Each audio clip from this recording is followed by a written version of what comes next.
Tinubu! Good luck go, we miss him. Buhari go, we miss him. If Tinubu go, we miss him. Our own opinion. I swear! If person won't buy data now, it go use like 15 minutes look option. That time, when I say Tinubu they shake. Now who they shake? Me and you! To buy crates of egg for this era will be like careless spending. With 300, if you buy mineral and egg grow. But now, 300 no fit buy egg, talk less of road. To chop single sausage shawarma now, person go dey do 2 weeks of planning. Country dey spoil dey go. One person dey one side dey shout, my father is the best president. Better shut up! Gary wey be poor man food, don't turn gold. No be lie! President Tinubu, I beg, do something before something do us, I beg. Tinubu! Okay. I remember at the time he had, brought in policies. Yes, the policies that it was during his time that we started doing like big exports of yams. You remember? Only that, of course, being Nigeria now, the yams were now left at the port at this point, and then they went bad. But it was something, and we thought he was a good minister of agriculture. I think that was also when we had all the conversations about Ruga or no Ruga and things like that. But it was a ministry at that time that conversations were happening. Nigerians were hearing their complaints being addressed. And you're so right. As of today, the Minister for Agriculture cannot work without the Defense Minister. Yeah. They have to work hand in hand. I took a story today and was just giving us a breakdown from 2023 to 2025 this year. We've lost hundreds of farmers, people who are just doing their jobs, going to farm to farm to feed their family and to feed the nation. And they just go like that. And every day we tell them, sorry, we move on. While bandits are coming in and out, rampaging and doing all sorts of things. So definitely food security is threatened because of what we're going as a country. So the Minister of Defense really needs to step up. I know a lot of people say it's only one minister, we have commissioners, but especially concerning security, it's at that level that we'll see any policies as well as implementation of those policies carried out. Then also, because we're talking about education, agriculture, I just thought to put in environment as well. We have the Ministry of Environment, and one of the things that struck me recently after his review that they did was the fact that the ministry is complaining about very low amount of funds that they get. So they have a budget, but they get maybe like 8% of their budget. Just to pay salaries. So, and we're talking about a ministry that has pushed a lot of policies, forward. They're looking at better waste disposal. There are a few things. There's something I really wanted to talk about. They're pushing for this is the Ogoni cleanup. Remember the long, the cleanup of that year. But the government is supposed to look at apart funding that we're not really.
Thank you very much, Professor. Former Vice President Atiku Abubakar, the Emir of Kanu State, Sanusi Lamido Sanusi, Nobel laureate Professor Wale Soyinka are among the dignitaries attending the public lecture in Abuja, an event to honor former governor of Rivers State, Mr. Rotimi Amechi, on his 60th birthday. Look what it morphed into.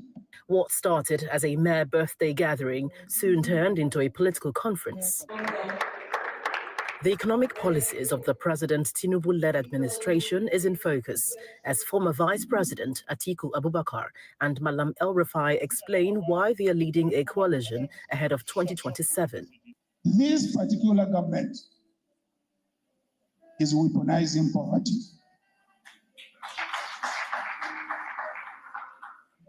And that is why we are in this alliance, to make sure we don't allow them to continue weaponizing policy.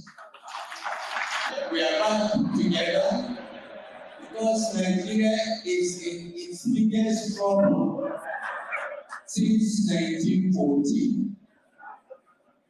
We're together working, concerned to build a coalition to take Nigeria back on track.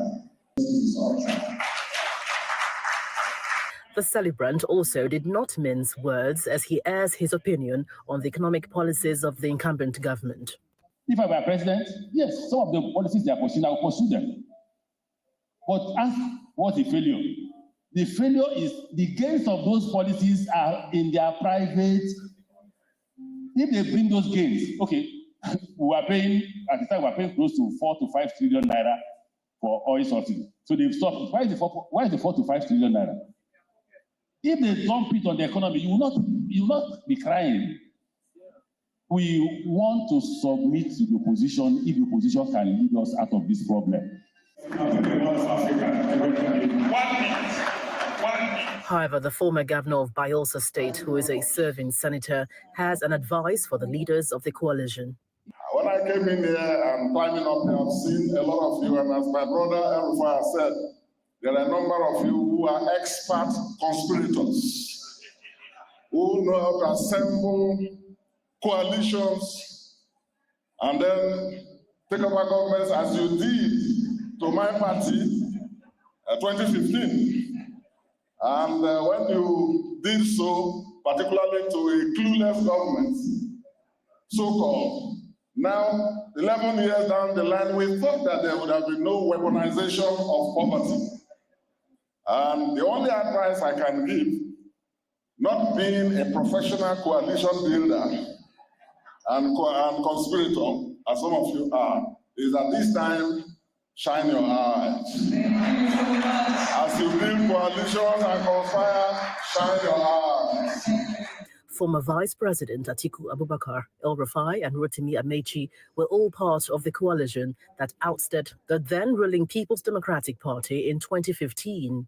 A decade after, the march is still on as political enthusiasts watch how things will play out in 2027.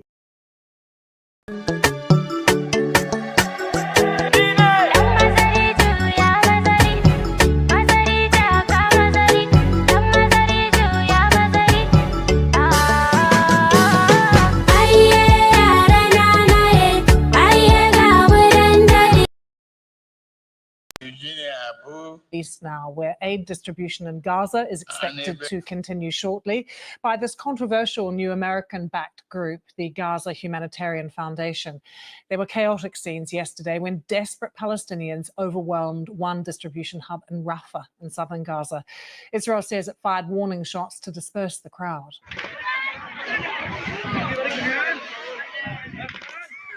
What we're now hearing from the UN is that at least 47 people were injured in the ensuing chaos, many sustaining gunshot wounds as well.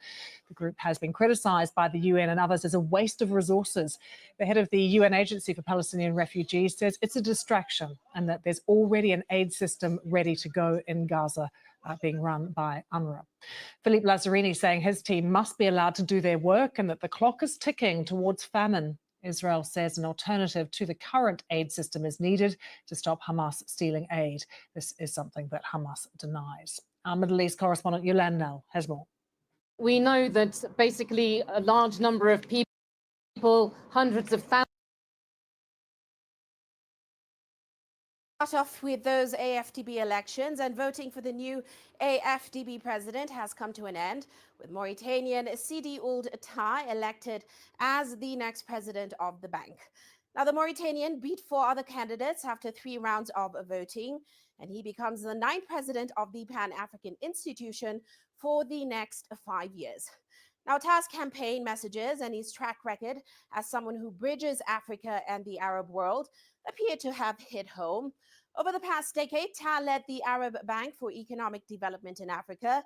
Now, under his leadership, the bank broke into the top tier of development finance institutions. Now, his earlier experience as Mauritania's Minister of Economy and Finance also gives him what he called a 360-degree view of development challenges. The outgoing president, Adesina, is stepping down after 10 years at the helm. Though his record was mixed, the Nigerian leaves behind a financially sound institution. Of course, last year, the AfDB posted a net profit of about $351.7 million. Yeah, thank you, people. Greetings, everyone, for joining us today. And thank you for joining me, Tony, as always. And also, the people on the chat, I don't know, I've not seen anyone in the chat yet. Maybe the chat is a bit frozen. Sometimes it does that. I didn't think I was going to want to talk about this AfDB president, but it appears there is something there that is going on that I don't truly, that is concerning. Because I don't know whether you heard that the current one appears to be aligned to the Middle East. He was a president of a bank that is associated with the Middle East. At the same time, he's from Mauritania. Mauritania is one of those countries that is still associated with slavery of black people on the continent of black people. And this is a guy that they went and elected. There is something that is going on in Africa recently that is a little bit concerning. Africa is being dragged into the Middle East. I'm not so sure that is a good idea. They've already taken the north of Africa. They basically are assuming that they call it MENA, isn't it? North Africa and the Middle East, or Near East and North Africa. They call it MENA or something like that. So they've taken North Africa as part of the Middle East, and now he wants to help us bridge the gap between Africa and the Middle East. That is a very, very concerning thing, because all the direction Africa is going right now is really concerning. They are not doing anything to look inward. And Adesina, for better or for worse, seems to have done relatively well. This man, I fear, is going to send us in the wrong direction again. That is just going to compromise the continent again. All right, so I will leave that one for now. The one I think we have to talk about is the one where this president seems to be, they said he's scoring himself very highly as a president. And there is this matter of Emefiele that I don't fully understand. Emefiele is a corrupt politician. Let me just play this so I can see. Used of allegedly unlawful Financial Crimes Commission has filed charges against former Governor of Central Bank of Nigeria, Godwin Emefiele. The former CBN governor is facing 8-count charge of alleged money laundering, totaling 7.7 billion naira and ownership of 150 meter square estate in Tokonoma. The estate has been forfeited to the federal government.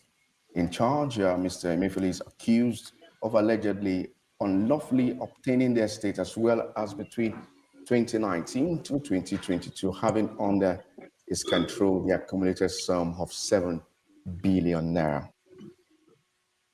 So this case seems to be weird in Nigeria. It's like the previous government, the only corrupt politician they have in the previous government is Emefiele. And there's something that is not right about it. They accuse somebody of something and they don't give him a chance to defend himself. And there's a madness that is going on in Nigeria where they will accuse somebody of something and they don't let the person come out to say what is going on. They just lock the person up and keep bringing 1,001 accusations against that person. Has anybody heard from Emefiele since he was arrested? Nobody has heard from him, and nobody bothers to ask why. You have not heard from him. Look at he talks to his lawyer. Emefiele collected kickbacks over 3 years, but yet they keep coming out with information after information after information about him, but nothing from him. Nothing from him. And I really have a problem with a country where there's no common sense this approach to law at all. They just accuse somebody of stuff and nobody is there to defend it. They say EFCC found this one. Where is the EFCC finding all these things when the man himself is not saying what the explanation is? How is it that this man is the president, the CBN head with Buhari, and no Buhari ministers have been arrested? None of his CBN governors have been arrested like this. It's only him that has done all this one by himself. Okay, we'll be watching that space and see where that leads to. And I think that some of all these things that they are doing is a way of intimidating other people so that they can fall in line. And maybe that's why all these people are falling in line. They did it to Fubara, the governor has fallen in line. They did it to Emefiele, a lot of people are falling in line. So maybe this is a way of intimidating people. And the way they are treating Akpoti right now may also be that too. Another way of intimidating people to fall in line. Fall in line. If you don't fall in line, you face the consequences. And this is what is going on. And Nigerians, in a way, Nigerians are enabling it because they don't ask critical questions. Emefiele is a guilty politician. One way or the other is guilty. There's no way Emefiele will have all that money and it's clean money. There's no way. One way or the other is guilty. But is he the only one that is guilty? Why are they not letting him to come and talk so that he opens the yash of all the others? That is the problem we have in this country, because by doing it the way they are doing it right now, they are intimidating other people, saying, they could do this to me. Oh, nobody will hear my story. Oh. And if they come and take me now for 2-3 years, nobody will hear about me, because the guy has been in prison for about 2 years, and we barely heard from him himself. But this is Nigeria, and this is how they painted Abacha like the devil, because the man died. Nobody knows exactly what happened, why Abacha did what he did. All this stuff we are talking about is just story. This one said, this one betrayed this one. Nigerians, we know they betray each other like crazy. Look at how many people that have come out to try to blackmail Akpoti already. That lady that wanted to blackmail Akpoti. Nigerians are wicked people. They will take money and go and spoil somebody's name. I don't know why Nigerians do some of all this. It's just because of money. You are willing to destroy some other person's reputation completely. There's no truth of anything. It's just crazy, and they do it in so many ways. Even Fubara now is now bowing down. Why would Fubara not bow down? Because there's no justice in Nigeria. Anytime anybody says anything, don't question him. Don't question him. And let me check this chat now. Let me see some of all the people that are talking nonsense in the chat. I'll give Kolata a minute. He will explain it to you. No, Kolata doesn't have much to explain. The lawyers and the judges, they are the ones that are supposed to explain why you accuse somebody. You don't give them a chance to have their own say. Every day you are releasing new information about one person of a massive government. Something is not right about that. Okay, so let's get back to the three illustrious, two actually. I'm not illustrious. These are the illustrious ones that are here. So thank you for joining us, Tony. I don't know which one you want to talk about. I think somebody is saying that AfDB is not part of Africa. AfDB, Africa Development Bank. How is it not African? It's African now. Who are the people they are electing? Are they not Africans to go and head the bank? So I don't know which one you want to talk about. What I want to talk about, the AfDB or Atiku that is saying that they are weaponizing poverty. Atiku saying they are weaponizing poverty. Wonders shall never cease. Or this Emefiele business or Israel business. Which one you think you want to go ahead with, Tony? Okay, forefathers, good evening. Dexter, good evening. Those on the platform that we're not seeing, good evening, good morning to you. First of all, let me just say one or two things about, you talked about Mauritania, the Sidi Tah, who will be replacing our own Dr. Adesina. I think, first of all, I'm not too sure, forefathers, if Mauritania is categorized as a North African country. I don't think so. I think geographically, They were West African now. They went and joined yes, North Africa. they put it in West Africa. And, there was a time I was trying to read about Mauritania. Yes, there's this thing about slave trade, but, I was checking the GDP of Mauritania. I was amazed that Mauritania is not doing that badly, And if you read about Sidi, apart from the position that he held, he was also a minister in Mauritania. So, and I'm wondering, with the standard that Ademumi set, Sorry, are you set. sure you're not talking about Mauritius? No, not Mauritius. Mauritius is different. Mauritania. Okay, Mauritania. Mauritania. Okay. Yeah, check.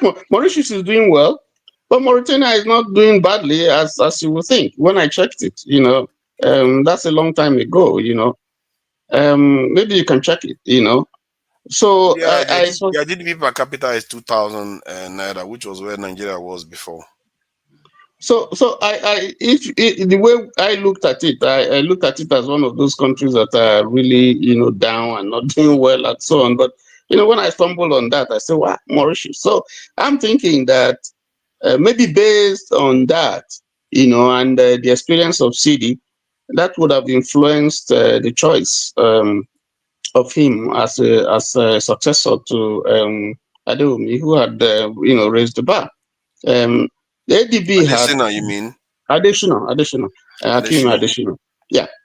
ADB has done quite a lot. For instance, if you look at Tanzania, one of the countries that I know that the ADB, African Development Bank intervention helped.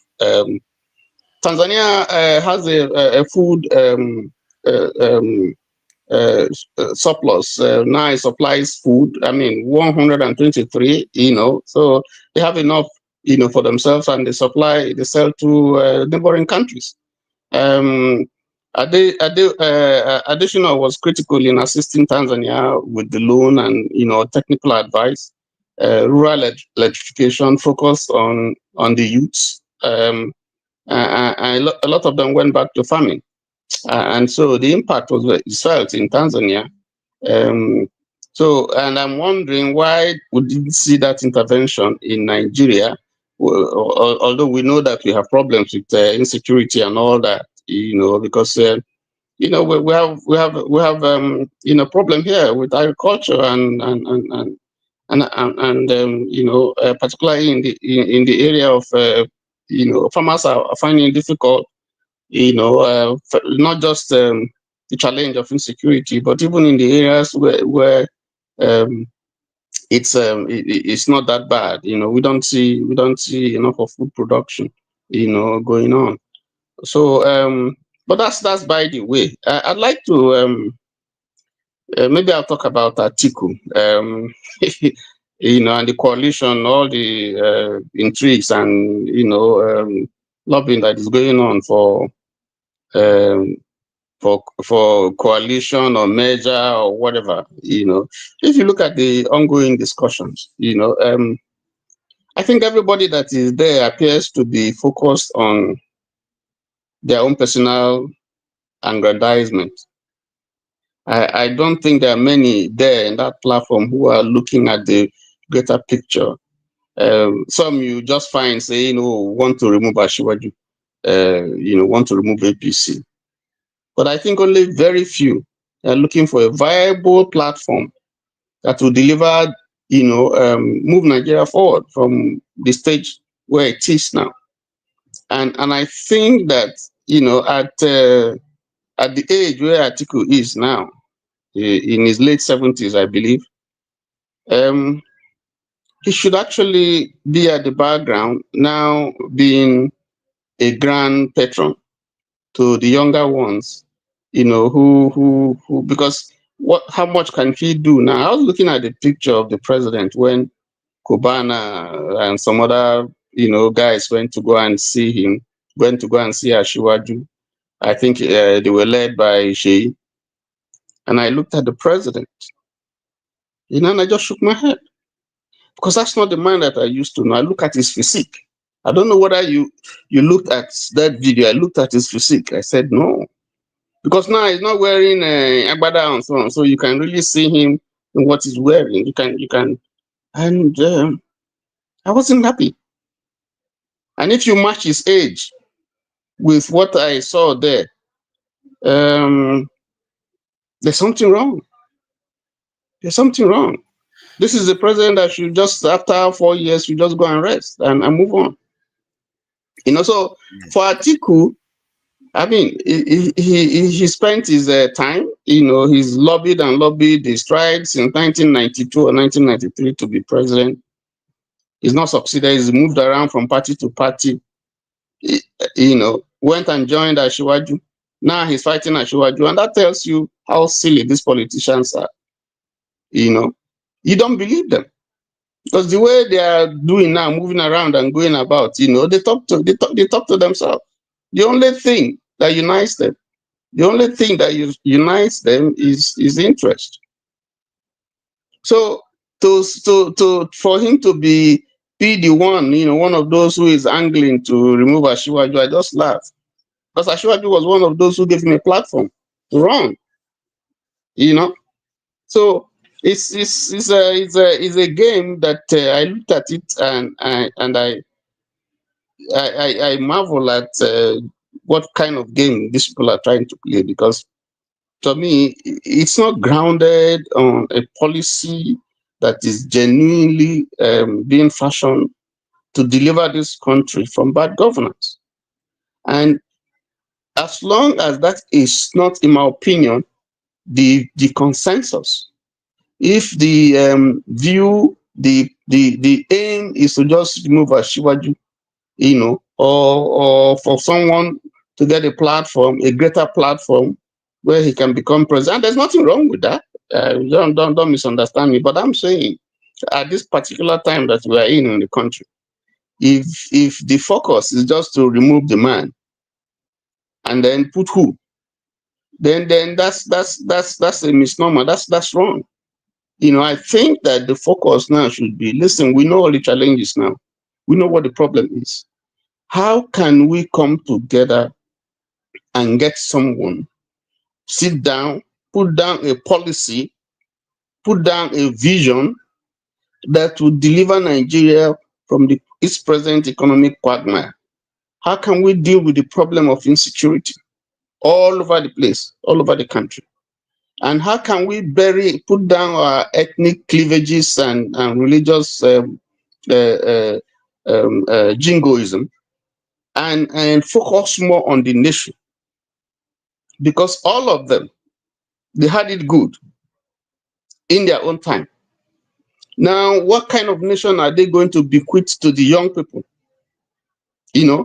We don't want to have the Bias. We don't want to have the Musevenis. We don't want to have the Nguema in Equatorial Guinea and so on, and all these people who have stayed and they don't want to go and they want to hand over to their children. No, the world is changing.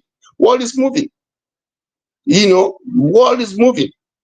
So so when I look at all this talk about coalition and so on and so forth, I just shake my head. But I still believe that Nigeria is like a phoenix. If you understand phoenixism, I believe that even from the ashes of what we have now, it's possible for Nigeria to reinvent itself. But to do that, we must have a vision. We must have a vision. We must have a focus, and we must have people who can drive that vision, to concrete materiality and deliver Nigeria from its present, stage that we are in now. So that's one area that I'm very, very, very interested in. Let me just stop there so that Desta can comment. Yeah, thank you for that. Today, actually yesterday or day before yesterday, there was a debate I was in, and we were talking about politicians in Nigeria and how Jagaban changed Lagos. You know how his supporters like to support him And then I tried to let them know that OT wasn't so bad. They were like, oh, OT is horrible. There are governors that are doing better than him. They say, okay, let's check that. They say, let's check AI to find out which one is better. And when AI analyzed even all the governors they brought out, it turns out that OT did really well. He even edged Adeleke and the Makinde of even Oyo. Makinde is Oyo. So he did just as well as Makinde. As a matter of fact, in some areas, he actually did better than Makinde. Then when it came to Peter Obi, I think Peter Obi is this. Peter Obi, they said, okay, let's ask who has done better in terms of generating wealth for their people in each state. They said, okay, they checked. Okay, yes. And I told them that is not a judgment on whether he's going to be a better governor. Because if somebody goes and steal money for let's say an armed robber, you have a boyfriend, like a girl that has an armed robber for a boyfriend. If the armed robber go and rob people and give her money, it doesn't mean it's better for her in the long term. You see what I mean? And I try to tell them Tinubu is not good for the country. Then they refuse. They said, oh, let's check Tinubu and Peter Obi. Okay, yes. They say who has delivered more growth? They say this is Tinubu has delivered more money for Lagos State. But who is better to govern Nigeria? Peter Obi. Even AI knows to pick Peter Obi because he knows culture matters. They will never accept it. They will tell you, we know the facts. The tragedy is, you see, that's the problem that is holding us back. That's the problem that is holding us back. Listen, when I have said it here before. I knew Ashiwaju when he was governor. When I say I know him, I have gone to his office. I've gone to his house because I was doing business with Lagos State government. Okay, and I know some of the policies, that Ashiwaju did. You can't dismiss him. In his time, you can say he upped certain aspects of policies of government that helped Lagos State. But there are also the downsides, which I don't want to discuss here. There are the downsides, But he set in motion what I would consider the new Lagos. When I say the new politics in Lagos, the new era of governors who now think more of development. That's what I mean, in Lagos. I'm not saying big Lagos, that's not what I'm saying. But it was a new era and a generation of people who now look more. Before then, there was Jakonde, but that was in the old era. But now I'm talking about the new era. Okay, there was Marwa and so on. There were some other NBC Kanu, so many others. But the hype was that, oh, this same person who at this time had aged, and this same person who is dealing with a more complex country, this same person who is dealing, and the mistake that he made was that thinking that all those people who helped me when I was governor, I could still use them. That's a different country. You're dealing with entirely a more complex society, a more advanced society, issues that are different, and so on and so forth. So, and so you see some of them who did so well, when he was governor, and now they are not. They are not. I mean, let me give you an example. I give you an example of a governor, for instance, Fashola, who was outstanding as a governor in Lagos State. He became a minister. Buhari couldn't do away with him, counting on his achievements as Lagos State governor and the thing that he did. And then he made him a minister, gave him 2 portfolios. In fact, he was handling the most challenging offices, power and what other ministry, 2 ministries I was handling, And in the second term, I mean, he came under a lot of controversy. Yeah, when Buhari's second term, I think they now reduced his position and now became just focused on 1 ministry instead of 2. Works to me. He was in charge yes, works. So you see that even then, you didn't see the sparkle of. You didn't see him shine like he did him, because he's an entirely different. But you can say that now he doesn't have executive power. So this is a different kettle of fish. But what I'm saying is that once you come to the national, You can do well in the subnational, but when you come to the national, it's a different type of game entirely that you're seeing. There are so many forces you'll be dealing with. There are so many complexities you'll be dealing with. So and so I think that the mistake that they made is to say, oh, because he did well when he was here, depending on which side you belong to, and therefore he's going to do so well when he becomes. Well, apparently it was clear that this man. I think at the core of it, the reason why the AI, I think Boom Boom Ray is complaining that AI said this. No, it's not about what the AI judgment. It is the reasoning behind it. Yes. The culture of impunity that existed under this Tinubu and all those things. The evaluation of the AI is that over time is not good for any society. Yeah, you have to set good example for society. You can do some of the crazy things you did in Lagos State at the national level. You can't do that. Exactly. You just can't do that. You can't do that. People will say, no, you can't do that. Whereas in Lagos State, you were the overlord. You could do and undo. Okay, that's fine. But at the national level, no, that's a different thing altogether as president. You just can't do. This thing that they said OT is doing, where he's building his office in his compound, and because his own argument is that the state governor property is not good, so he has to operate from his private property, but he's building structures in his compound based on a national state budget. And instead of him to make it clear that, okay, whatever I'm building here, when the one for the state is complete, I'm going to sell all of them at market rate and return the funds back to the coffers of the state. He hasn't done that. Forefathers, listen, Nigerians are difficult. Father Moses Adasu, the former governor of Benue State, was a Catholic priest. He didn't stay in a government house. He did not. No first lady, nothing. He changed the entire, trajectory of governance in Benue State. He would work. He wants to see the project himself. They didn't like it. He wants to see everything. No, there wasn't too much chop for them there. Yeah, but what I'm saying is different. He worked from his house. He's not only working from his house. He's building properties under the state in his 4 structures he has built in his property. So that is the issue. So people are complaining that why isn't he using state money to build structures in his property? Personally, fathers, what's the can you empirically provide us with evidence? Yeah, I can look for it. Yeah. OT is a billionaire.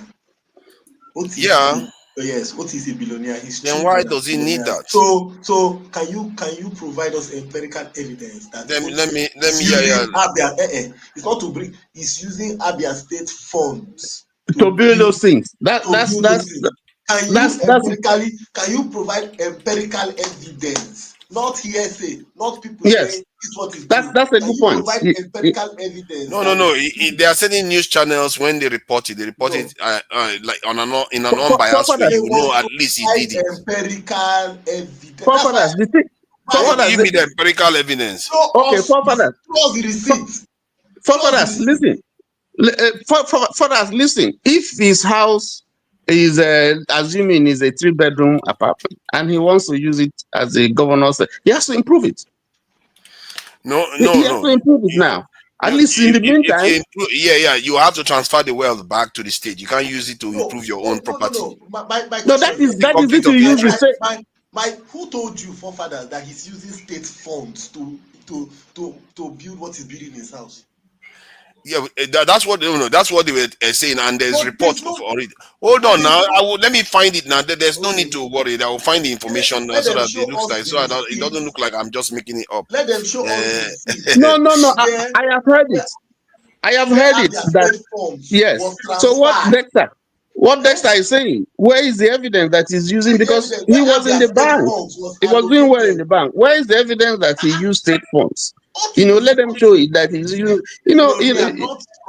It's a fair. To be fair, it's a fair question to ask for evidence. When I checked this in online during that time, and there was a report that something like that happened, and their explanation was that they needed the structures to be able to do administration work. So So I can see, okay, they say landlord kicks as Abia government begins them. Okay, that one is delivers project. This in okay, let's see work. Okay, let me see works from private property. Private. Oh, okay. Go ahead. Let's look at other things while I try to provide evidence that Dexter asked for. Listen, that's why I don't want to join this platform. I don't want this kind of fake news you bring here. Give me evidence. Stop all this search, your AI search. Which one are you calling me fake news now? I'm trying to find out whether it is true myself. Give me the evidence. You said it here. You said it like you have the fact. So why are you? No, because when we checked before, on their platform, it was showing that there was a story like that. So I want to confirm it myself now again. No. There's a story. There's a story like that. Calm down now. It's not like I'm the one bringing the accusation against you. There's a story like that. I've read it. But what Dexter is asking, which is realistic, is there any evidence? Is there any evidence that this man is using state money to build those buildings? Because I see a need to improve on his building in that place. Because if he's using it for, but that story is coming from. So you know that Oti Ikpeazu looted money in the name of building government house, and Oti exposed it. Now, ever since that has happened, the Ikpeazu people have been going about saying that Oti is using government funds to build his own personal house. Now, the truth about it is this: Oti doesn't want to carry Abia State funds to invest in building a government house. No, there's a government house. There's a government house. He wants to concession it to a 5-star hotel. Yes, it's not completed, and he doesn't like it. He doesn't like it, and then it is a waste. The truth about it is that if you are there to look, the forefathers, you are in the UK. 10 Downing Street is 2-bedroom flat. So people that become prime minister move into a smaller accommodation. When you become prime minister, many of them move into a smaller accommodation. It is a 2-bedroom flat. Nobody is going to change it. Nobody is going to change it. So government, the problem is our value system. What happens, especially in the sub-context of Africa, is that, especially in Nigeria, 99% of people that become governors are not there to add value. They don't come into leadership thinking, what are we going to add? How are we going to improve this place? No. They are coming in, okay, what am I going to do with the money? Give me money. Is not give me money. It's not a 2-bedroom apartment. It's 3. What am I going to do? It's 3. It's 3 bedroom. More than 100 rooms. So no, it's 3 bedroom. More than it's 3 bedroom. No, it's not. I speak the truth. At the end of the day, since they are not looking to add value, they come in, and when they come in, they're thinking, oh, let me build this edifice here. Let me build. And the truth about it, that does not improve any value in the human capacity, in the infrastructure of the place. That is exactly what happens. That's why you have people coming, let me build this big government. What are you building? How does that translate to the common man? Whether you are building a 5-star government house, that means it's for the bourgeoisie. That is what it's for. Okay, I think it's a fair this thing, because I know he according to him, he said the reason why he's living there is because he wanted to save money for the state, and that they are in a hurry, which is a valid argument to make. So I don't know why some people are going around saying that he's building structures for himself. Can you check real quick if 10 Downing Street is really a 2-bedroom apartment? No, we are not going to 10 Downing Street. Yes, we are. Yes, we are. It's not a 2-bedroom. Yes, we are. Don't just bring your Downing Street, because I'm here.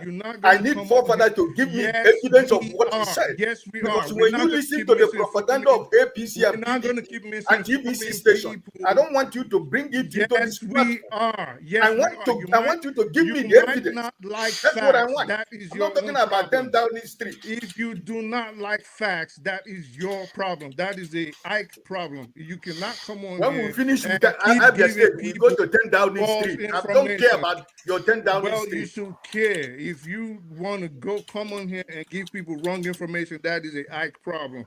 who is giving wrong information right now? Your man who is forefathers, who is handling this program. He made a categorical statement that Ms. Abia was. Okay. Let me address this. That's what I want. I need the evidence. Let me address But this. you don't like evidence.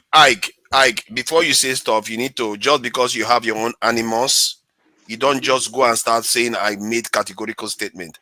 I never made a categorical statement. I said this is what appeared in a conversation that I was having. When I was praising OT, he didn't interject. But suddenly it's me now making categorical statement because you want to score a point. I'm not scoring any point, forefathers. I'm just trying to. I didn't make a categorical statement. When you were praising, if it was so categorical, I wouldn't be looking for evidence like somebody that is not sure. When you were praising OT, you are telling me that I was listening when you were praising OT. I didn't say anything. Nobody said anything. But when you bring something that I know that is not true, that's why I'm asking you right now. I don't have any problem, just like with Dexter. I don't have any problem with you asking for evidence, but don't say I made a categorical statement. It wasn't a categorical statement. I was looking at it from the point of view that this is what they said, and I need to check for the evidence. That based on what the conversation we were having, then it appeared that they had evidence. I believe that this platform is not a platform of hearsay or they say. I think you are one of. It's only fair. That's true. I agree with you on that. But what I don't agree with you maligning me, saying that I made a categorical statement. I don't have any interest in accusing OT. My focus is not on whether OT is guilty or not. If they said, okay, they told me that he's building properties in his compound and he didn't tell people what he's going to do with it, that is a problem. That is a problem. So that's the point I was making, and probably that's what you didn't like. But it's a fair point. But I said if. I always put if. I never go conclusive. Because some people will tell me, oh, you have to say it's conclusive. As a matter of fact, in that conversation, they were telling me to say it's conclusive. I said no. I said if, because I don't know. I'm not sure. But if that is the case, it is true. So I don't know what this one is saying. Apologize. Apologize for what? Because nobody has to say anything, even if statement. Jesus Christ. Are we in a dictatorship here? After we said Bola Tinubu is trying to create a one-party state. Okay. So let's move on from that, because I personally have not seen any credible evidence that he's building any structure. In short, let me try to use AI to find this thing. Evidence that they claim. ChatGPT, you know, all these AI, they are crazy, but they might be able to find. What is your AI issues is one of the things I don't really want to be in this platform when it comes to all this AI something. We are talking about fact. We are not talking about what generating technology is giving us. We have Nigerians that live in Abia State. We have people who are from Abia State. I'm talking about fact. I don't believe in all this your AI. Try to understand where I'm coming from. I'm coming from the point of view that if this is true or if this is a rumor, provide the source. I'm trying to get to the source, not whether AI will tell me whether it's true or not. I don't care. So if you look at the source of some of the information that is coming through, sometimes especially if it's Facebook, I never believe it. Facebook is not a credible source. If it's Arise News is worried that they're going to be sued to death. So you should believe that one. So look at the one that is coming from Arise News. Governor has criticized his predecessor, Okeze Ikpazo, for commissioning an uncompleted government house in Umuahia. He revealed that described as a fraudulent decision. That is Arise News, and that is true. And that is not accusation of inappropriate behavior by OT. OT is doing what he was supposed to do. That's the right thing to do. So if you look at the Facebook one, that is probably the one that is maligning. Say there is no publicly okay. You see, there's still publicly available evidence indicating that Governor OT is constructing any building inside the private property of official government use. However, it has been reported that he has been operating from his private residence, and which he has used as official government house for 2 years. This arrangement has drawn criticism. Oh, that's not a big deal. That's not a big problem at all.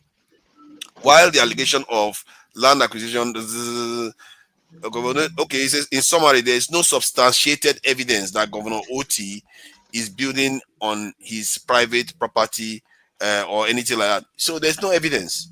You see what I mean? So the facts we have is that he's living living in his own property. He's not living in government house, and that's why I said Obi lived in his house. That's where he ran his government from.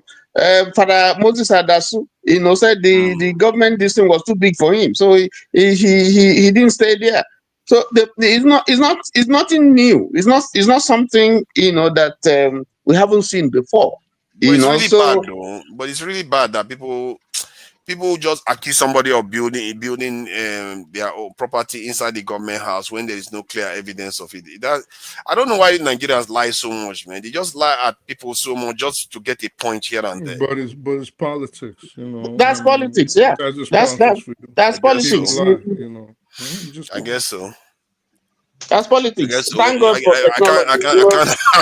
I can't argue with that. But it's dirty politics. It's real dirty politics.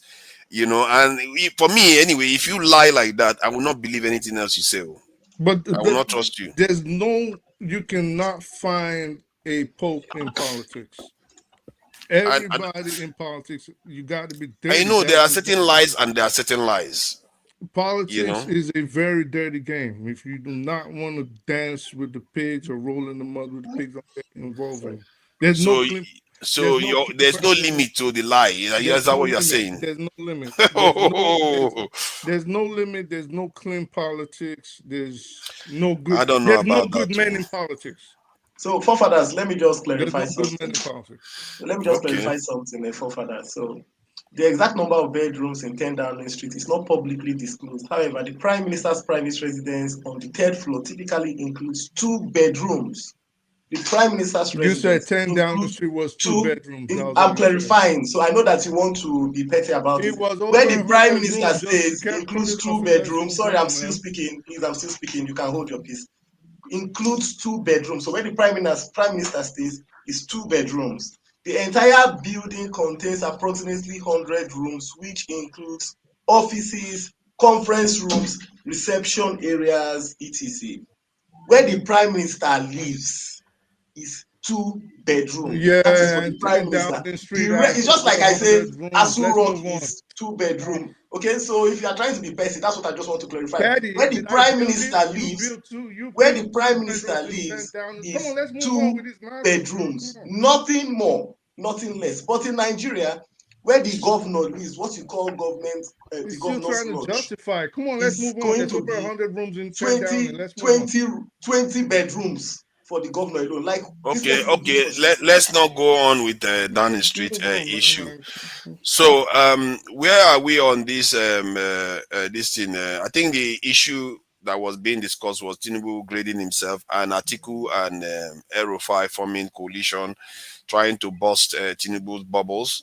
I hear the argument that Tony made about there is no heart at their opposition other than they don't like Tinubu and Tinubu is not governing well. Whether they don't have any they don't have any vision to replace Tinubu with. For me, the reason why I like P2B is that it has something to offer. It has an element of transparency to offer. It has an element of civility to offer. It has an element of calm-headed. You get a feeling that it has a level of wisdom that transcends just immediate visceral reaction. Even if he's part of the club, he is the best of that part of a bad bunch. So it's better to have him than to have the Asimov Jagaba is one of the worst of the bad bunch. That is the problem. He's one of the worst. Maybe Atiku is next in line to one of the worst of them. So at least you can say Buhari is a little bit incompetent, but at least P2B has something to offer. Yes, he's the best. How? Of a bad bunch. In the sense that, like, I just gave the reason. I don't know why I have to repeat myself. I gave the reason already. I'm a little slow. Just help me out. Okay, my reasoning in one, he's not overtly corrupt. He promotes civility. He promotes transparency. He communicates clearly. He is not quick to action. You see what I mean? Those traits are important. Okay, I can't help you because these are the traits that I see. Let's break it down. Let's start from here. All right. Okay. He's less corrupt, and I can prove that. It's Dexter's turn. I don't want to debate you on this now. No, we have to. We have to. You can't run away from it. What? Hold up. Dexter, is this what you want? It's Dexter's turn to talk now. Come on, don't do this. Oh, okay. Dexter's turn. All right, good. So when it's your turn, it's only fair. All right, no problem. Dexter has been waiting for a long time. Right, no Dexter, please go ahead. If you want to talk about Downing Street, you can go ahead if you like. No, forefather, I also just talk on a few things you kind of raised. You said something about AfDB and moving towards North Africa. Are we afraid if it's moving towards North Africa? We move to where progress is. Forefathers, I think it's Burkina Faso, Mali, and Niger have moved out of ECOWAS. Look, if you're not doing well, people will leave you. Nigeria used to be Nigeria was like the centerpiece of ECOWAS. Despite how Francophone Africa tried to compromise it, Nigeria was the pulling force in ECOWAS. The moment you don't show leader, even Abacha showed leadership in ECOWAS. As bad as Abacha was, Abacha showed leadership in ECOWAS. So when you don't show leadership, everybody will. Do you know that there was a time Morocco wanted to join ECOWAS? Morocco applied to join ECOWAS. Why? Because there was a force, a pulling force. And second, the forefathers, why are you afraid that Middle East wants to kind of take over? Yeah, the one that likes saying we need to be bigger in number.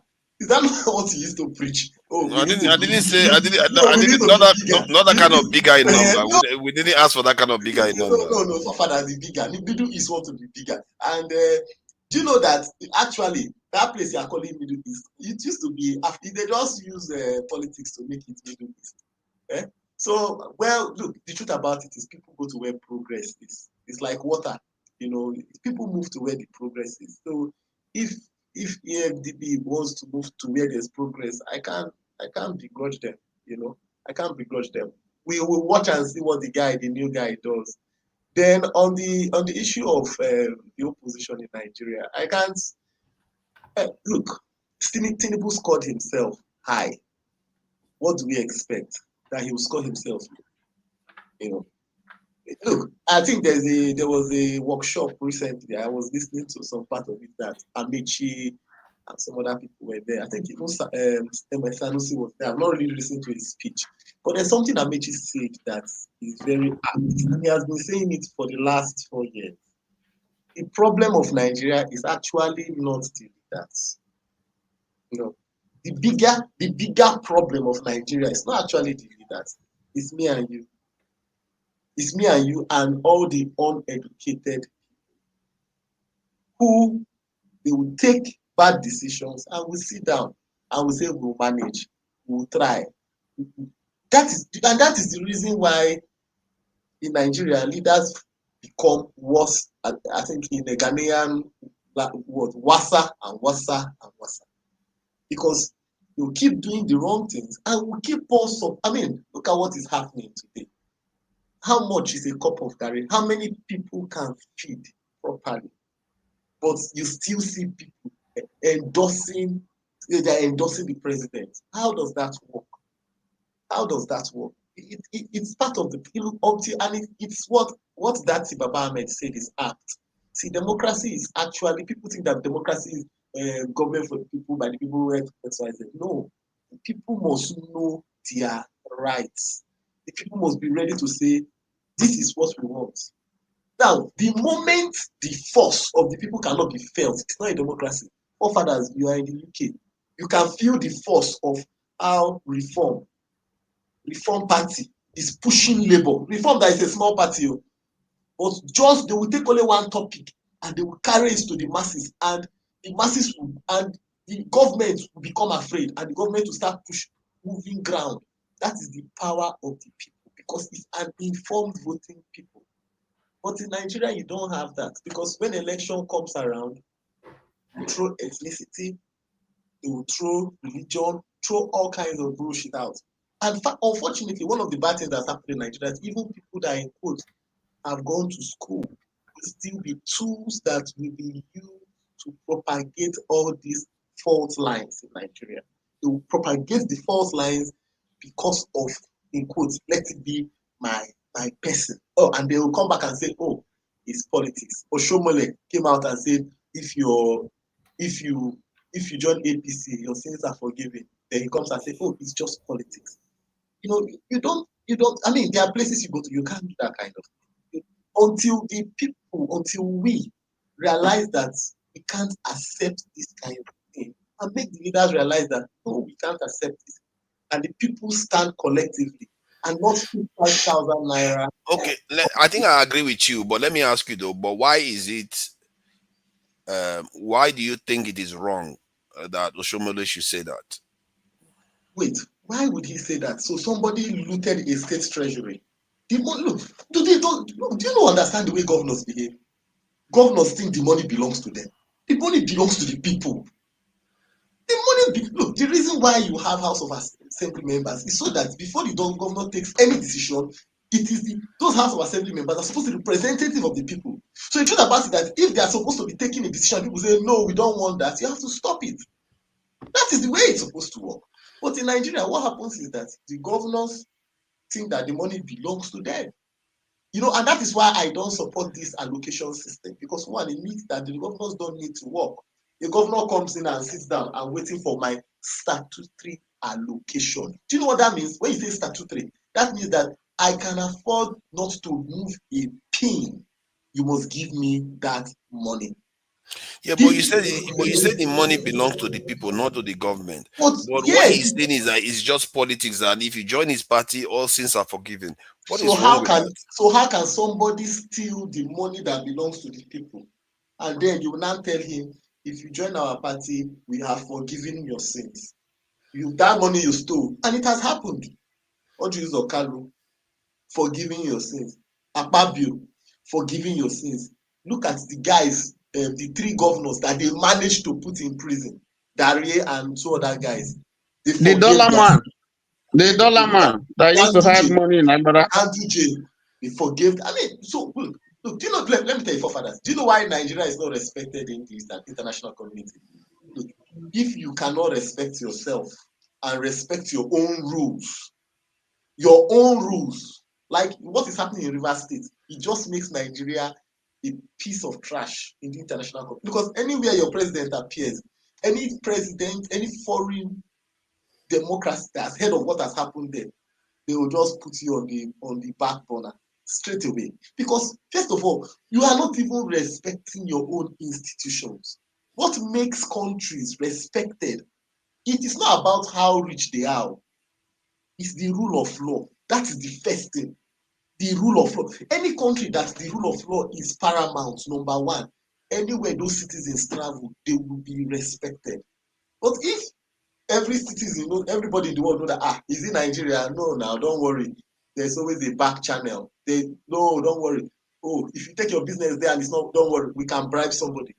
Nobody will respect you. Your visa will not be respected. Your passport will not be respected. And it has a ripple effect. Unfortunately, what happens in Nigeria is that a few people, would get privileges. And because of their privileges, maybe how many people, 200 million people, how many people will get diplomatic passports? Out of the 200 million people, maybe 10,000 get people. And those people feel that, I'm not affected, this doesn't affect me. And they feel that it's okay for them. And they will be talking for them. Like those ministers. Amechi was saying, I think he experienced it recently. He was going to Germany for medical checkup and they stopped him. Why did they? He's not a minister again now. He's not a normal citizen. They stopped him. Why did they stop him? Because of his green passport. He couldn't believe it. They checked all his documents. They opened everything. They took him out from the queue and put him in a place for check. Other people were going. And he couldn't believe it. You see, this is what everybody is going to face. But what happens in Nigeria is that when people are in government, when you seem to be getting some largesse from the government, you pass that down. So we need people like, I think it's Beko Ramson-Kuti, the guy that kind of negotiated a very good deal for the Nigerian medical doctors when he was representing them. When they go to Sheraton, the story is that when they go to Sheraton to have meeting and they tell him to go and sleep in Sheraton Hotel, you say, how can he go and sleep in a hotel that he cannot afford? I think he was Minister of Health then. When they were negotiating, say, how can I go and sleep in a hotel that I cannot afford with my money? My fellow doctors. Olukoye, not Beko. Olukoye Ramson-Kuti. You say, how can I go and sleep in a hotel that I cannot afford? My colleagues and me will sleep outside. That's what he will sleep outside. They paid for his conscience, in good conscience, will not allow him to sleep there. He was standing. That is what we need. Unfortunately, what we have in Nigeria today is that people that are supposed to stand for people are not interested. Look at the senators, the House of Rep members, they are there for their pockets. And what is really causing this is because of our system of democracy, where you have to spend so much money. And democracy is not down to the masses. If Nigeria was practicing something like a parliamentary system, whereby it is not about going to galvanize the whole country, you have to win your constituency. I'm confused. I don't mean to interrupt, but I'm confused. Where are we going? Like, where are we? Like, we've been listening for like 10 minutes. Like, what do we? If you now understand, you can. No, I think let him finish, please. I think just finish what you are saying, then we'll just ask one more question. One of the best things that can happen, if we can get to something like a parliamentary democracy, which would help us to grow, where citizens can understand their rights, then Nigeria's democracy can start growing. Because what we are going to have now is interventionists. These guys that are saying they are forming coalition, like you said, I think most of them are just there to grab power. Whether they will be better than Tinubu, we don't know. We can never really tell. It seems like only one person seems to have the heart of the masses. That is Obi. Only seems to be the only person. But I can tell you, 99% of them there are interested in their pockets and their own family and their own personal families, not necessarily lifting the masses out of poverty. So the question is, do we continue with Tinubu? Well, I don't know. Thank you. Thank you. And I think it's become about lesser of two evils, like most countries have to cope with in democracies these days. That's what it's become now, because all of them seem to be out for themselves. Nigerians, you all know your family members. If your family member ends up in office, you will be telling them to be stealing money to bring to your family so that you can start building mansions and sending your children overseas and catching crews. This is what Nigerians do. And they will come and still point fingers at the government. And many of them, they have senators or they have assembly members right next door to their house, so it's not very far. They know, but they like that one, but they hate the federal. Some of them, they want to even break the country up, but they are okay with the guy in their local government that is going to the center to cause the problem with why they want to break the country. It's like, it's so weird. The dynamics is so strange that Nigerians, the person that is causing the problem is right next door to them, but the one that is next door to them, particular one, is always nice. They always think he gave us street light. He's a very nice man. We know his family. And that is how they look at it. This is a problem, and they don't see that those people, they go to the center and betray everything the country represents. All those same people. How many of us now know our assembly members and senators? And do you hate them in your local area? How many of you hate your senators and assembly members? They often like them, which is strange. Because those same assembly members go to Asorok, Abuja, they go and take Escalades or whatever car that they like to buy for them. They all collect the envelope. They take everything. Did you ask that your senator and your assembly members whether they took all those things? No, you wouldn't bother to ask because they gave you street lights, isn't it? That's good. Or whatever else they bribed you with locally. But we'll leave it at that anyway. I think Oga is next. Oga Ike. So you heard about the lie that was told about Otis' good image. You know, you might like to think that I bought all the, people are taking, they are saying now to Nigeria and between two Nigeria and forefathers, which one is the crazy one? That day, I actually defended Oti, and Oti won the argument against every governor they threw at him. And so I wasn't out there to malign Oti. I was actually there to defend. They made me a defender of Oti. That's what they made me, that and I defended it to the end, and he actually won the argument. They tried to use AI, and Oti still came out on top. So what do you want to make of this coalition? And you can address the OT one as a side this thing, and Tinubu grading himself high grade. And if you want to comment about the AfDB bank, they give it to people that love the Arab world crazy now. So that's my concern. So please go ahead.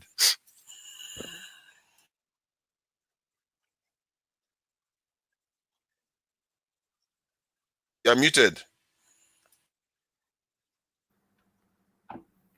Yeah, thank you, forefathers.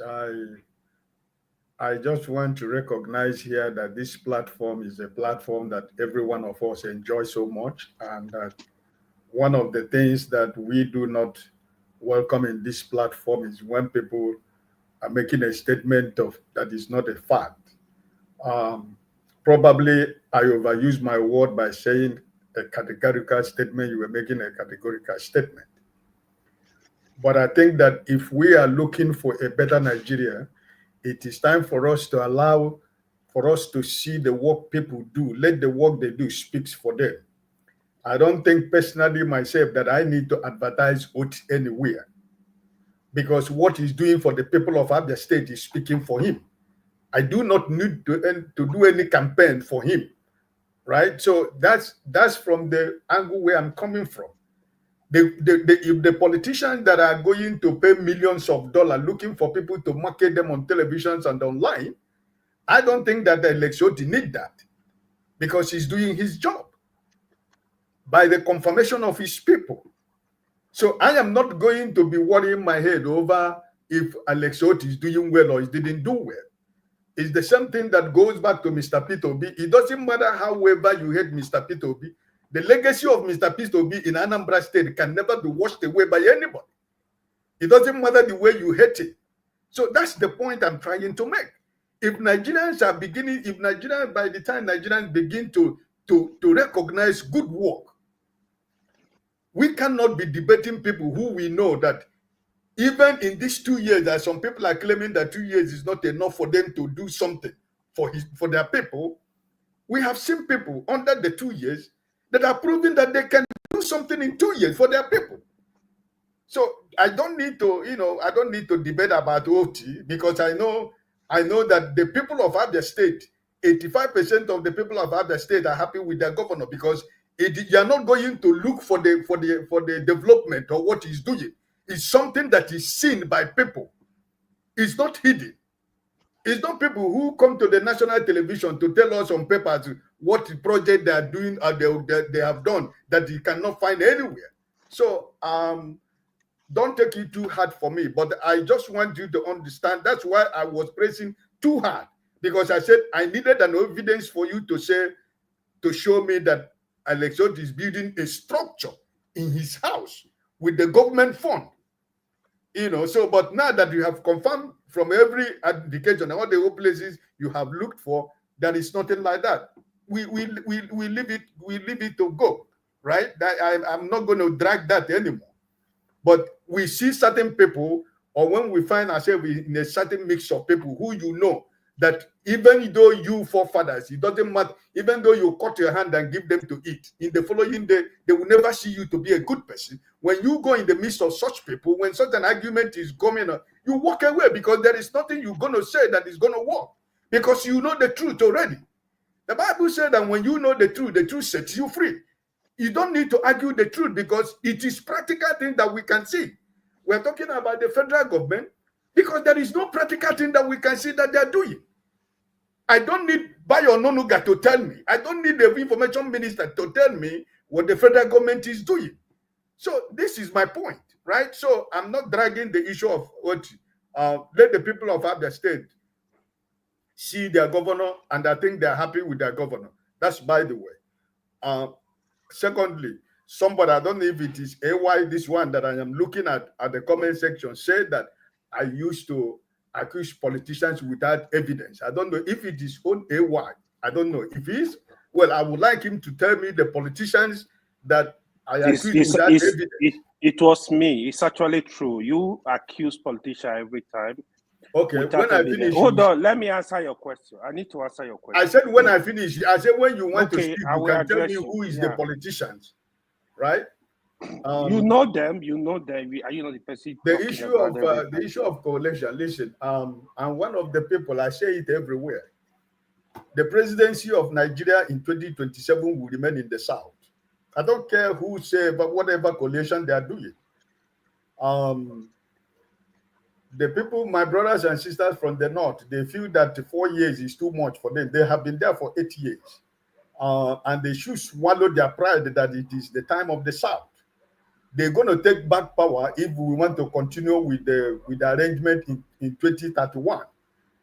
So if in 2031 that they do not want that, then we can decide. They can decide to do another formula where they can be able to go back to power. But as of 2027, it is still the turn of the people of the South, whether they like it or not. So, like everybody has been saying, personally we have been saying in all the whole platform that I've enjoyed, Atiku, for him, if he wants to be remembered by Nigerians, what he has to do is to nominate somebody that he thinks that he has the credible and the support of the North to run with, and Mr. Peter Obi in their coalition. But if he himself is thinking about going to run to be the presidential candidate or coalition, it's not going to fly. It's not going to work. It's even dead on arrival. Right? Yeah, So, Ike, let me ask though. You know what you said just now is actually closer than we like to believe. Because if Atiku is not running, that is the only path forward. He will have to support somebody that runs with Peter Obi. That is the only way they can win. Yeah, that's where I stand. That's what my stand. I'm not trying to take away what is political personality and clout is in Nigerian politics. No. But like everybody has recognized, he has tried this several times. And we cannot continue with the president of 75 and 80 years. We have a lot of young men in Nigeria who can be able to run the affairs of the country. So he can give us somebody that is credible, that can be able to represent what he believes, those things he's telling us now that is wrong with the present government. He give us people that can be able to run with this young man from the South. But as long as I am concerned, the presidency of Nigeria must remain in the South in 2027.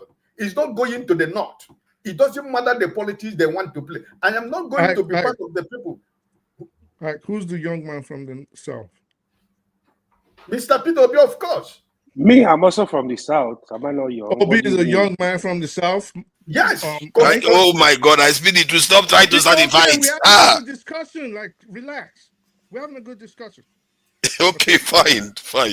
Go ahead.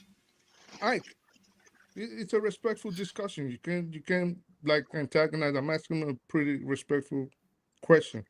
How is Peter Obi a young man from the South if he's on his way to 70 years old? Peter Obi is on his way to what? 70 years old.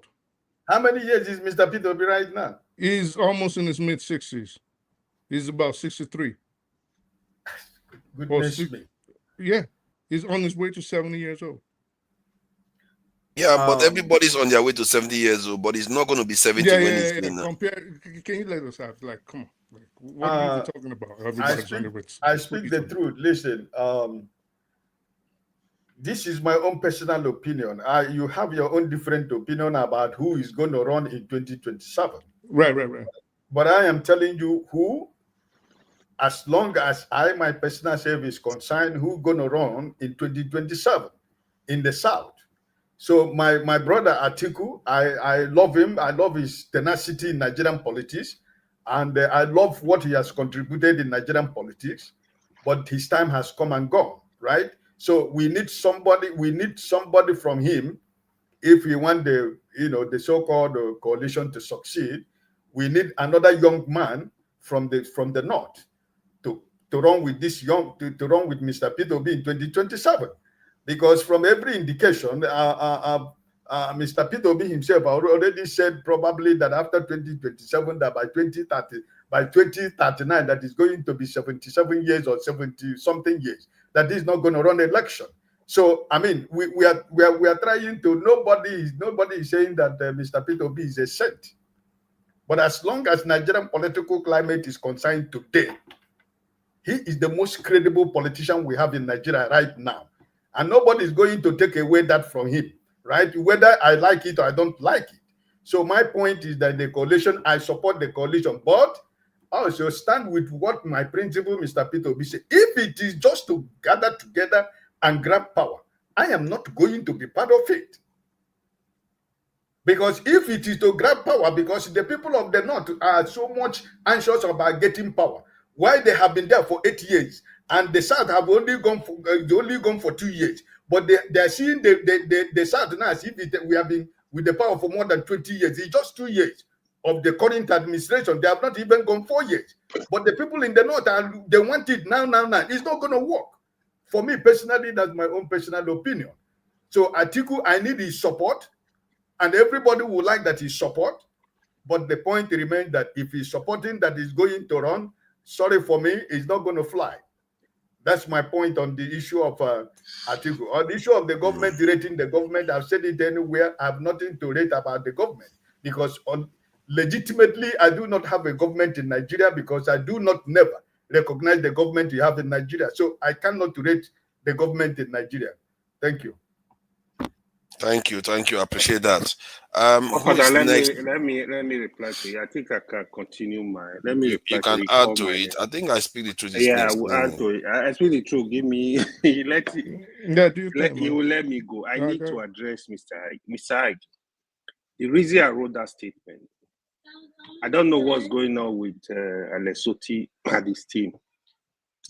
The way you, Desta, attack forefather, he has not even completed a statement. That is not the way to go. I can tell you, if he's a governor you guys hate, you will support for immediately. These are the problem. You are not seeing what you are doing. For example, if it was a governor of Imo State, everybody will say, yeah, he's a criminal. If it was Soludo, oh, he hates Peter Obi. We need to be consistent. That was why I wrote that statement. And that's a fact.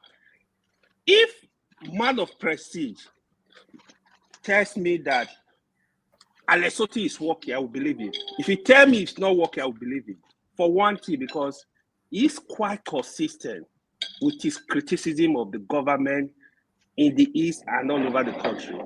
That was why I wrote that statement. We need to, it doesn't matter if the person is close to us. We got issues. So let me leave that. Can I answer you something? Yeah, you can go ahead. I am from Imo State, and my governor is Hope Uzodinma, and I can tell you, and I stand in everything I said about the governor of Imo State. He is a criminal. He never won an election, even the first one, even the second one, and he's not governing Imo State. So he remains what it is. No, I just made an example. I know, but I'm giving it back to you because I'm from Imo State. You see, nobody is above criticism. Even Peter Obi, for example, a lot of people don't allow people to say anything bad about Peter Obi. I have analyzed Peter Obi during the election. I said Peter Obi was, for me, the most credible person that was speaking to issues. But there are issues you will raise, they will tell you, oh, he hates Peter. It doesn't matter. For me, I know they support any position. I will criticize you. I don't care who you are. If you are doing where you did good stuff, I will praise you.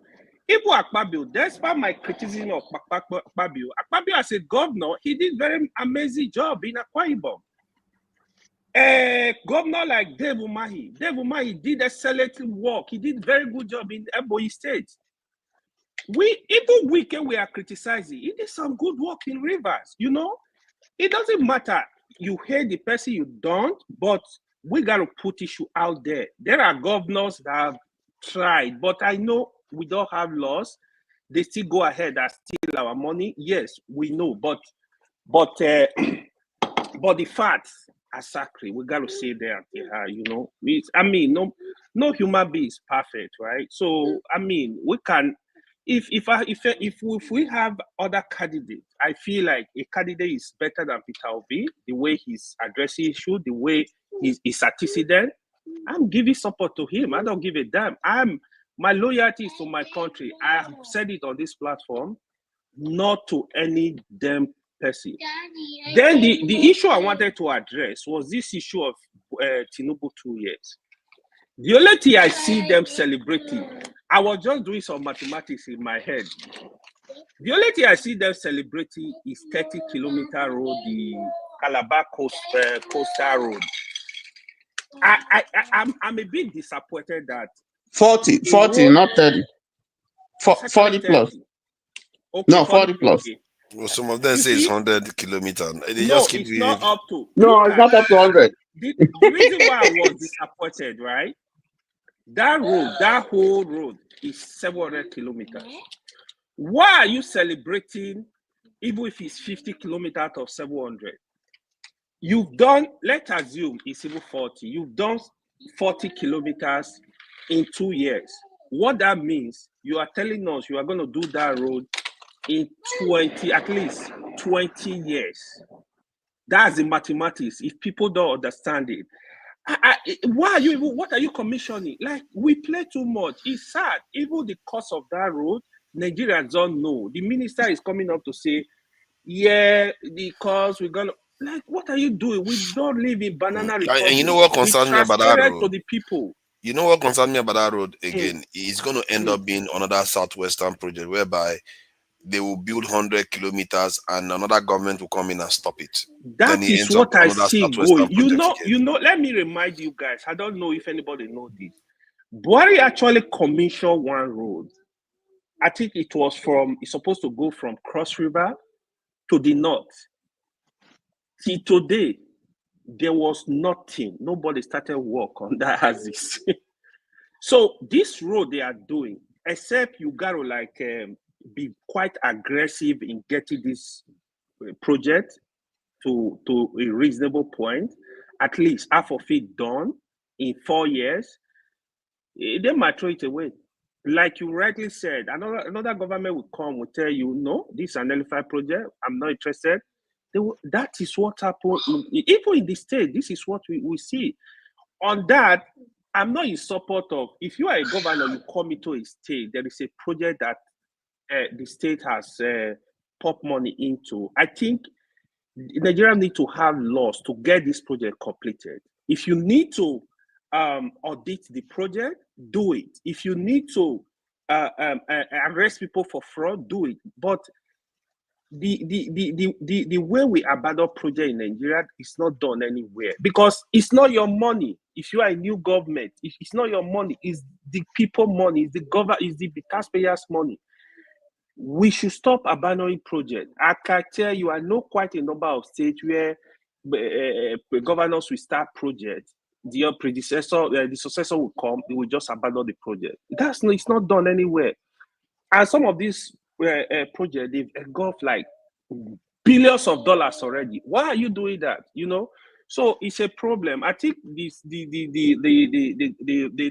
to make laws that will compel the successive government to get this project completed. I think that's the way to go, in my opinion. Thank you. Okay, I'll stop there for now. For fathers, can I just say just chip in one or two things? You see, this project is not wholly a federal government project. Federal government just has 30% buy-in in the project. 70% is from the private company. It's high tech. Okay, so high tech is doing more of the funding. That's why part of the reason why the minister is saying that we can't tell what when they told him that is how many trillion, 15 trillion. He said no, it's not true. Well, you know, $15 trillion. He said it's not true. They don't know the costing at the moment. And of course, you know, it didn't go through the proper procurement process, you know, bidding and so on and so forth. So there's a lot of mystery surrounding it, some of which, you know, is left to speculation. Is a company that government is interested in. I was listening to Mahi. He said because they gave it to high tech, because they were able to arrest the Mami water that was disturbing in the Atlantic Ocean. So they gave it high tech because they did a So Atlantic. Mr. Tony, sorry, is it a public-private partnership project? Yes, that's what it is. You know, because the counterpart funding by federal government is just 30%. So the other 70% is left for the private company. So how are you going to determine? What is that company? Owando. I think Owando is involved in the project, if I'm not mistaken. No, it's high tech. It's high tech. It's high tech.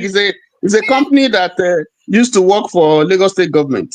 You know, so you know they are the ones that was awarded that project. Yes, they are the ones in the main, and you know there are interests there. Then where does Owando come in? Because I heard that Owando is involved. Where does it come in then? Owando, the Tunubus have an investment in Owando. In fact, his brother, Wale Tinubu, is the one that used to be the chief executive of Owando. You know, the point I was making was that I gathered that at least maybe I'm just like the OT one, maybe it's fake news too, that Owando is involved in the Lagos Calabar highway too. Is that correct? I don't know. I can't speak specifically. What I know is that there's federal government participation, and then there's high tech. You know, I hear that there's some yes, Shaguri somewhere in some connection to the Tunubus too.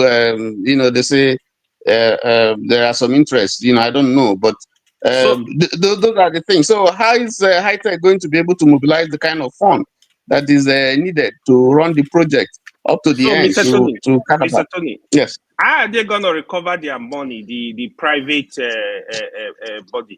Are they going to collect? Of course, you know that of course, you know, of course, you know, how did they do the Lucky Toll Gate and all that? Of course, they are going to toll it eventually. It's transversing 9 states, 9 coastal states. They said high tech. They said high tech is a subsidiary of the Chaguri Group. Yeah, very good. Somebody from the Tinubu family is married to Shaguri. And I think somebody put online the other day that the Chaguri are the true they are like the godfather of Tinubu or something. They're the ones that run Nigeria. They're one of the power brokers in Nigeria. I think it's in France, and maybe that's why they go to France all the time. Forever. You see. I will just end. It's not my turn. I'm sorry. I speak the truth. You see, I once did a job for AfPrint, a company called AfPrint in Lagos. They are into textiles. It used to be one of the great manufacturing companies in Nigeria, based in Lagos. AfPrint, they have a very large facility. I think it's just gone now. Now, if you look at the list of the directors, they are Indians basically. You have Didi Shanrai, Nigerian. You have another Shanrai, British. You have another Shanrai, Indian. You have another Shanrai, America. All of them the same family. So when these people want to exploit the country, that's how they come. There will be one that is a Nigerian. If you check the Shaguris now, there's one that is in fact, you know that the Eco Hotel. Yeah, I was there when they sold Eco Hotel. They sold it to them. I mean, don't get it twisted. The Shaguris are Nigerians. You know. Yeah, you know, so some of them are Nigerians, some of them are Lebanese, some of them are from the UK, and so on and so forth. But of foreign descent. They are foreign indigenes, though, even if they are Nigerians. Yeah, they're of Lebanese descent. Yes, so they're all connected all over. So you can't touch them. If you can't deport one, it's a Nigerian. The other one you deport, America will come after you. You deport the other one, is Britain will come against you. Donald Trump's daughter or something like that? So you can see. Is it from Shaguri family? I think was that company that produced. I don't know. Nigerian, Lebanese. Yeah, it's one other family. I forgot the name. They produce like those toilet paper in Nigeria. Has Oganek finished what he's talking about? I don't know whether he has. Okay, I think has he finished? Then who was supposed to speak next? I think I think he's speak the truth. I just wanted to. It's all right. Is it that you don't want to speak the truth to speak? No. He's very happy to share his point, his own turn. But when it comes to other people's turn, he wants to talk over them. That's not true. I ask. Listen, this is where I discuss. I ask questions, and I notice in the Nigerian space. I mean, you're epitome of it. You do not like adverse opinions. You get scared. You hear questions. To you, a lot of y'all, questions is a sign of enmity. Remember, we had to explain it to what's his name the other day. Like, just because I ask you a question does not mean I hate you. And Augustine, and he kept saying, no, that means you. If you ask me a question, if you say you don't like my position, that means you hate me. And I know these Nigerians, to a large extent, at least on this show, usually don't like it. You ask a question, they get aggressive, they get mad. It's like we're discussing. I just wanted to go back to what you stated, and I see that's what you're trying to run away from. You gave us points about why you think Peter, you gave 4 or 5 points saying Peter Obi is not corrupt. Could you please reiterate those points so we can Okay. let this discussion go on? So amongst all the politicians we have in Nigeria, Peter Obi is one of them that has won up to 6 million votes, and he is proven to be less corrupt than the other major candidate. He's also proven to be of better temperament than the other major candidate. He's also proven to be more transparent than the other candidate. He's also proven to be more empathetic than the other candidates. It's also proven to be more collegiate in terms of the way he works with people than the other candidate, and it's also proven to be generally focused on trying to reduce waste from government, as he's proven in his state that he's also carried out. In terms of security, he's also proven to be ready to make tough decisions than most governors will take. He took drastic actions in the state that he was governing, and even some people still criticizing for it today. Like but what? he's Like capable what? of Like what? Like what? the clearing out the elements that were causing insecurity in the state that he didn't like. Okay. So he took drastic actions for that. Okay, So, okay. All right. but- So let's and, talk. and the culture he promotes is So a let's culture talk. of reduce costs, not waste, All right. and So also reduce corruption. He's not going to make his campaign. No, it's just a fact. So let's the facts. So we're going to tackle Compared those to the facts. others. Good. So we're going to tackle those facts from the top, and this is why I wanted us to do, because you're not going to come on here in your bid to ask case just It's spread just a a fact. lot of I'm not lies like making it up. All right. Dispute them. Okay. So the transparency. Let's start with that. Give us examples of how it was transparent using the fact that this is a guy that lied to the election committee about monies that was only exposed after the expose of the Pandora Papers. Okay. So one, if I'm not mistaken, I'm not his lawyer, I'm not his campaigner, I'm not even an obedient. I think I will be this thing. I'm not even an obedient. I'm just calling it as I see it. One, if I'm not mistaken, he said he gave he handed his funds over to portfolio managers. You know how these rich people do their things, and they do what they do. So there could be a difference in the way he came across, the way he explained things versus how it turned out from the way Pandora's paper came out. Because when you give your money for all these people to invest, you can't always tell where they put the money. You can tell them where not to put it, but you can't necessarily tell them where to put the money. That wasn't what happened.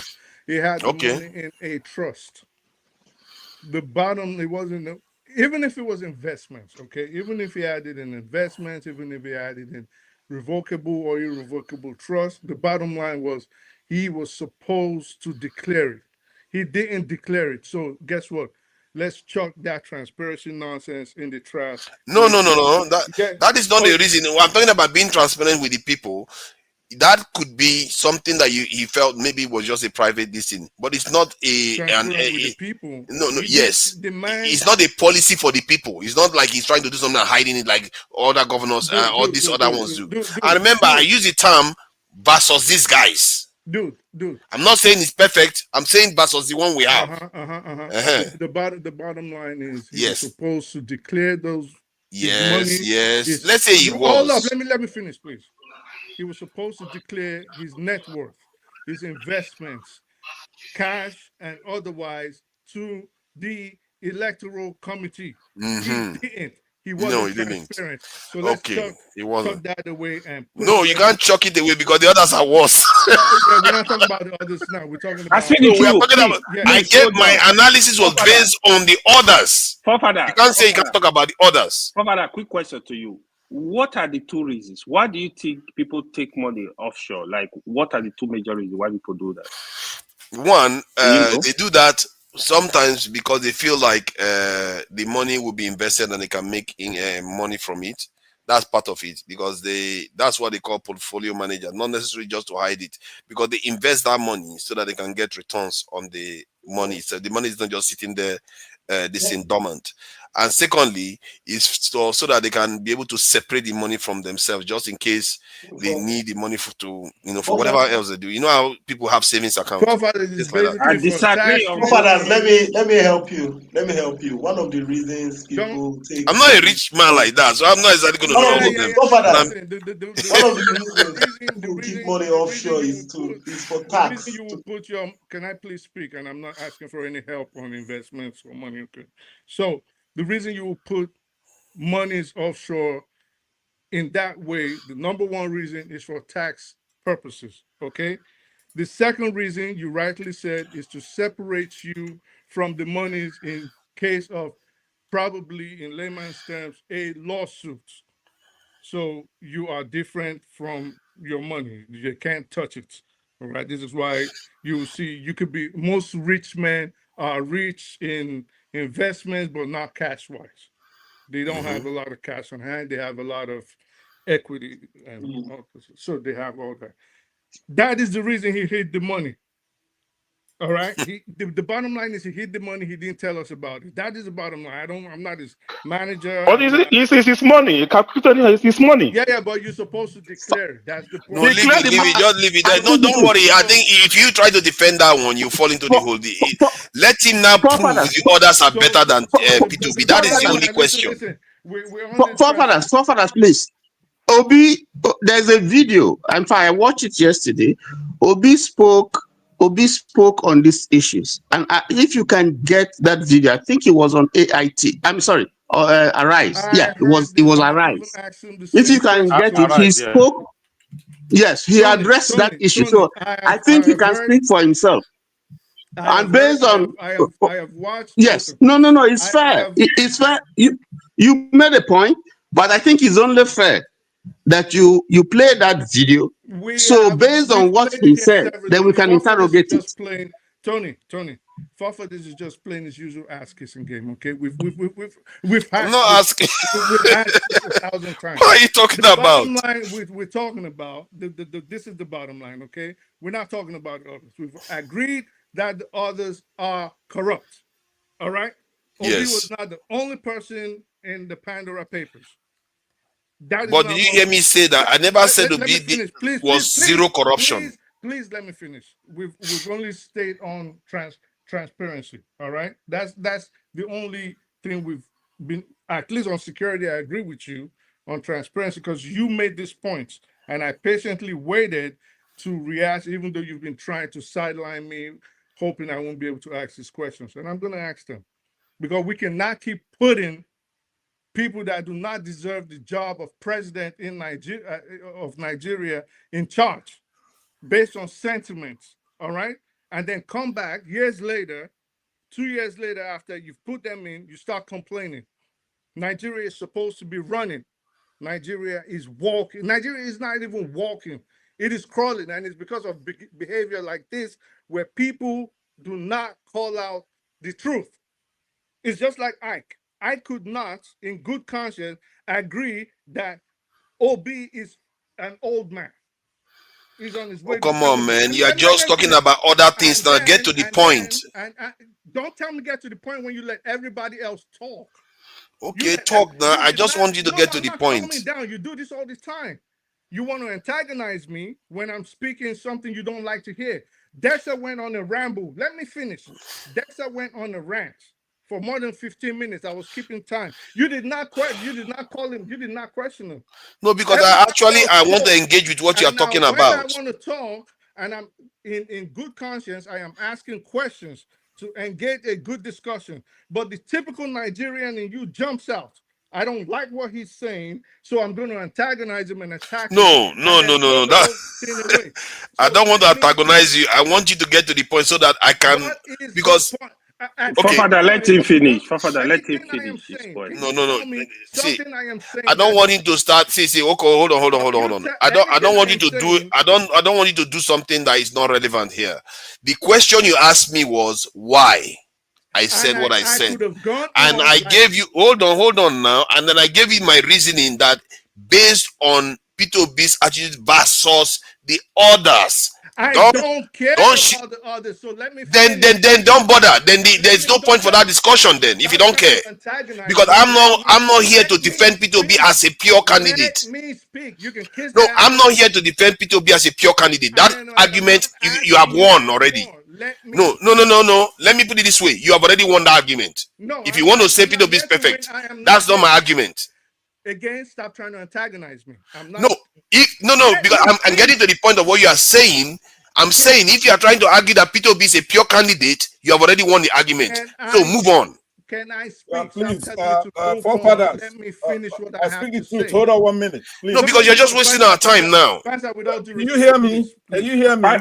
Pastor, why will you wear that cap? Are you Let a me chief? finish. Hold on. Forefathers, please. Let me say something real quick. There is no point arguing a point that you have already won. But how can you tell me what I am saying? I wrote some things down on like you people that. You've already won the argument if it's based on your point. We got 5 minutes arguing since I came in. Wow. Let me finish. Let's let him finish. Please, I speak the truth. Please hold on 1 minute, please. You continue. No. Hold on. No. Pastor, wait. Let him finish. I think it's his season that he has to finish. I patiently waited, and he. To be fair, it's his turn. Let him finish. He's doing it again. Let him finish. Then you mute me. What is? Oh, sorry. Sorry. When you calm down, let's get to the truth. Calm down. I see. Please go ahead. Take your time. I think it's yielded. Let me say one thing really He fast. hasn't yielded. Just hold on 1 minute. Will you hold on? Look, it's not your turn. You just came in with your manual hat. You just came in and you want to start talking immediately. I'm gonna make 1 point and I'm gonna leave. It's okay. No. Whose turn is it, by the way? Whose turn is it, by the way? I speak the truth. Now let him finish. Hold on. Here's I really doesn't want to finish anymore. Hold on. Hold on. I want. There's something you're doing here that is unfair, right? You're conceding. No, Pastor, don't do that. Now. Don't do that. You hold on. No. Give me a minute here. We have to be organized. You can't just come in and just start talking. 1 minute. No, you can't do that. You can't do that. Sorry, Pastor. Who is next? Look, Pastor, don't do that. I will take you backstage. I have to organize this now because people who came here earlier on, man of procedures, he hasn't said anything. I want to say something for 1 second. You should let me talk for 1 second. What's wrong with that? You can take 30 seconds to say what you want to say, please. What I want to say in 30 seconds is this. Peter Obi is a saint. Peter Obi is not just better than those 3 or 4 who are running. So you making those kind of concession, it's not your if you find Peter Obi where he's committed a crime, talk about it. Right? This I speak the truth, and people like that, they're way off there. They keep repeating a lie, then you always give them some. Okay. Well, right? Peter Obi is a saint. I'm here to say that. And that's not my argument. And I engaged him based on that. And then he shifted the goalpost. That's why I considered. I shifted the goalpost. All right. Yes, you shifted it. Question without you jumping down my. So let me debate him on that. Let's debate that. All right, good. So, okay. Yeah. Let's thank Oscar Blackbone for the donation. Fellow Nigerians, the channel needs your support. Always remember to put that in your pocket and support the channel. Thank you, Oscar Blackbone, for the donation and this in the comment. All right, please go ahead. All right. So, Pastor, then if nothing, you are one of my favorite people on here. We play around, we talk in the back, we've had hours of discussion on this. So your opinion is very well respected. And I would really appreciate to have this conversation again with you in the public.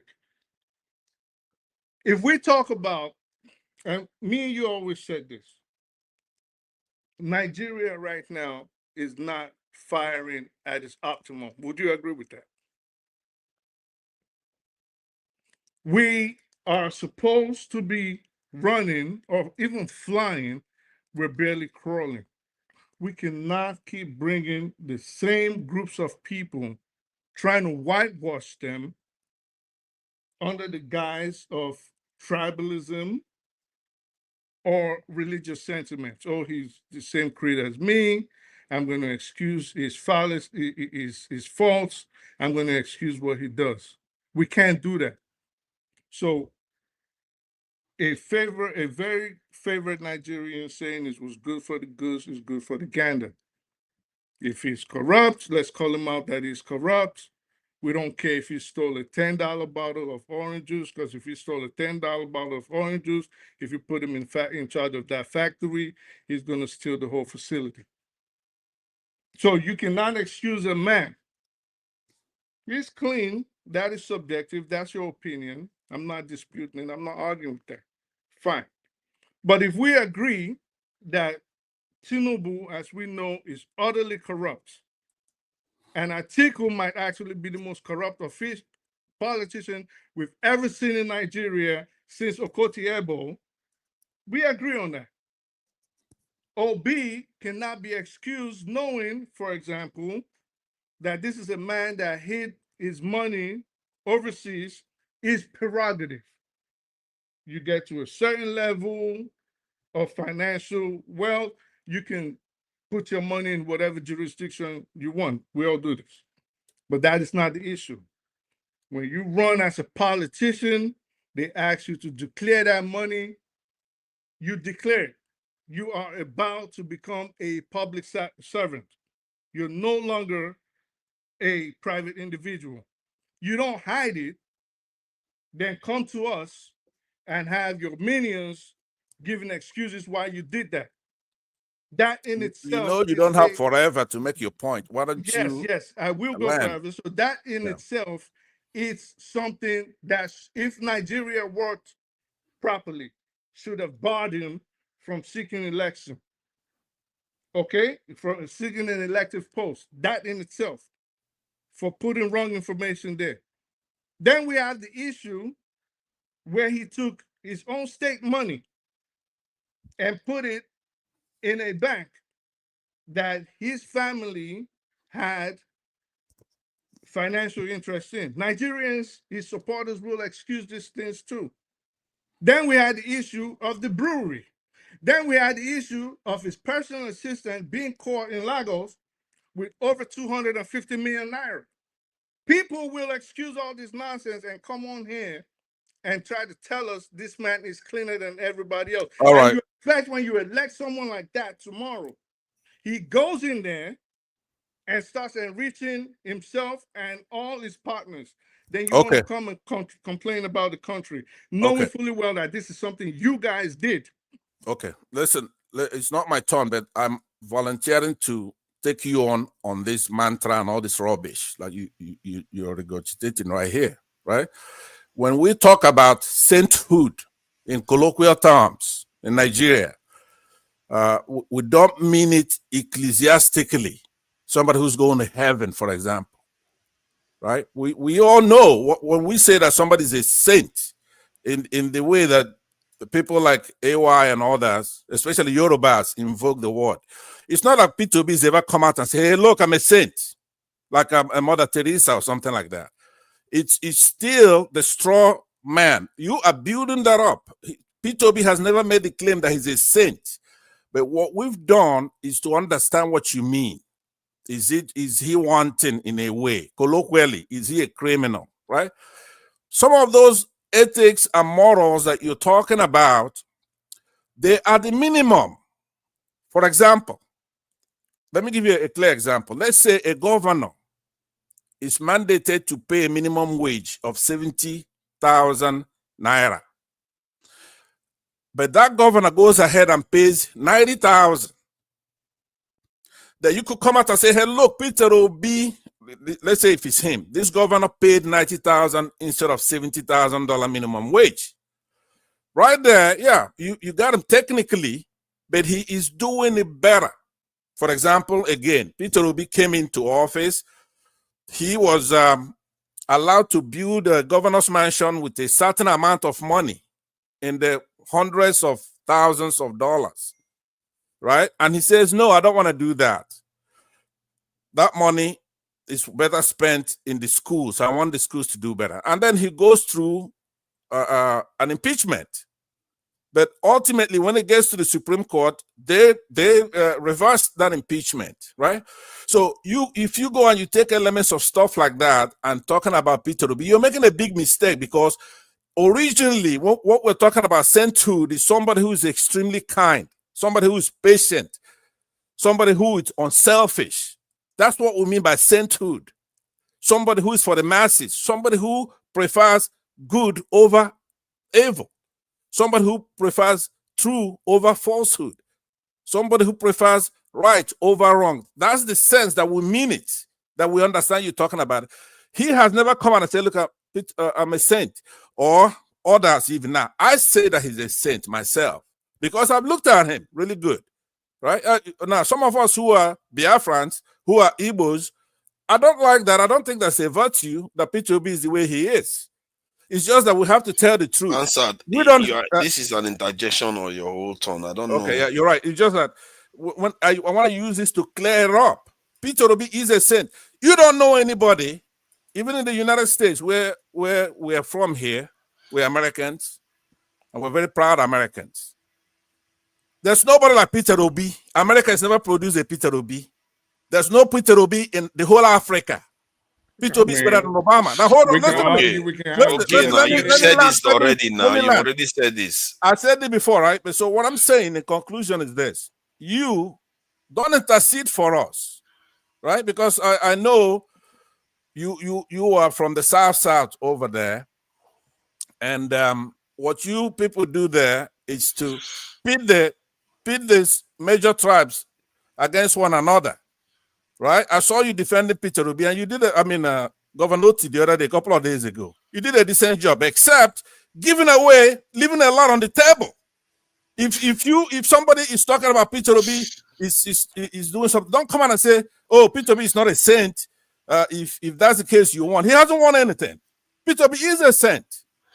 Peter Obi. Asad, let's be serious. You play too much. Let's be serious.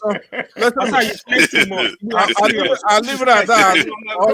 All I'm saying is that I came in to tell you don't leave a lot on the table, right? When you're dealing with people, you are going to be arrested. You take it off. Don't leave anything on the table for them.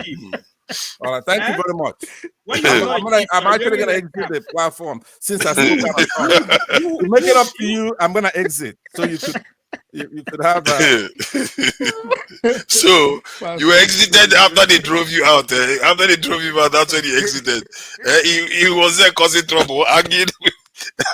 You took a simple interjection, you made a whole speech about it. I call it some Peter Obi a saint. I'm not going to sit here and call him a saint, but it's the best of the bunch, that's for sure. And I don't think you are not infallible. You are wrong in doing that as well. Even though you do something good, right? It's like you cannot say you're a teacher, you're grading a student who got 100%, right? And maybe the class is a bunch of dunces. Maybe the most they have is 60%, right? Mm-hmm. And they say, you know what? It's not fair. Let me make this student's grade to be 70%. It's not fair. Peter Obi, it's one of those people that come once in a generation. Now, it's not good for me because I believe that as a Biafran, we ought to take that country by force. Pass it. But Peter Obi wants to. We don't need none of those dudes, man. Okay, no, I just want to tell you. None of them. We don't need none of them. No, let me tell you something. I speak the truth. I'm really disappointed because you'll be a good soldier for the country. You'll really be a good African soldier. Somebody who's you should be one of those fighting these Oyibos that want to put us down. You should be one. You have the physique. You have the intelligence to support forefathers and make him come all the way. To come here and try to straddle both fences. Come all the way. Come all the way where? One thing, what you do, you have sympathy. You do have, what you do. You take an objective look, and you don't want one side decimating the other side. For example, the Igbos versus the Yorubas. So what you do is to try to give them something. When you're building a computer, for example, the language is true or false. I'm not interested in winning. I'm just interested in sharing facts. You notice people like, for example, AY, he was really bad here. some of them, they like me to talk to them because they know I'm telling them the truth. I'm telling you. What do you mean AY is bad here? People like a man of prestige who's gonna go halfway here, like you're doing, right? Man of prestige hasn't even said it. He's been very patient. Yeah, he's gotten better as well, right? He's gotten better. I've seen him platforms, fighting with his spirit. How could you be a Nigerian? How could you be a Nigerian, right? And we're talking politics, and you're not. What do you mean fighting with the spirit? So you have to be outraged about what's happening, right? If you see like Natasha, you're gonna listen to that woman talk and see how they're now persecuting her, and you're talking, and you don't get upset about that. You don't have a spirit. You don't have blood flowing in your veins. We have to do the right thing, and we can. And I live with this. I speak the truth. Yeah. You should be a good soldier for our country. That's what you're doing. Nobody actually believes you because you're here in the United States, right? There is no way some of the things you say, they're pure stupidity. Why would you do that except when you're talking about something else that you make sense? Talking about Peter Obi and Pandora Purpose, that's so stupid. Nobody's not. Let me tell you something. It makes you look stupid. Well, believe me. I'm telling you. It probably does to you. And no, to any objective, but I don't want to argue with you. I want you to go all the way. So you don't look good when you do that. You're not convincing anybody. Nobody. Have you seen the obedience? Do you see how Nigerians want to take back their country? One at a time. We don't need none of them. Listen, there was something that happened. Remember when they split the 144 billion naira to the senators? Remember that just after the election.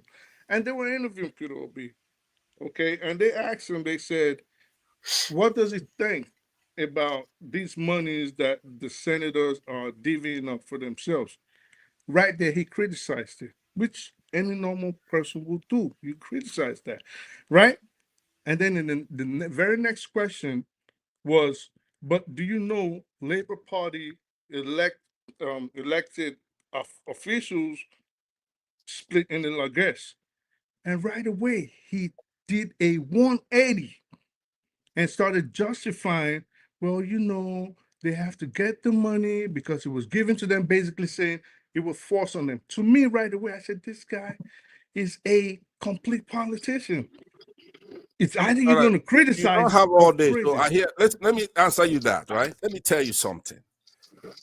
That's not the rubric of judging a good leader. Yes, it is. Well, no, hold on. Let me tell you. You don't want the Labour Party senators to take the money, right? You don't? No. If they're sharing the money, refused it. They should no. Why? How? And no. that money. Look. And listen to me. Nigerians let me tell you. You spoke. Let me tell you something. The way it works in parliaments or the Nigerian National Assembly, right? You have minority view, right? If the majority vote for that jeep or money, this minority group supposed to, I don't mean minority like South or something like that. I'm talking about politically. Okay? So they give their shot. If South are not minority. What are you talking about? Can you withdraw them? If they lose, right? It's politics. If they lose and the majority carries the vote, then they move on. They could still reject it on principle. Nobody. I wouldn't. Right? Listen to me. Okay, wait. Sponsored, you've had your turn now. You see, man of prestige, you're not complaining because it's sponsored. When Sponsored is doing whatever he likes, they just let him carry on. Okay, well, anyway, we'll debate later. That's a good debate because I do want you over on the side that is right. You in particular, I want you to do the right thing. Right? You cannot come out on these platforms and diluting every other idea that you have. You're knowledgeable about Africa as a whole, about Black people.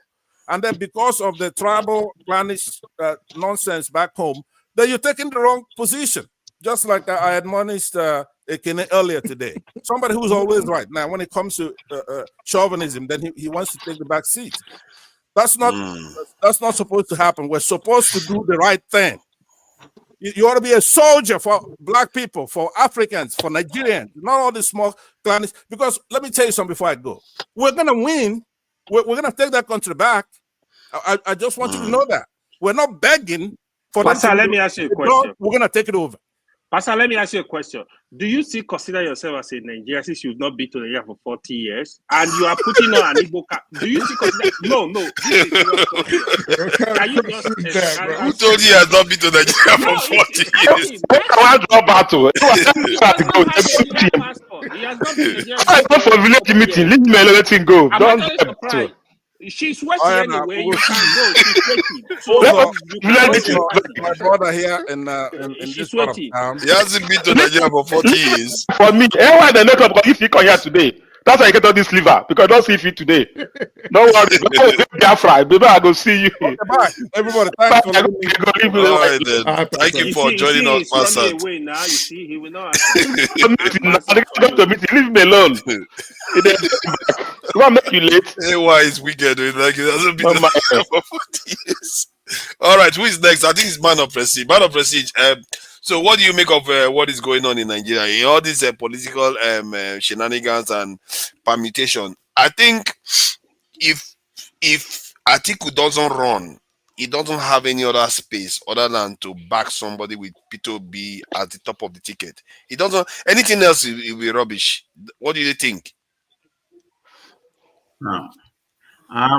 I thought we were talking about Tinubu, his achievement, the grading of everything. But anyway, going back. Oh, no, you can talk about that too. You can talk about that too. Okay, no, let me start with this. I'm going to address I speak the truth. I think I speak the truth. I don't know how. I mean, most of the information you get, I don't need from reading from ChatGPT or from any website you read, But you have to understand the dynamic situation in Nigeria. There's no pure person in that country that's going to come and obtain a position. Let's just say a person like Shower, is close to being plain. But it's going to be very difficult for him to come to, to the dynamic situation in Nigerian politics. You have to know somebody. Nigeria, as we are right now, the people in Nigeria, they're not like you and I. They are very docile. They're not ripe where they can just plug somebody, an independent person, to come, like what happened in Senegal. We are not there yet. We have to use the vehicle that we have, at least. So I'm not here, I'm going to be supporter, okay? I'll be very transparent about that. But in my own opinion, this is strictly my own opinion, he's the least of the devil. And this is why I'm supporting him to pilot. I can go by his antecedent in Anambra. But you have to understand and speak the truth. There's no way, particularly, where you and I from, this eastern part of Nigeria, we are Republican. They don't believe me. I'm not saying they are right or they are not chief or whatever, Anybody they consider to be corrupt, he's not going to be elected. People like Okurota, Kanu, they're not going to, the Igbos are not like that. It's just that something in their DNA. So I'm not coming here to say that they're being corrupt. Does he have some baggages? He may do, but he has not been proven. I mean, we should understand why he was impeached. Because he refused to inflate the budget, if you understand. I see a lot of chat talking here, people like Kulata talking some nonsense. This Pandora paper we're talking about right now, go and read it. You can use the ChatGPT, you can use any kind of Premium Times. He established the Pandora paper. I'm not making an excuse for him now. The Pandora paper, or investing money offshore, is a way to, it's a tax invasion. Everybody knows. As a businessman, I'm not a politician. If I have that means, because it's not illegal. You are not in the United States. You know me, money, right? Invested money in the offshore account. And that did not disqualify him. So let's talk about Nigerian case. There's about 10 business people, rich people in Nigeria, that invested their money in the Pandora paper. Is it the right thing to do? It's not the right thing to do, but none of them has been convicted or whatever. But there's no. Let me interject. There's nothing wrong with putting your money offshore. It's not a crime as far as you are adhering to the financial and tax laws of whatever jurisdiction you're from and wherever you're putting your money. There's no crime in it. You can put your money under your pillow if you want. You can put your money in cows. You can put it in Bitcoin. You can put it in real estate. You can put it in whatever investment, wherever you want to keep it, as far as you are following the law. That's not what I'm saying. The crux of my argument is he did not declare it. He did, when they give them the financial papers to fill out, the electoral committee, he willfully neglected to include those monies in the papers. And that who, if Nigeria was a working country, should have barred him from um, um, aspiring to be president of Nigeria.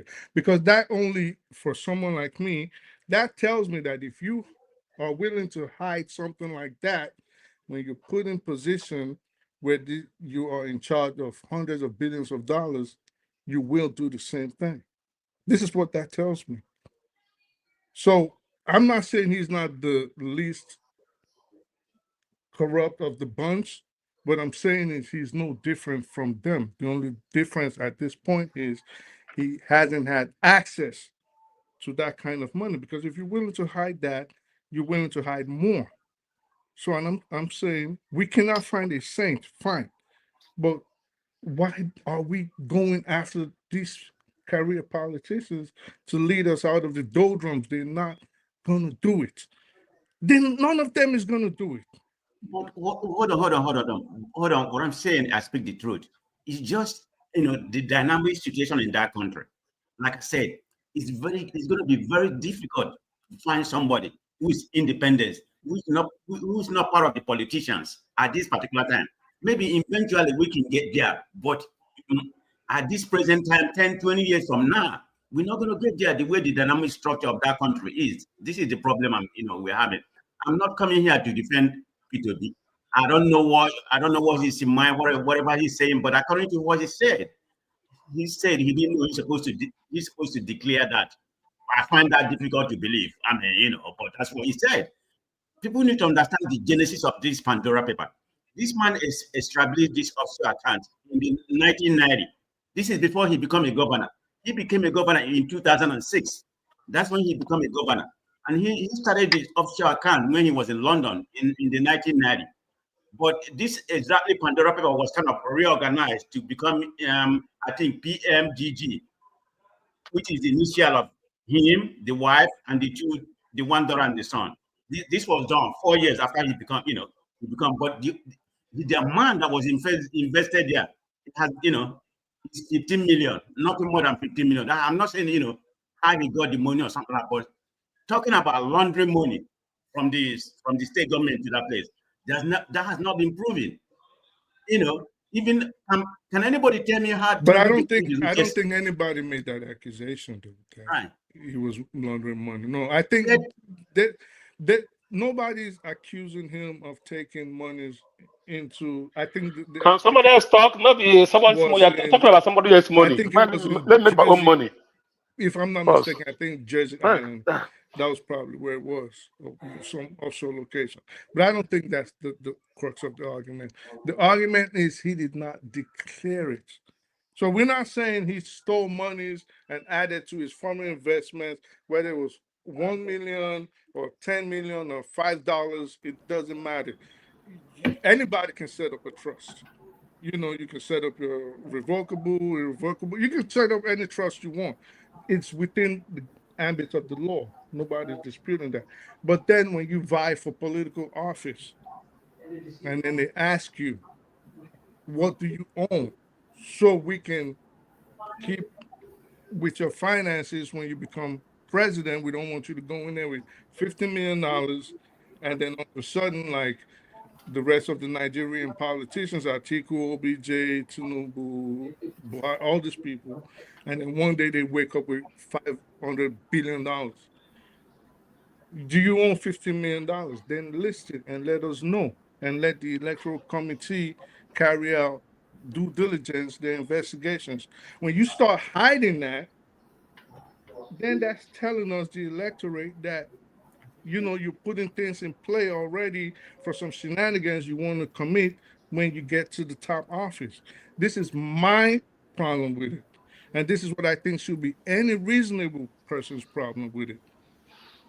Yeah, but okay, let me ask you. Hold on, sorry. Let me just ask our spiritual one last question. One last question, please. One last question. Please, I want to go forward on this. It's one last question I'm just going to ask. And as spiritual, don't use 30 seconds to answer it, or at most, because it's not supposed to be long. The idea is that if you had Atiku, Tinubu, and P2B based on corrupt practices and the culture that they will cultivate within society, who would you choose among three of them if you have only that option? Are you asking me to speak the truth? No. I speak the truth. If you had only that option, and without a doubt, it's going to be OP. That is the point. That is all I was telling you. I think the truth is not that they bestow money. Listen. They calm down now. Hey, another one not come now. Another one not come. Calm down. DJ, calm down. We know they are all criminals. Just calm down. If you understand as the truth very well, what is saying? Father, and I wrap up. Let people decide. Let me wrap up. Yeah. I'll give you a chance to wrap up. When they said you should declare what you have, he never declared that money. That was what he's saying. He didn't tell that Obi is corrupt or this. For that, for him, that is no for him. You should have declared, I have 2,000, I have 15,000 so place. So when you leave office, and that problem with Nigeria, you see somebody that have $2,000 in his account, when you leave office, you leave with $100 million. Nobody answers question because they didn't declare whatever they had there. So that's what he's saying. He's not saying that. It's a fair point. That's information. Information. Please, can you be able to allow? Can you bring back at Arise or Channel Television the response of Mr. Peter Obi when he was asked about Pondera? Can you bring it and play it for us? The question is, there's no short video. Most of his videos are about 40 minutes long. And to okay, no problem. Okay, let me wrap up. Let me go ahead and wrap up, please. Okay, please go ahead, man of Prestige. Okay, thank you very much. I think my only reason why, like I said, I'm supporting P2B because he's known as somebody that, a good governance and transparent.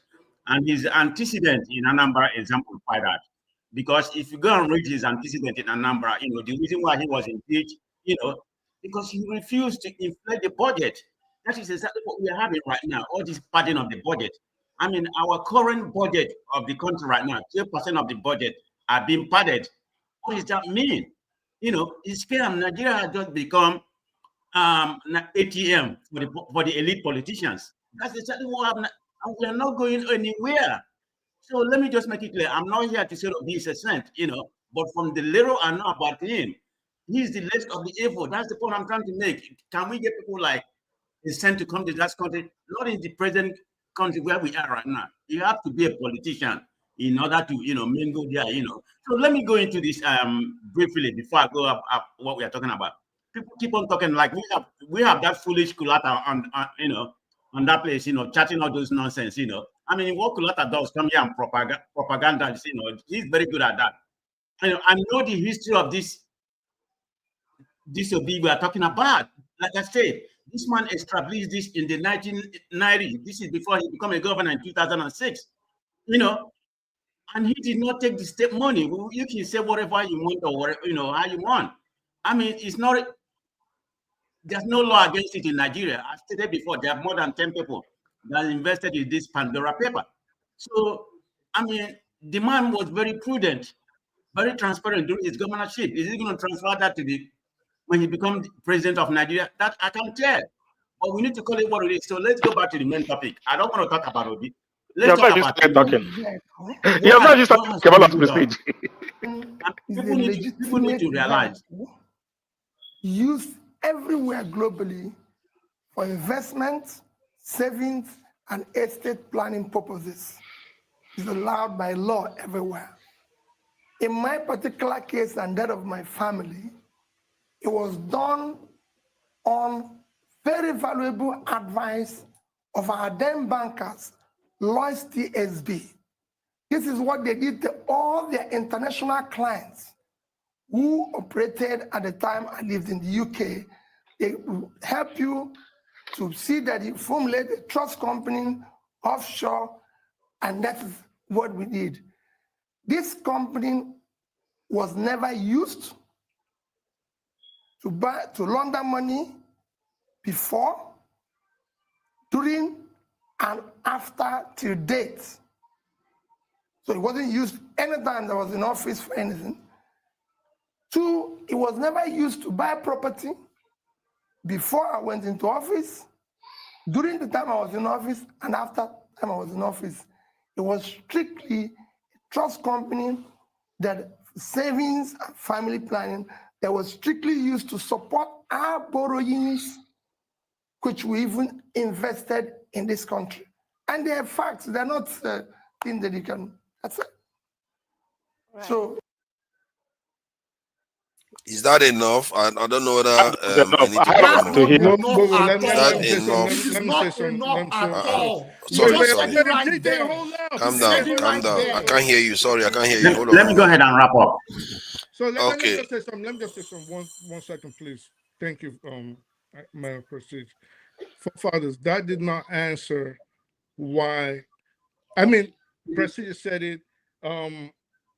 Let us speak the truth. Go ahead. I speak the truth. Yeah, but the point is that did not satisfy the answer.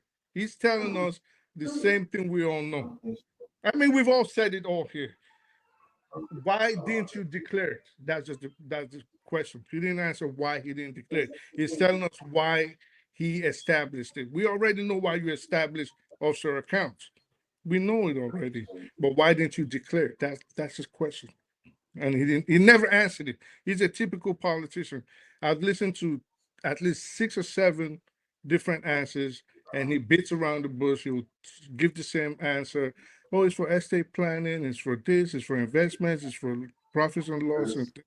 But he'll never tell you, why didn't you declare it? Have they asked him that? Nobody have ever asked him that. That's the question they asked him, and he'll beat around the bush. Nobody have asked him, why don't you do this? Let me say something. Please round up so that we can go to. Forefather, he didn't play the whole video. They asked him why he didn't declare it, and he said, "I'm not saying he's right or he's telling the truth." And he stated that he didn't know that he was supposed to declare it. That was his statement.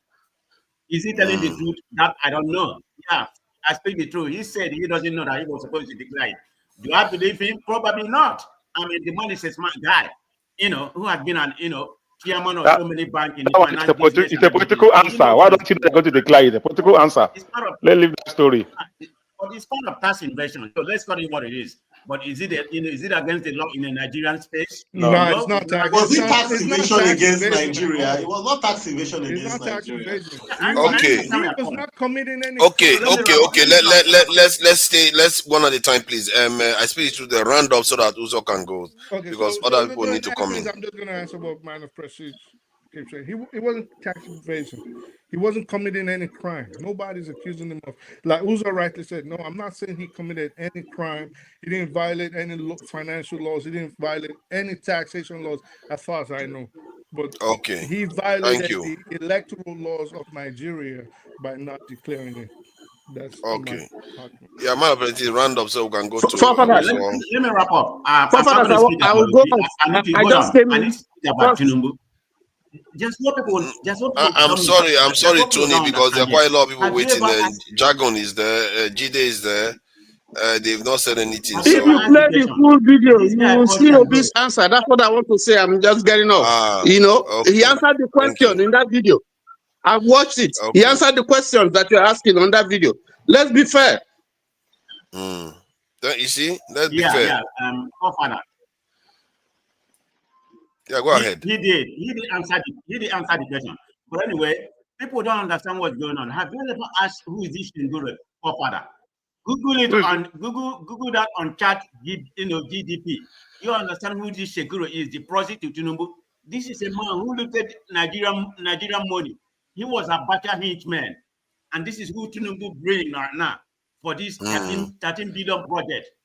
I mean, it's going to cost. It's about 700 kilometers. They only have done about 40 kilometers. So how many years is that going to take? In 2 years, they have only done maybe less than 40 kilometers. This is a coastal highway that it's about 700 kilometers. So where are we going to go? Is it not going to be an elephant project? This is what we are. It's only going to benefit from Lagos to Ogu and Ondo. That's the only place it's going to benefit. So let's call it what it is. It's just an elephant project. I mean, they're going to embezzle our money. It's a prosy. That's exactly what's happening. But, Tinubu is a failure. I'm not, I gave him F initially. I'm beginning to rethink my F. He's going to go below F. Okay, I don't want to talk that much. Nigeria, something wrong with us. Thank you. Thank you for that. Let me bring in Uzo. All right, Uzo, you're welcome. And what do you want to talk about today? You want to grade Tinubu. He did very well, isn't On it? the coastal road first, we all know that Nigeria Commission now is not the first place. This is a template they are working on. I remember during the Obasanjo regime, so I saw a signboard on the TV. There's a road that leads to my village. It had been done on commission. It was not internet like this. Then I traveled December. I saw this signboard commission only a kilometer of road. It's about 10 kilometers. They only commission 1 kilometer of road. And the road, the thing have been on the paper that the road is done on commission. Yeah, it's done on commission. The commission. So it's a template they're following. It's a normal Nigeria template. I don't see how construction for a road you have to do like we have to put all that pressure on people. We are on the Western world. Construction of the road is something by the city, by the state. It's a continual process. All right, it doesn't stop until they finish the road. But in Nigeria case, High Tech is a Tinubu company. Maybe I don't know, but I met High Tech working. They did the whole Eco Bar Beach. Is High Tech that Sanfi Bar Beach? They did most of the major road that leads the Atlantic a lot when Tinubu was the governor. Before he was the governor, after he was the governor. Yeah, High Tech is a most. I know people have a share on that, and I tell you, if they have a good benefit for Nigeria on that High Tech, they should start this road. So more than about 700 kilometers. You should have more than 20 companies working on having that contract. Some will start from Calabar. You don't want to finish it. The money is there. So we'll start from the end. So we'll start from the middle. Before you know it, 3 years, that road will finish. But I tell you what's going to happen is that by the time they finish the certain part of it, Tinubu will be God. They will start the project. That's it. They will just, you see what you said? That's what I thought too. Why didn't they start from the middle and the other side? They just do it only for one side. And it's going to end up totally being a Lagos project. If another government comes in and stops that project, it's just going to be a Lagos project. That's Nigeria for you. It happens everywhere. That's Nigeria for you. And coming to all those criminals, I don't know why this always happen. During Buhari regimes here, he ruled for 8 years. Nigeria was crying. No collation for anybody. No northern collation, no southern collation. Everybody if you even protest, they say it's a haram. It's not going to happen. But just 2 years of a certain governor, everyone want to remove him, just like the way they remove Jonathan. The same thing that is going on. For me, I don't support any collation. I don't support it. Let Peter be run individual. If he fail, he fail.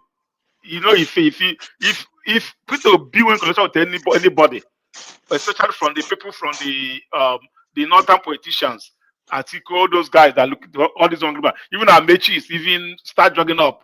It's very sweet now. Start singing Nzobu Nzobu Enyi by Enyi. Amechi will start running the pitch all over the place. All of them are all criminals. I don't see what they're trying to achieve. For me, let Tinubu continue, man. If be one in coalition with any politicians, I'll go campaign against them. And I tell you, with the Southeast standards, that's his downfall. I will tell you lie. I know it takes us time to key into Obi agenda. When Obi wanted to be the president, it takes the Southerners times to key into his agenda. If he tried this now, that is it. Nobody is going to follow him.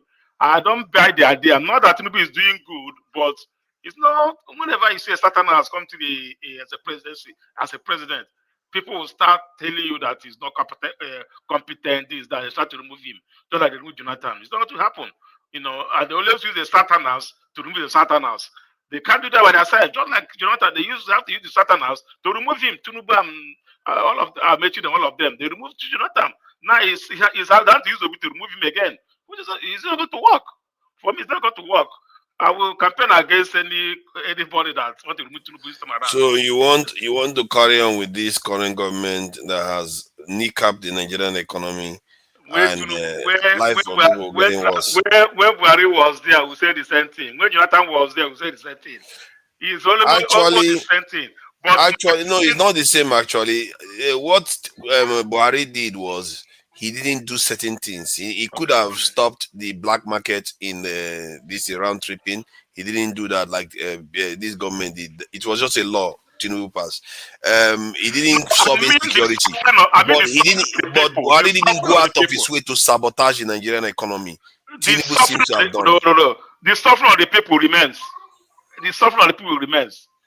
Yes. That's what I mean. The suffering of the people remains. It don't matter the policy you take, but the suffering of the people remains. It didn't reduce. Or everything keep on going up from when Jonathan left it. You keep on going up. So that I mean the suffering remains. It doesn't change anything. So if you remove Tinubu now, somebody else comes in. The suffering. Do you think that if Erofai, Atiku, all of them join hands together to bring P2B as a president, they were likely to rule?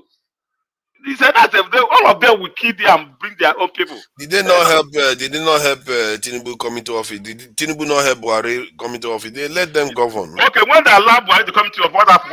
What happened? They allowed Buhari to govern, and he didn't govern well. Who would allow Buhari to govern? Yeah. Tinubu, no. It is. He like Tinubu, I don't know. The Tinubu tweet go on like a kid. This in Buhari. Buhari is not like a Tinubu's student. It's not. So I don't know. My own point is anything coming together from handshake across the Niger, from the north south to remove the president. I mean, I don't support that. I know Nigeria, we are facing a hard time now, but end of the day, let's call it speed. As Sidi Tah said, if we can start holding this our president accountable before you go to the office, you declare your financial stand. When you leave office, we weigh you again. Not somebody or kind of man that won election in Abuja at that time. That guy may be a bastard rich guy now. I may be surprised. I may be surprised by your opinion. Your opinion seems to be quite superficial. Like, okay, because it's in Southerner and they shouldn't remove him from office because. No, my opinion is this. Then if we'll be run independently, let's challenge independently. I will love that. All right, but coming in a coalition with Atiku, all of them to remove him. That's what I don't want, because they did that already. Okay. During 8 years of Buhari, no, who tried that? Was Nigeria better?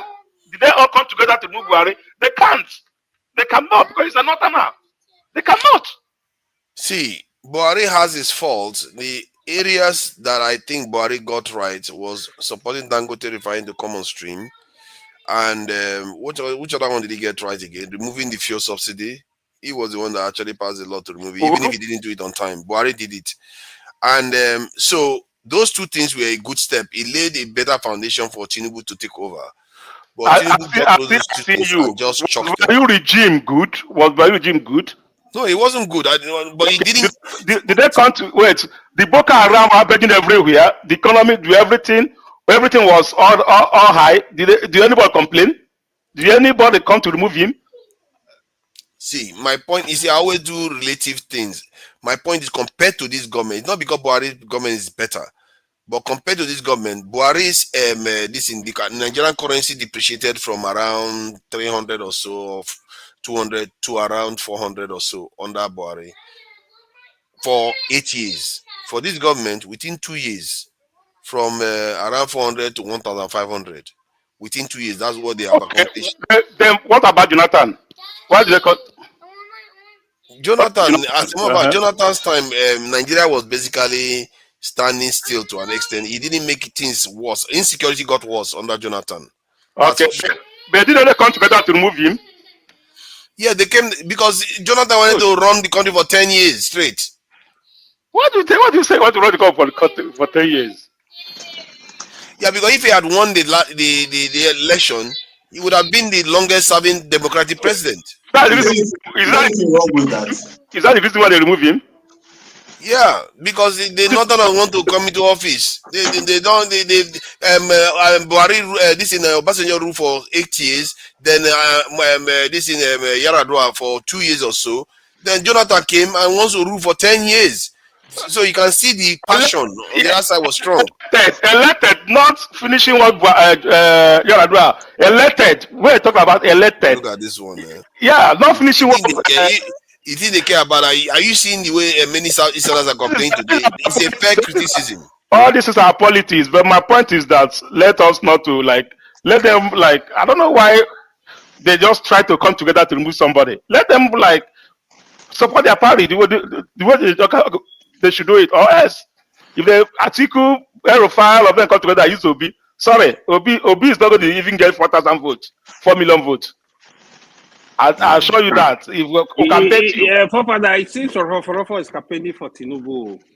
Yes, the way he's talking, he's campaigning for Tinubu already. My point is, let them stop all this thing they are doing. All right, when they stop all this thing they are doing, let them support. You are campaigning for Tinubu. You Yes. sound like a campaign. I've never heard you sound like this before. That's what I'm saying. I think what he's trying to say, what he's trying to say is let South complete their 8 years. So irrespective, like let South complete their 8 years. No. They can come out from Labour Party and take over. It doesn't matter. But not from PDP, APC. They want to come together to remove him. That's your point. That's not it. Okay, that's your, I guess, fair point. So let's see. It's Jagun is next, isn't it? Jagun, I'm sure there are people before me. Who expect corn and fuse? Who is before you? Fuse. You know they see. I don't see. Somebody say also is corn. Corn agbado.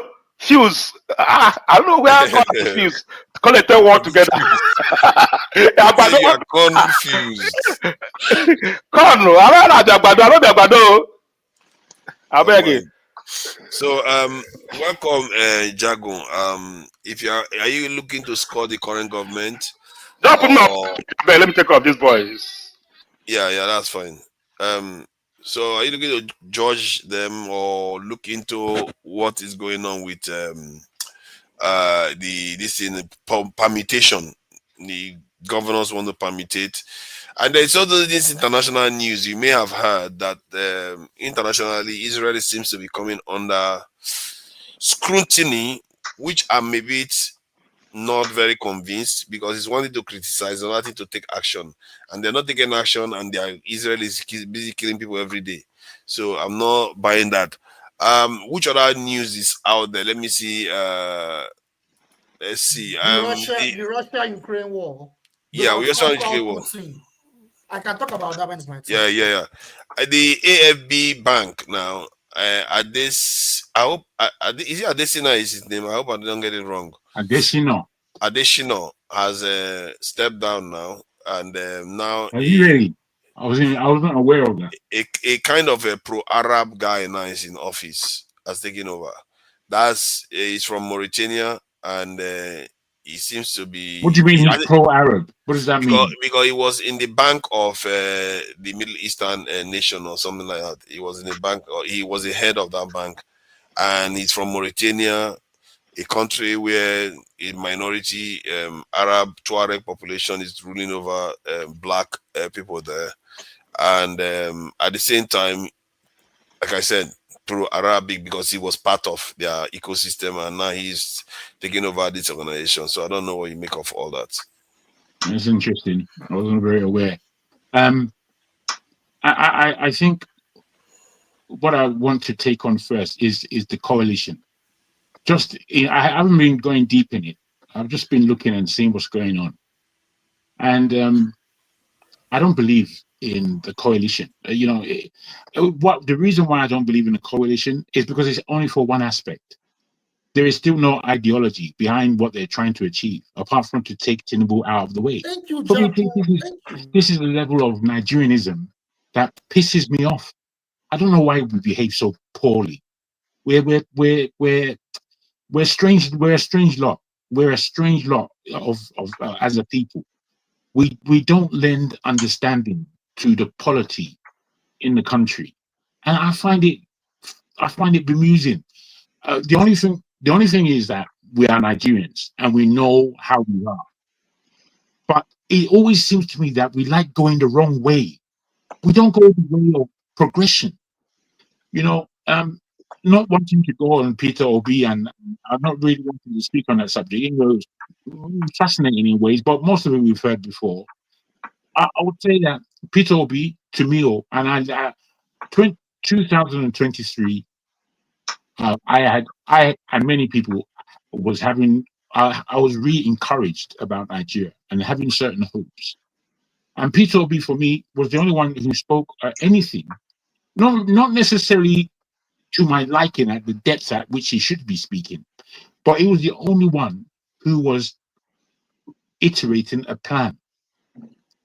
He was the only one who said what he's going to do, who spoke about a philosophy of production how do you say it? Please remind me. Consumption to production. Yes. And I think that was an ethos that Nigeria needed. That, you know, there's a thing about timing in the world of politics. And if the right person doesn't come at the right time, it's just going to screw up. For me, Tinubu should have never been there. Right? Looking at Tinubu, he seems nonplussed. It doesn't seem to me like he knows what he's doing.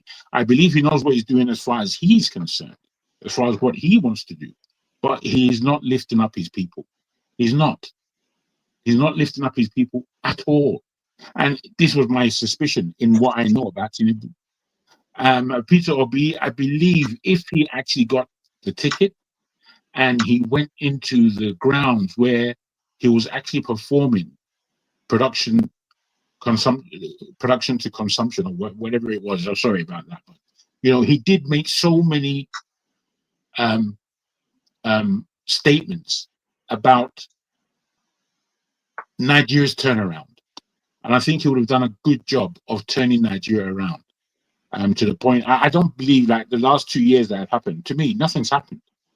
Nothing's happened in the last 2 years in Nigeria, apart from the economy shrinking, people suffering more, and the country is still looking like an awful dump. The country looks like a dump. You know, there's one or two places that you can boast of if you just want to stay in I don't know, a 2 kilometer island in Ikoyi. If that's what you like for yourself, then fair enough. But that's not Nigeria is, as has been said, is a country that should be powering ahead by now. Even though we're young, we're only 60 years old, 63 years, whatever it is. But that doesn't mean because we're young, we need to be floundering, which is what the country is doing. So, you know, when it comes to the point where there's a coalition coming together, where enemies are now going to be siding themselves, I mean, what are you going to get out of that? You're not going to get anything. You're not going to get anything. You're going to get a new government if they were able to come together and take Tinubu out. You're going to get a new government who none of them know what they're doing. And even if Obi is there leading that haram of people, you're not going to. I don't believe there will be coordination. There will be a coordination for your party. I don't believe that there would be. And Nigeria at the top, they need coordination because you need to drive this thing. The thing is, if there's a proper driver as the head of state in Nigeria, the country will come behind that person. The country will come behind it. Because, you know, we're followers as Nigerians. We're followers. We're not really, you know. But can I ask a question, though? Let's say we are going to have bad leadership. And amongst the lot, Tinubu, Peter Obi, and this thing, Atiku, is it not better if you're going to have any of them to have the best amongst the three? And is the best, are they all the same in your mind? But again, as somebody has said, if Peter, I'm disappointed with Peter Obi. I'm disappointed with him. If he, over the last firstly, the way he handled the matter of the court case about the election themselves, I think he handled that very poorly, very weak. Didn't really show any strength. Didn't show diligence. In my, you know, many of us here, we know how to fight, especially when we think we're justified in this fight. And what I was looking at, he was almost behaving like, you know, he was begging for something, as opposed to, you know, being really stringent and being there every day and making sure that he's driving the matter home that I won this election and this whole thing has been rigged, which was obvious to most of us. So, you know, for me, that was one weakness. And then for him to come into the arena where he didn't tidy up the Labour Party, that, if I'm him, that's what I would have been doing for the last 2 years, making sure that the party that I'm running under is as strong as it could be. And with him being there, and with him making the kind of alliances that he needs to make, personnel to bring into the Labour Party and make that organization a real organization, real. Give them an ethos, give them an understanding. If you're saying from productions like, then I would think that it is incumbent upon you to make sure that you have a structure that can really fulfill your mantra. If not, you're wasting time, man. This is Nigeria, mate. Time is going. The whole world is out there. The whole world is out there, and the whole world is moving on one way or the other. You know, there's a lot of stagnation. Don't get me wrong. In Europe, there's big question marks in America, both politically and economically. I think economically they're pretty strong. Politically, we all know we've got a madman as the head of states in America. We've got a crazy guy there, and he's doing crazy things. And, it's alarming. It's alarming. Let me ask you this hypothetical question: do you think if P2B was in office, this would have happened where you have 3 countries separated from ECOWAS? Where again, Peter Obi is a bit weak because Nigeria and Nigerian politics is weak. He may have done similarly as Tinubu did, which is to immediately want to go to war with his neighbors, which was just stupidity on the highest level. Do you think P2B will want to go to war? It's not. I think he would want to go to war. What it is that somebody would have put that in his ear, and it would be up to him whether he takes that advice on board or not. Somebody would have put it in his ear that this is what you need to do. But then, whether they whisper it, would he take the advice and try to declare war? Again, when I listen to Peter Obi, I don't see him as a Pan-Africanist, a strict Pan-Africanist that has the understanding that he wants Africa as a whole to rise.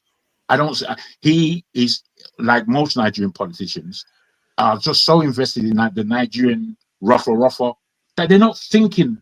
They're not really thinking expansively. Yeah, but is that true though? Because this same guy. I'll tell you why it's true. There was a meeting in Ghana with Arikana, the UN lady, the African Union lady. Who else was there? Our man Malema of South Africa. We know how he speaks, whether we agree with him or not. And then there was him. And I thought, this is interesting, bruh. Whilst he had a lot of good things to say, on the Pan-African level, he had nothing to say. The weight and the level that Arikana was speaking on, I thought you're supposed to follow that, man. You're supposed to be encouraged by that. Yeah. Thank you, Jago. I know that. No, I think he doesn't speak Pan-Africanism. That's not what he does. He just speaks. But you see, there's Pan-Africanism is a tough thing, as we all know. And what I mean by that is that whilst it has been with us for an awfully long time, good 100 years, I think, Pan-Africanism has been with us, coming from the Caribbean, entering into the States, looking at the whole London and European thing, and then the Africans got involved at the last. And with the Africans getting involved, with people like Nkrumah, people like Nyerere, they were doing stuff.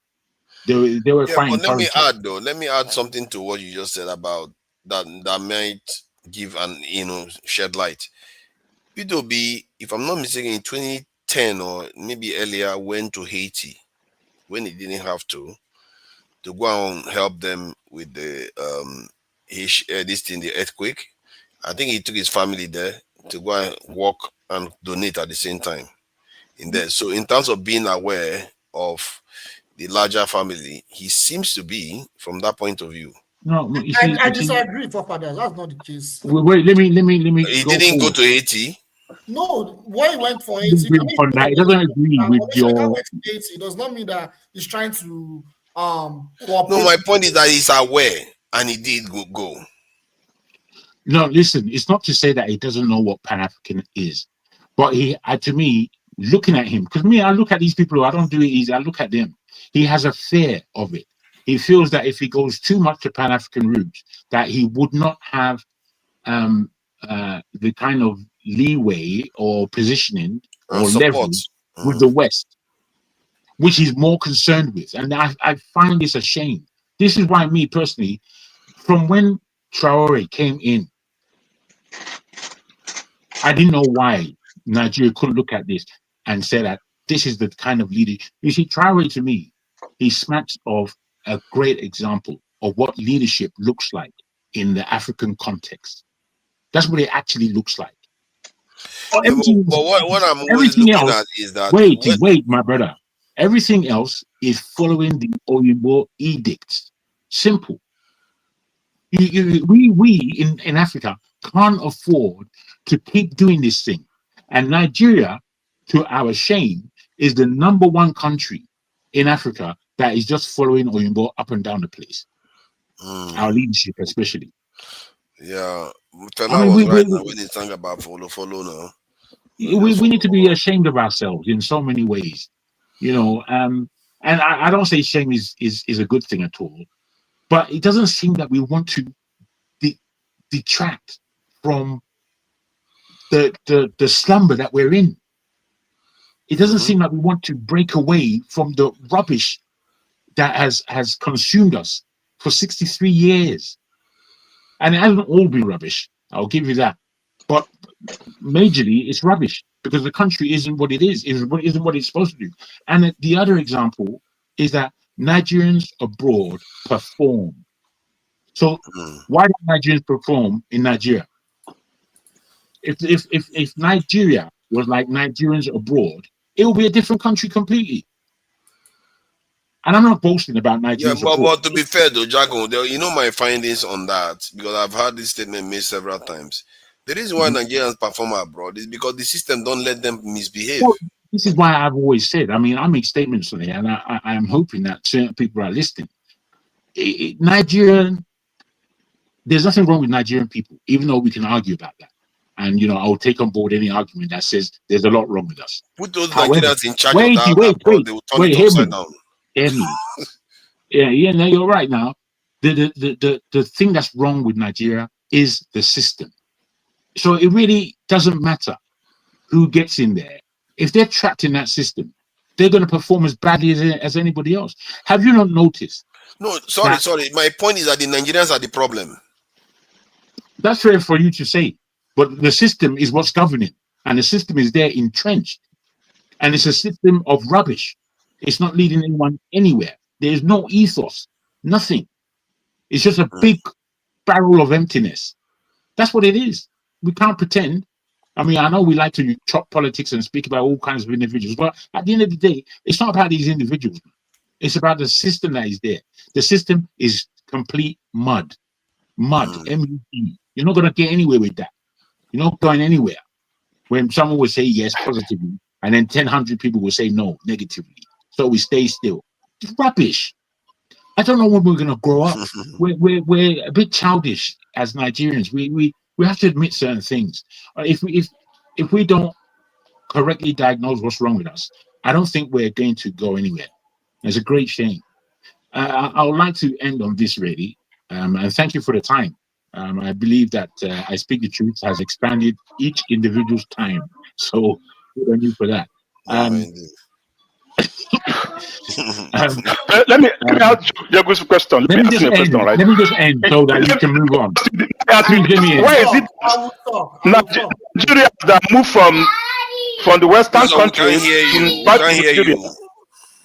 Let me finish what I'm saying, Joe, please. I mean, why is it that Nigeria that move from Western countries back to Nigeria to contest for elected position, they becoming worse than the people in Nigeria after 1 or 2? Well, you know, again, it's the system. It's the system in Nigeria that will do that to anybody. Anybody. You know, I had a cousin. But it's not the system. Let me put this to you. I had a cousin that my parents always used to compare us with. See what Shala is doing. Don't you see how he's done his O levels and A levels in the same year? Don't you see all that kind of Nigerian comparison? Anyway, they took them to Nigeria. Their father took them to Nigeria in the 80s. And my cousin, really, he was very intelligent, very focused, strong guy. When he took him to Nigeria, by the time he came back after 10 years, he was completely corrupt. I mean, I don't want to laugh. He was completely a different person. Different. Going about in London. When he came back to London, he was just committing havoc wherever he went. And I thought, they messed him up. And if I tell you his experiences in Nigeria, you can understand exactly why. Because his experience in Nigeria was harrowing. Things that I'm a strong person, but I couldn't when he was telling me these stories, I'm thinking, my God, man, I could not handle that. I couldn't handle it. Not without going completely off my head. And I like being balanced. I like being balanced as much as I possibly can perform. Because there's enough things that will get you off your edge in this world. Nigeria is a corrosive place for any soul. And if we don't begin to admit these things, we're not going anywhere. And what happens is that it just gets more and more disappointing. But let me finish on this thing. In listening to our conversation, including Dr. Damages, this hour, Natasha, I'm happy with what Pansat said about it. And completely, well, I won't say completely, because we have to give Kenneth some understanding. But I didn't really like what he was saying, because in one hand, he spoke about his own family member, a girl, who was being molested by somebody. And he said what he would do, or what he was going to do with him and his brothers. But yet, Natasha, nothing for her. I'm thinking, do you know Nigeria at all? Nigeria is a place where rape goes on as though it's just the throwing of flowers. Rape, especially in the institutions of higher education. That's where real rape goes on amongst the students and the lecturers. The universities in Nigeria, for a woman, it's a hardcore place. It's a hardcore place. If you're not a strong woman, you're finished. You are finished. There's a girl that I know who went to Nigeria, similarly to my cousin, very soft girl, man, extremely intelligent. Her softness was, she was one of those Nigerians who, you won't shout in her presence. You won't, because it's too much for her. Bruh, what they did to this girl in Nigeria, she ended up killing herself, bruh. Killing herself. I mean, this is the country that we come from. We can't pretend about everything. As I keep saying, we're too polite in our Nigerian hospital. We're too polite, and I like manners. I like politeness. But man, I can't take bullshit. I can't handle it. I have to speak up. This is why I keep getting myself in trouble. Because I'm going to speak. I'm going to speak. And as a younger man, I'll do more than speak. I didn't on that. I thank you all. Thank you, Jago. And without condoning or condemning, it's nice to hear your rubbish again. It's been a while. So you are welcome any day, anytime. Thank you. And this thing, what they call it, people like Jago, they are what they call in terms of the UK, what they call the national treasures, but this one is a channel treasure. So wow. Thank you, guys. Yeah, we really appreciate it, because your submissions are quite unique, and that voice cannot be taken away from you. All right. Who is next? I think it's James. Jide. Jide has been hot all this while. Now, this your hotty that you are hotty. You better come and tell us why you think P2B will be just as bad as Tinubu and Atiku. Tell us that. See, let me see. I don't see. Jago has said a lot already, and to be honest, why are we like this? I don't understand why we're like this, both in the channel and in reality, Nigerians. Why are we like this? We are so delusional. That is a big problem. We are so and I know why. You see, I don't understand why we're so delusional. We complain about the problem every weekend. We talk about Nigeria's problem, how our politicians are corrupt and all that, and we still select them to solve the problem. That means something is wrong with us. No, Jide, I think what you are saying there, I hear you and I agree with that.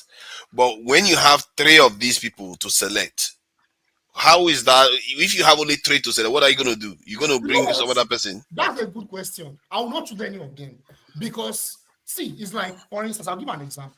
No, I'm saying if you have to choose one to rule. No, that's why I'll give an example. You're not going to choose one to rule. No, listen now. You have one food with poison inside. You have one food is infected with microorganisms. You have another food is contaminated with blood. And you're in the situation of life and death. Which one will you choose? It's clear now. You take the one with blood now. That one is not going to do you harm. You take the one with blood. Yes, now. That one is just blood. The blood doesn't do harm now. The other two actually does harm.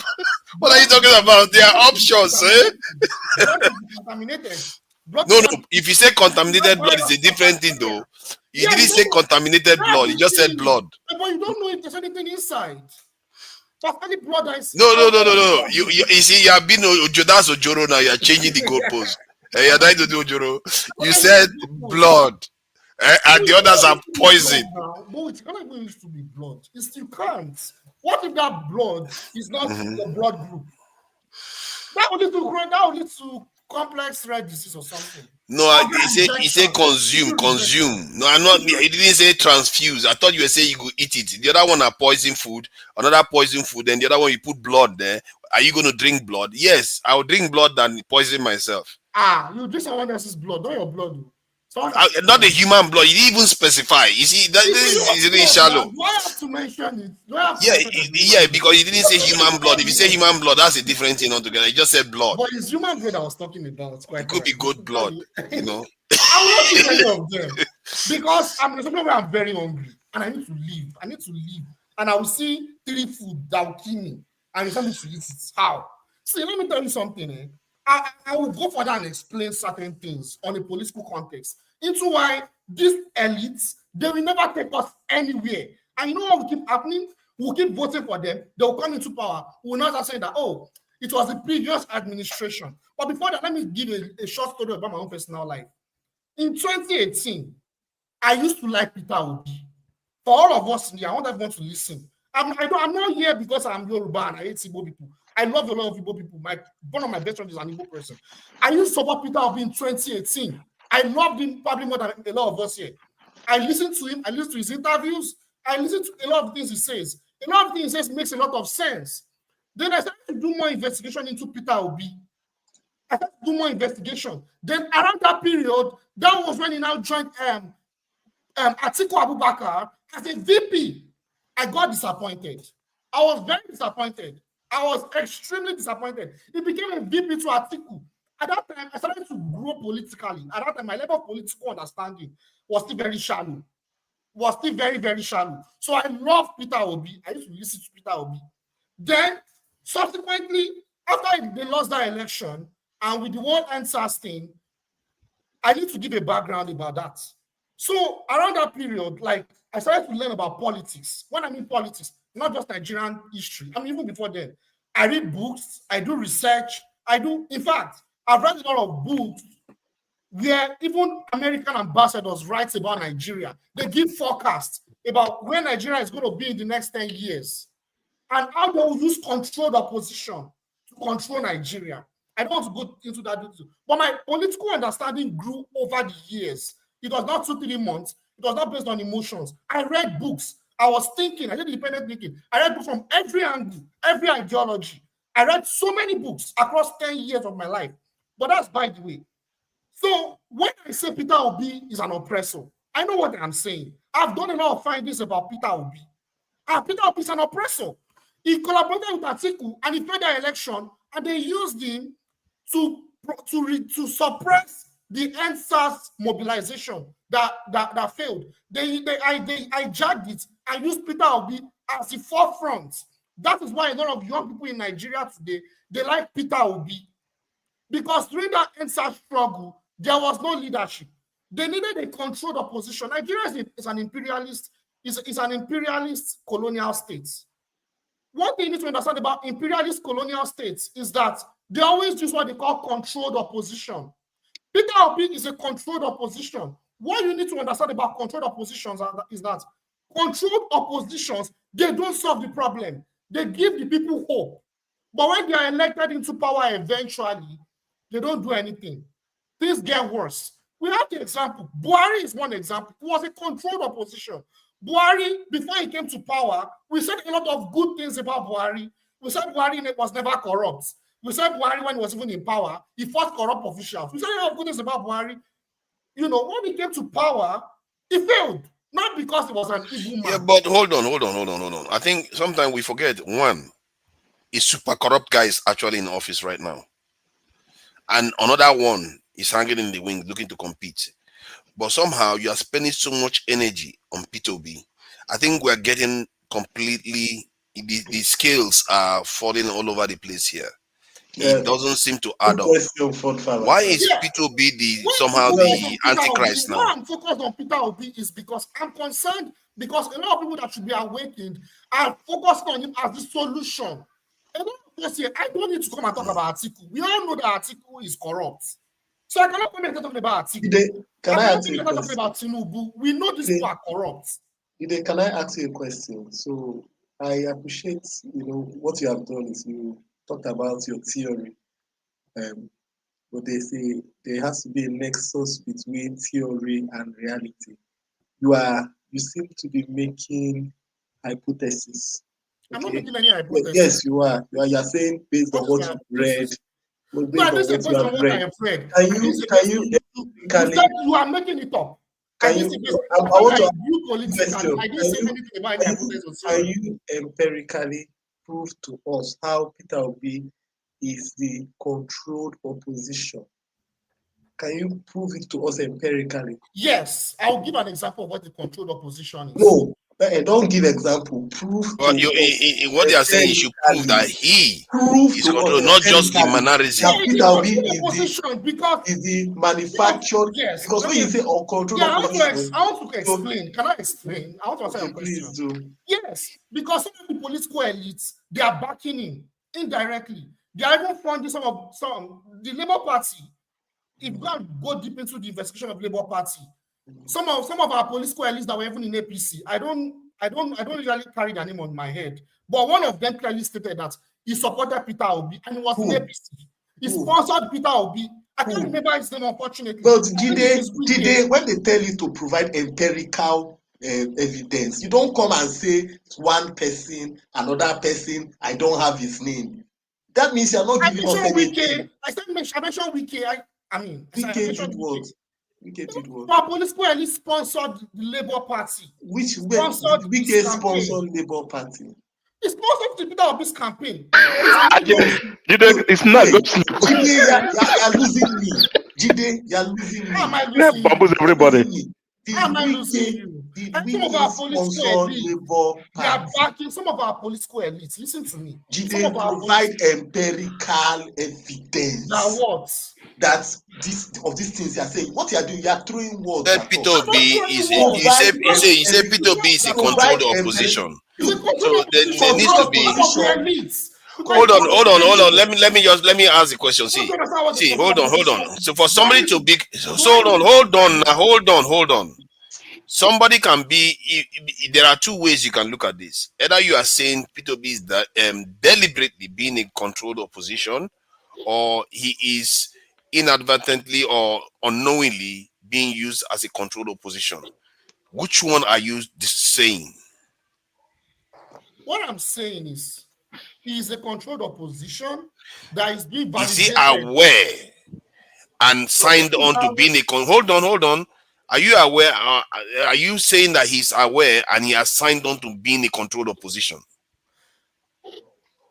What do you mean? Can you rephrase that? Because there are two ways you can look at this. I'm giving you the benefit of the doubt that you may be implying that he is unknowingly a controlled opposition because people that are funding him, they seem to be very corrupt people that just want to use him to spoil the prospect of other candidates. That's what I'm saying. Hold on, but that is different from him signing on to being a controlled opposition. I'm not saying he planned with them. I said, then you have to make that clear because the way you are making it sound, it's almost as if you are indicting him that he himself is involved in it and without any evidence. He's integrated He's also part of the elites. That is what I mean. When you are making it sound as if he signed on to it. If he signed on to it, then you have to provide evidence for that. Provide empirical evidence. One of the political elites. Forefathers. No, this is not debatable. Can I say something, forefathers? Who is not part of the let's allow I to come in, please. So you believe that someone among our political elites, they would actually go on, Forefathers, listen. I didn't know why you have to give Jide a soft landing. You should have allowed him to explain what he's talking about, because Dexter asked him. Dexter asked him a simple question, and question is, what is the empirical evidence? Wait now, brother Jide, your body is too hot. I don't know why you are so hot. Just relax. Okay. Jide for Juwayo.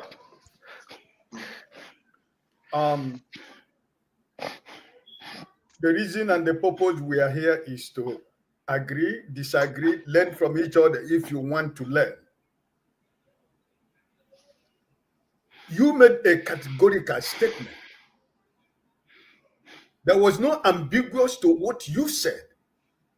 And everybody here is holding you to the word you said. And my brother Dexter asked you a simple question. Give him an evidence of what you said based on your categorical statement. And you're going everywhere from APC to Wike to... Are you talking to little children? But Peter Obi was going from different places. Please. So why am I wrong? It's Peter Obi that everyone supports that. Forefathers now gave you... Forefather decided to give you a soft landing because now he's trying to arrange your neck from your bad sleep on your bed. But you are not trying to... One of the elders. So, it's very simple. If you can answer the question of Dexter, we wouldn't be going all this round. It's a very simple and I'm trying to... let me say something. Can I answer his To question? be fair to Jide, hold on. I need to say something. You don't have to insult me. To be fair to Jide, there is no way anybody can prove the issue of empirical evidence is out of this. Thank you. It's a very loaded. It's a useless. Then if you cannot provide evidence, then don't malign people. It's not nice to malign people like that. He could have said, give me evidence, not empirical evidence. Someone like Tom supported him. They're all politicians. Evidence is empirical evidence. I don't know what the difference is. So, is there any difference between empirical and evidence? I don't know. There is different. When you say empirical evidence of measurement, I'm not reading it in book. You read everything in book. You see it. Something in book. Let me come in. Listen. It's a very loaded request. Thank you. AY is telling you that you don't need to answer that question based on that. But my advice to you, in this platform, what we normally use here is allegedly. But your statement, because if you reverse back, if you go back and read and listen to what you said, your statement was a categorical statement because you are speaking from facts. You are speaking from... I don't think so. I think he made circumstantial statements. He didn't make like... The point we are trying to help you here is for you to say, if you are speaking based on what forefather just laid down for you, these two options that forefather laid to you, you could take one of the options. And he's just advising you, you don't malign people, or you have to say allegedly, because you are not trying to say, Ewa is trying to help you that the question Dexter asks you, it doesn't supposed to come in. Okay, let's agree it doesn't supposed to be answered on that platform. But why didn't you have to just take what forefather was telling you? He gave you two options, which of which, so that we can believe on one, instead it be like allegedly, right? Because if what you just said here, everybody, maybe I didn't go to school like all of you, I don't read books like all of you, but when you make a statement that I think that is a categorical statement, because that's what your statement said. For 10 years. So if you cannot prove that to be a categorical statement, I had the same issue with forefather, but he came back to understand and I came back to understand what he was saying, and we are good. So I don't want you to put it in a place whereby you go from APC to Wike to that. It doesn't make any sense to me, because everything at the end of the day is ending up to hearsay because you don't have your fact. It's not a matter of hearsay. The point is the political elites, they are all in the same caucus. They are all. Even you yourself, you are a political elite. elite. You yourself, even with your level of education, They are all oppressors. All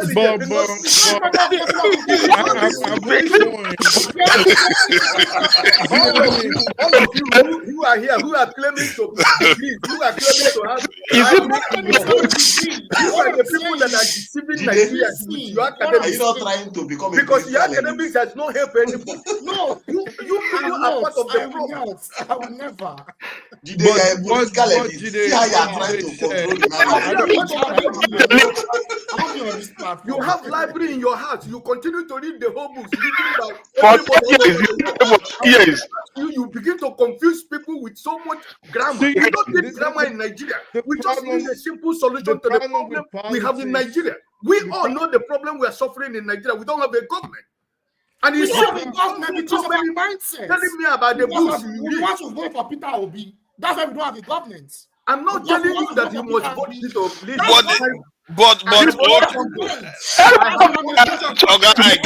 me ask Jide. Jide, if you have the opportunity to remove Tinubu from office and put Peter Obi in there, would you prefer Tinubu or Peter Obi there? I'll be No, if you have only those options, what would you do? Disappointed if Tinubu goes and they put Peter Obi there, because it's like.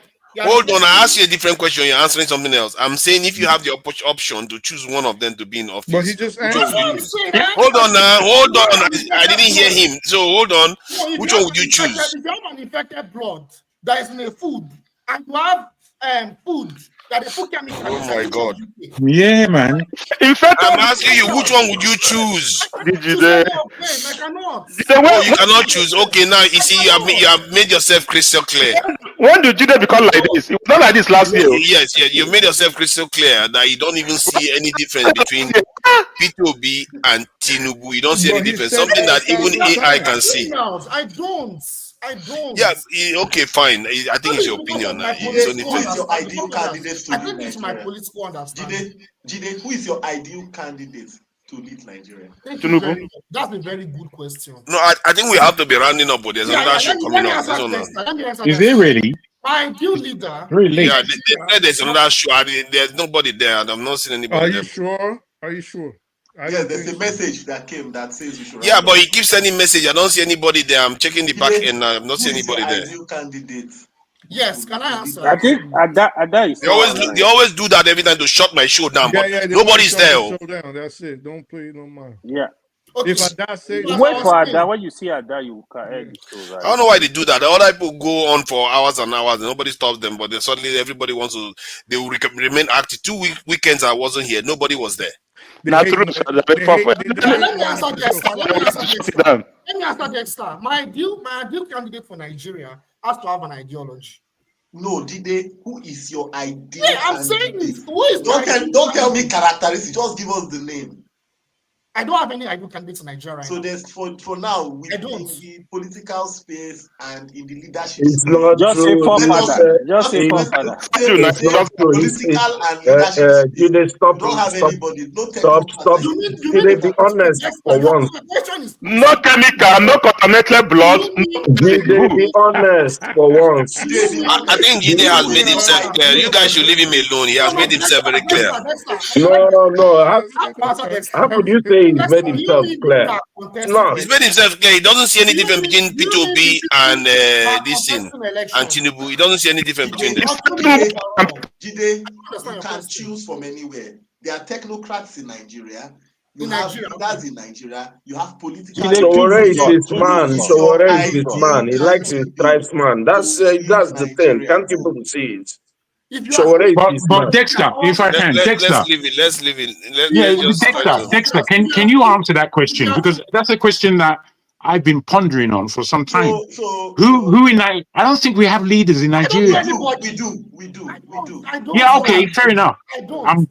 So but now tell me let me give tell me you who you Give us three names. So Jadun, if I want to answer you, there are a few ideal candidates that can lead Nigeria. Example, the guy that just left AfDB is a good guy. Adesina. Yeah, he's a good guy, but is he a leader? Good guy. He's a leader. I know him. I know that guy. I know that guy quite well. So my point is this: look, for Jide to come here, when you are being disingenuous, when they look, you cannot be trying to profile solutions, but there's no solution in what you are profiling. They are telling us all the problems. They are trying to discredit. They are trying to discredit somebody that is trying, and they ask you, okay, who would you prefer to lead? You say nobody. I provided the solution. What's the I said we have to be revolutionary. Revolutionary. Who is the revolutionary? We the people. We the people. We have to organize. Forefather, can I talk? Forefather, can I just say something? Hold on.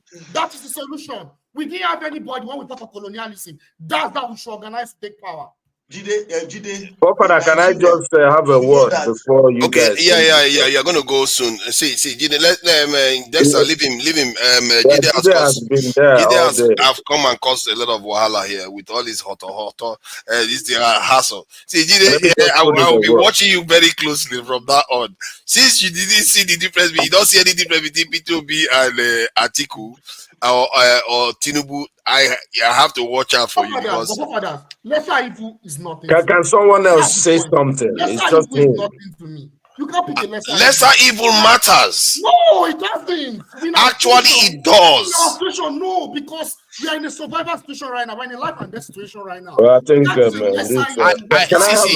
if those are the only options you have, you have to take the lesser evil. The revolution you're talking about, you don't have anything there. You just say we. What is that? I think you're just giving this guy exposure. Can I just have a quick word? What do you mean exposure? You are getting exposure. There, like you were going round and round and round. Like you're saying the same thing. Let's just have you've made your point. They just hold on. Let all this speak. Hold on. Many times I wonder if some of us are agents for international bodies here. People do not want us to move forward. It's not about P2B or anything. People are being given a platform to say, hey, what do you think? They're even giving him suggestions, or the ADB guy or this guy. Jide, we've seen him in this show. His ideal candidate is Showore, but he's not proud to say it anymore.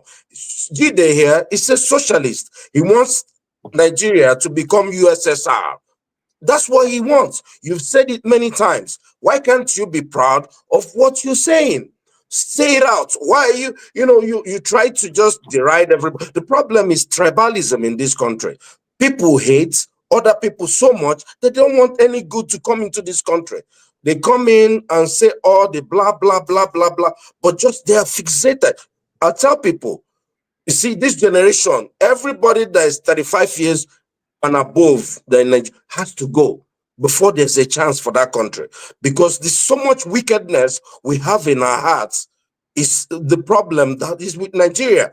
Just look at how you've exposed yourself today. The question is, there was hold on, let me finish. You've had all the time. He said that P2B is a controlled opposition because he was vice president to Atiku. So Atiku is not the controls of opposition. Can you just wait? Can you just wait for me to finish? You've been talking all evening. Can you just shut up? The problem. Let's not do that. Let's not do that now. Let's not. Shut up. It's an insult. I'm just saying it. Just be quiet. Jide, calm down. He's just been all over the place. Calm down, bro. This Obi has never held any government in Nigeria, like federal government. But every problem, he's blaming on this guy. Everybody knows why he's upset today. Chore is being dragged around Nigeria as an Agbado guy, right? Since Obi called him out as blackmailer in chief. Obi wrote a tweet. So people like Jide are very upset. They are very angry. about Obi and, trying to sell Showore. Showore only got 13,000 votes. He got maybe how many thousand votes last time? He got like less now. And Showore is an agent of the foreign intelligence in Nigeria. I was going to say that. I was going to can you say just that. wait? Can you control yourself? So the problem is what you're saying is revolution now. Revolution. Oh, so we should kill everybody. Revolutionaries have never made good leaders. Go and check history. Which of the revolutionaries have made good leaders? Stalin is a revolutionary. Ibrahim Also, Traore. Stalin was a good leader. Yes. Okay, I don't need, just go ahead. People just go and read about Stalin and then, I don't need. Adi, you got it. Adi, don't hold on, Jude, hold on. Adi, you got to be fair to him. If he thinks Stalin is, he just admittedly said he's just been studying politics for like the last 6 years. So you got to be understand. Fair enough. That's okay. So I end my case. Since you say Stalin was a good leader, that's it. Stalin is not a good leader. Stalin is not a good leader. No, Hold on. Let me even qualify if you think that was a kind of too much for you to hear. Stalin was not just a good leader, he was a great leader. Hang. Okay, that's a man that can take his country. If one man can take his country from an agrarian society that was about to become a backwater, take that country through a world war that they lost more than 28 million people, then made the country a superpower before he died. Let me ask you. You believe that was which Stalin? Leader have you got that has done that? So let me ask you. That's what Stalin did. It was him that did it. Russia from agrarian country to a superpower. You believe that? Yeah, you don't know he did actually. If you didn't know that.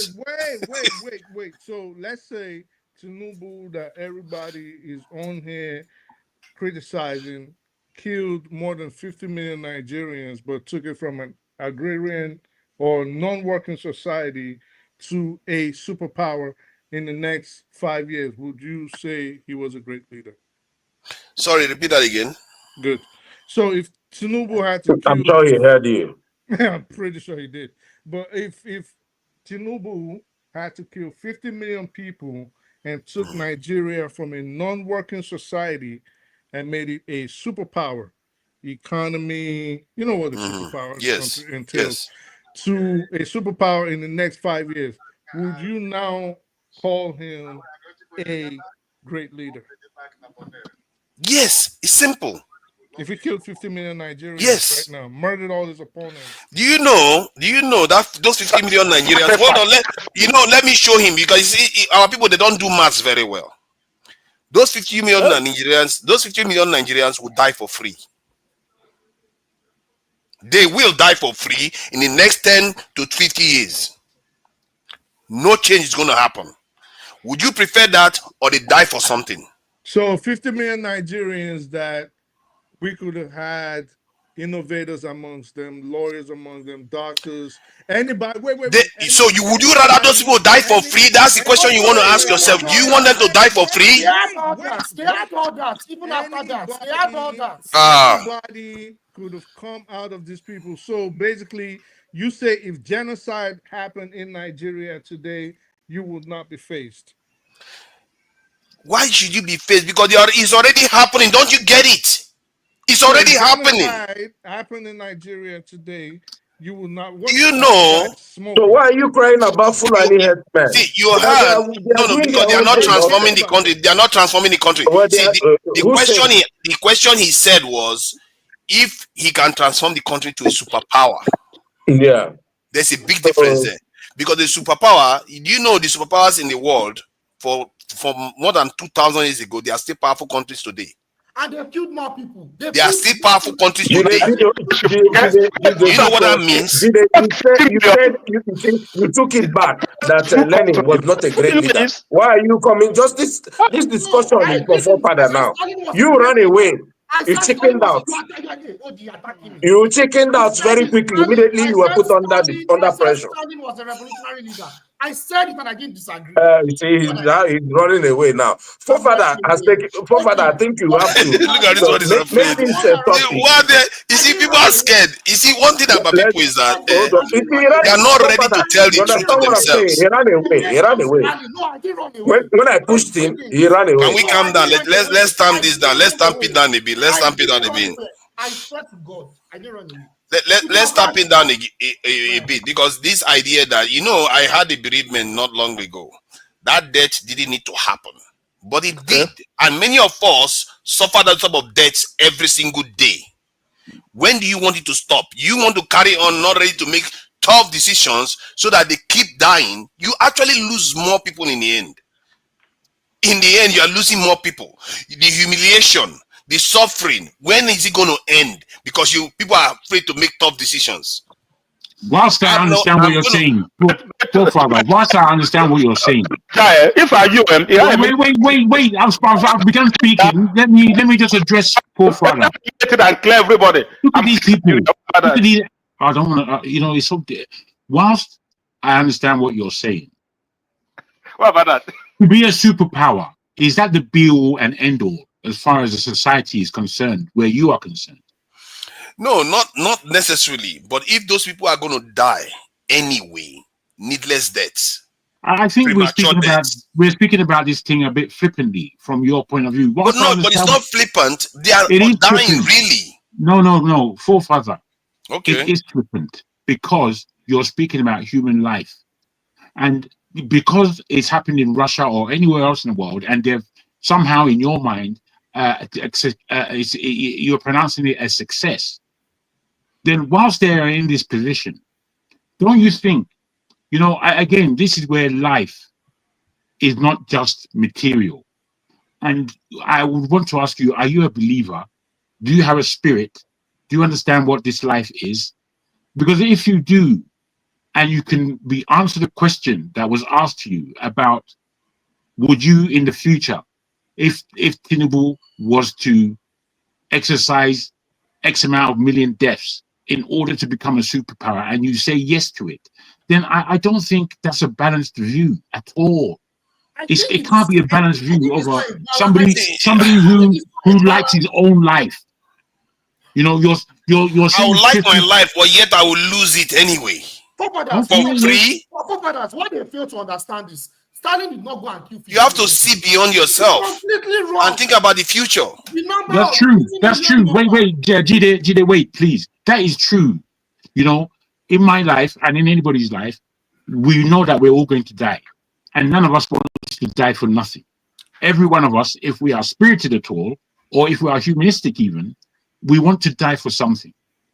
And not necessarily a cause. It could be that you lived out your 70, your 3 years, 3 score years and 10. You live them out. You bring up your family, and you're beautiful. You die a peaceful death. That's dying for something. But in Nigeria, truly, we die for nothing. Every single day, we die for nothing. But I don't see Nigeria changing. The more I listen to the show and come on here and listen to the way we interact and know that Nigeria is just, Nigeria is awful, man. People are in the comments saying that he doesn't like Nigeria. Oh, he's secretly hating Obi. I mean, stupid comments like that, he's got nothing to offer. Idiotic comments like that shows that people don't care to listen. They don't care. People just like not engaging in proper communication. They prefer it rather than to get involved in real communication and let's really share ideas. Because at the time that we've spoken all what we've spoken so far, none of us, including myself, have an idea of what kind of governance we would want in Nigeria. What will change things? Because I'm telling you, what they're proposing is going to change nothing. Nothing. The leaders in Nigeria, I don't believe we have them. At least we don't have them in sight. There is not one person I can really think of, apart from probably Obi, apart from him, that I should say should be running that country. Obi for me was never a statesman. The way communication for me is very important, and the way people communicate. I understand that people have different ways of speaking and such, but the way he communicates in my ears is not statesman-like. Very poor. Very, very poor. Very, very. I can hardly hear or understand him. I know he speaks good English or that, but he doesn't affect my ears. He's not. When I listen to Traore, even though they say it's AI they're using to make him speak English, that guy is crystal clear. He's clear. In French, he's clear. I don't know if he speaks English or not, but I do know that Burkina Faso, a good 50% of those people, they speak English. And they speak clearly. They have a different style of English than our Nigerian English. Clarity in what we're trying to achieve is of the highest importance. How do you let somebody know what you're thinking about if you're just talking magu all over the place? You know, I think all those criticisms of Peter Obi are valid. You see, sometimes we always try to make the perfect the enemy of the good. I'm not here. Maybe Pansat says he's a saint, but I'm not here arguing that. I'm not here arguing that it's Obama level or Martin Luther King level rhetorics. Exactly. The point is, he's the best among the bunch. But my own point is, I wouldn't necessarily. I wouldn't disagree with that. Let other people talk. Control yourself. Sorry, forefather. I wouldn't necessarily disagree with that. I think that's correct. You know, in Nigeria, and I think if some people aren't good at communicating, but they're good on the job. And if he's good on the job and he's there, man, we're all behind it. We're all behind it because we want a change. It seems sometimes when I speak to Nigerians and I speak about the problems, they want to try and dislike me for as though they don't see the problems themselves. They think Nigeria is a good country. Nigeria is not a good country. It has great people, but Nigeria is not a good country. It's not. What's the problem? You want to pretend? You want to add to the pretense that they're pretending for you to say that Nigeria is great? You're crazy. Whoever you are, you're crazy. Nigeria. That point you made similar point before. My point, I actually begin to think that Nigerians are the problem. You know, when I said that if those Nigerians go overseas and they give them the country to run, they will run the country to the ground. That is my point. So it's the people themselves. The reason why they go overseas and behave themselves is because the other people won't let them mess about. If you mess about, they will take you out of the system. If you took every American right now, everybody on this line, and put them in Nigeria, and you took every Nigerian and put them, they will flip it. They're gonna in 5 years. Nigeria to flip it. And do you know why that is? I think that's accurate. Do you know why that is? I don't know why it is. Even America here in Europe, in America and the Western world, if you have 50 Nigeria gathered in one place, the same character, if they live here for 100 years, the same thing we play. Exactly. Is the people? We keep blaming the country. Is the people? No, I don't agree with the people. They I have a different opinion. No, so here's the problem. See, Jagun has a very fair criticism of these leaders. You can understand it. If you say that P2B has problem with communication, I think it's very clear for everybody to see. He's not an orator, right? You can see that, right? But what what are we going to do with oratory? Obama spoke so well. We voted for him. We loved him. But what did he give us? What did he give us? Adesina is speaking very well also. Like Trump doesn't speak very well. He's not very nice guy. But Trump is Trump. He's getting everybody to come and bow before his throne, whether you like it or not.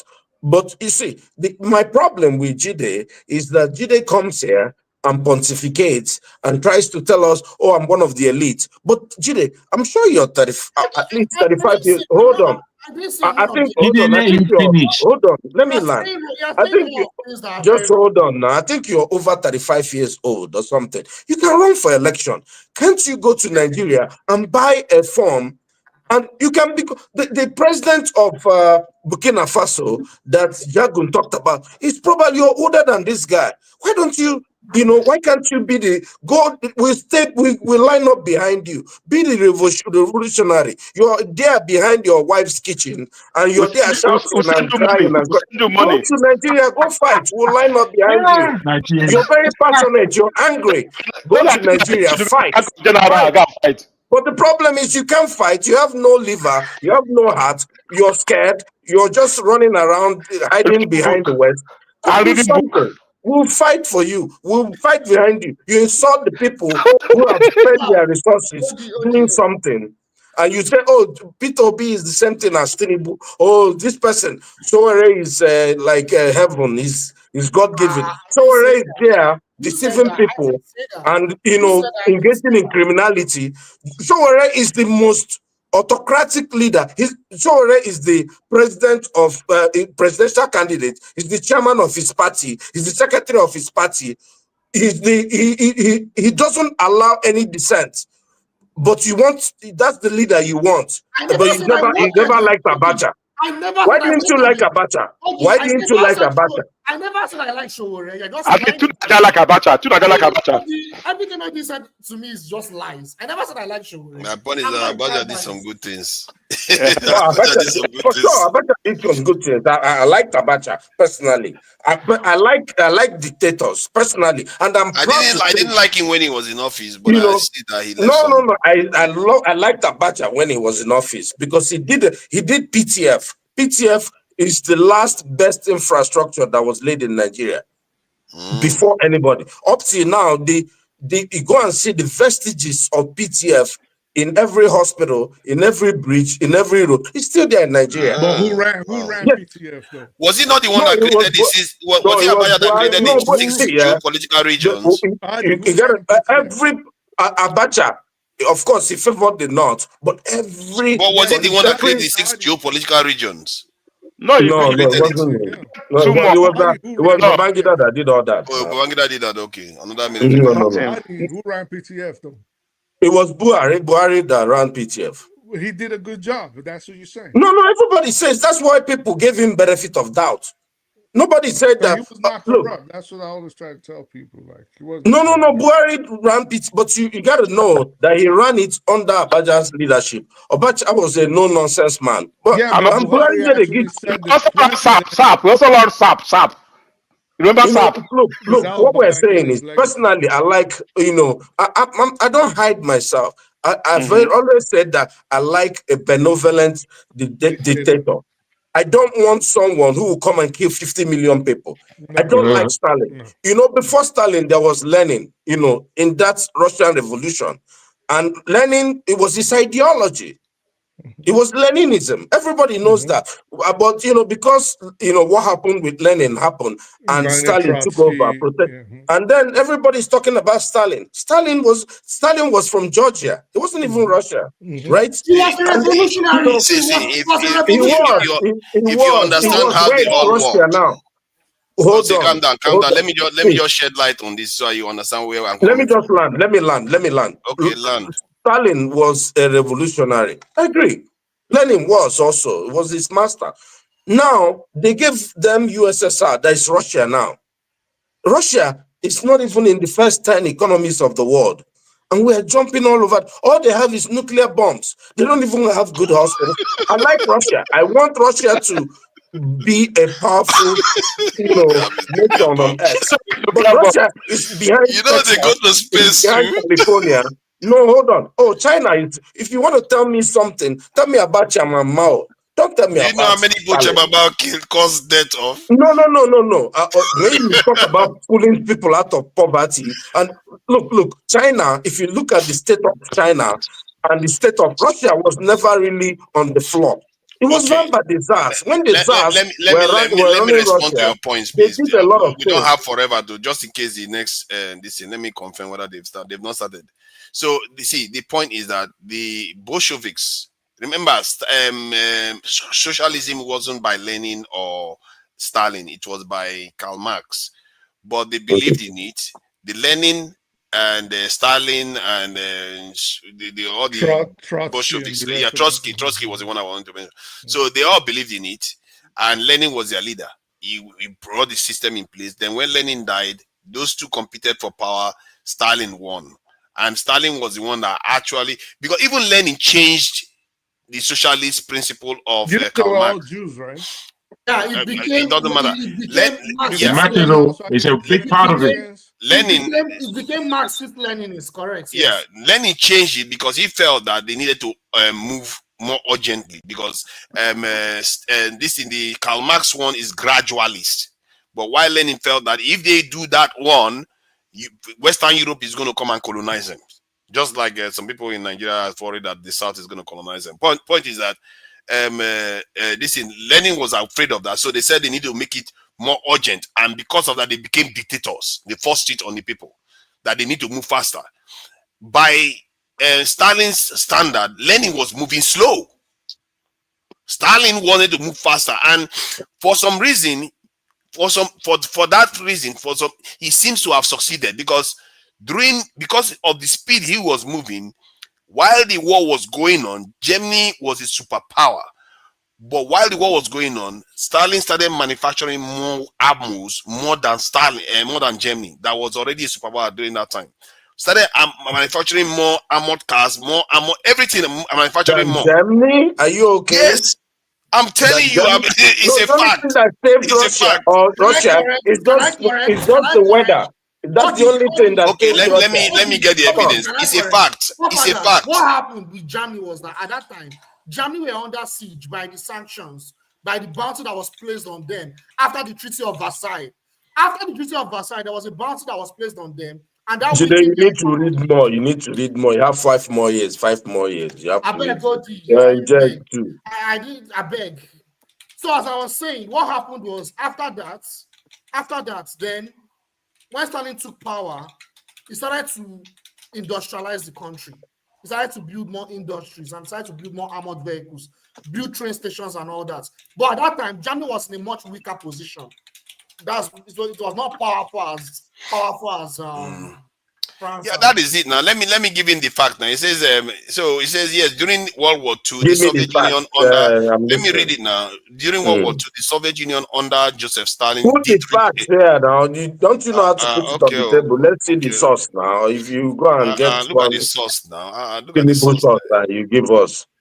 Look at the source. Okay, so yes, he says yes, during World War II, the Soviet Union under Joseph Stalin did reach a point where they were manufacturing more tanks than Nazi Germany. That is a crucial factor in the outcome of the war. Reach a point. You see, the problem is how you're now confabulating everything. Did reach a point. Yeah, I told you now that it was during the war. They were already being invaded, and they started manufacturing. That he made his country an industrial nation while they were at war. So hold on now. You think that's an ordinary leader that does that? Was it? Hold on now. You see, Germany fought a war on 2 fronts, on the east and on the west, against the Allied forces and against the Russians. So the idea that, hold on, at a point, of course, the Allied forces were already bombarding Germany. Their factories could not be working at full capacity, and they were already so how can you? Let me let you understand. Let me let you understand. With Russia at any point. These people took the fight to Russia. Are you? Come on. Make no mistake. No, Jide, hold on. I need to squash this. Jide, hold on. Odi, come on, man. Talk to somebody. I'm not trying to beat you up here. It's just words. The real front of the Second World War, make no mistake, it was always in the East. 28 million people died there. Nothing close to that died in the other direction. That was the war that. How many people died on the West? If you are lucky, maybe 1 million or so. No. Are you kidding me? Okay, a million? In France. Okay, you want to check it? Ask ChatGPT now. Which one is the West? No. Tell me which one is the West. Which one is the West? Is it the England or I can't rescue you. I refuse to rescue you. Western Europe. The Western Front is Western Europe. Front, and you have the Eastern Front. The Eastern Front was from Poland to the Soviet Union. The Western Front was from Germany. To the no, the Eastern Front was on Germany. Come on, man. The Eastern Front was on Germany to this thing, and because after all, that's where Germany moved. That's where Germany moved east now. That's where Germany moved east. Was America, was UK, France. Just ask ChatGPT. Okay, You're how using it already many now. lost their lives in the Western Front? We all this is Nigeria. Eastern one. And the point is even not even the point I was making. I was trying to let you know that the major fights actually happened in the east, not in the west. That's No where problem. the real Give us what now. ChatGPT Let's see now. Let's see what it says. Let me see what it says. And let me even. Let me see. Let me hold on. Let me show you now so that it doesn't look like I'm trying to forge it. So the question was, how many lost their lives in the Western Front of World War II? Are you seeing the number here? Now, let me repeat the question again for East, so you have an idea of what we are talking about. Eastern Front of World War II. A lot of those people that died in the East, they died because of Stalin. Are you seeing that? Are you seeing that, Mr. This is so you understand what I'm talking about? So the real front of the war. Say the figure. Look, the figure is 26 million to and around. They says between 26 million and 30 million. It's even higher than the one I actually quoted. So when I was telling you this, it's not because I was trying to beat you. I'm just trying to share the truth with you. So the real front of the war, it was Stalin that did that fighting. He was fighting a war and converting his country from an agrarian society to an industrial one. And you think that is not great. You're not educating people correctly. You have to remember when the war started. There was a pact between Nazi Germany and Stalin. We know that part. That is not the point. No, the point was whether this leader was a great leader or not, and you are disputing Why don't you lay the facts down so people know it? People don't know these facts. So can you just make assumptions? Okay, you now. If they ask you now whether Ojukwu was a great leader because they manufactured Ogbunigwe. Hold on. Because they manufactured Ogbunigwe, you be like, yeah, great, yeah. But this guy converted his country. Why do you make assumptions for me? How do you make assumptions for me? See, Stalin was maybe I'm mistaken. I'm not going to believe you. You don't know me. You can't make a. I said the war. He was a great leader. Let's just face it. Stalin and Hitler were both criminals. They started. There are not that many people that don't disturb me, forefather. Now, there they go. Forefather was one a great leader, but they are killing 1 million civilians in eastern Nigeria. He was definitely not a great leader. Gowon was not a great leader. He was a I don't see him as a great leader. I see him as a good leader. He tried to lead Nigeria the best he could at his time. He was a young man. He was a young man. No. He didn't break any ground. I don't like to go. We don't have any great leaders in Nigeria. We've never had a great leader in Nigeria before. 1 million civilians. That was good. We have never had a great leader in Nigeria before. So move on from that. Other people are great. I'm not even sure we've had one in Africa. We have had good leaders. Great. So after killing 1 million, what is the greatest of the nation of Nigeria as a whole? After killing 1 million, as you said, when you kill your own people, that makes you great. Okay, I don't know. I also saying, the fact of what I was saying. Stalin was fighting. Most of the time. Stalin was fighting to expand Russia on his own terms. Why Hitler was fighting to initially. Oh my he was expanding Russia. Come on, man. Where did you get all this thing? He was taking territory. That's what the US sells to us. That's not true. That's not true. Okay, tell us the truth. The smart guy. Let me say it. What happened was during the Second World War, Germany invaded Poland. And they wanted to use Poland as a bulwark. So subsequently, the Soviet Union reacted and they invaded the eastern part of Poland in response. Then they reached an agreement. I've forgotten the name of the agreement right now. Unfortunately, I don't have it in my head right now. They reached an agreement that they will not invade each other. What happened was that After Germany successfully invaded Czechoslovakia and Poland, and they invaded Ukraine, then through Ukraine, they started to attack Soviet Union. Soviet Union never had any intention initially to expand westward. This is It's Stalin's brother, Jide. Stalin's brother. You know, good morning. See you. I don't tire. In fact, maybe I shouldn't. I think we should take topic. Odi, somebody prove you right, and instead of it to just accept it, you are just saying this is not. We are here to learn from each other. He's not here to rub your nose. You know, of course, everybody could see that I'm a little irritated by Jide and the sound. Jide, you came here to look for trouble today. This is your job. No, I didn't come to look. He was spewing a lot of hatred, and I had to come out and just shut him down. Yeah, right. Yeah. We don't believe you. We don't believe you anymore. We don't believe you anymore, Jide. This idea that when people support P2B, they are doing some favor to anybody. It's just, it's so despicable. If you don't want a good Nigeria, let's enjoy. Look, we are all living abroad. We are all, we've run away from our home. Let's enjoy the West. What's your problem? Do you think you're having a better life than me in the West? You are enjoying, all of us have run away. We are all on exile. Why do you think, we're on exile? Why are you so, Peter Obi will never be president? Yeah, let him never be president. Let's continue to, after Tinubu, we'll get Malam El-Rufai or the other one, the vice. Let them have fun now. What's your problem? I did not say Peter Obi will not. What do you want? You don't want anything. What I'm saying is Peter Obi. Back to this argument. Nothing is going to change, Jody. No, there's no problem. Now I'm happy you make your point. We will live here forever. You won't blame Tinubu. Actually, Tinubu spoiled the country. That's why Peter will not fix it. How can we blame Tinubu? Tinubu is a good guy. He has built 30 kilometers of road. Why are you not happy? Why are you not happy? These people, why do you even come to the show? Well, I know you see, look, all of us are traumatized.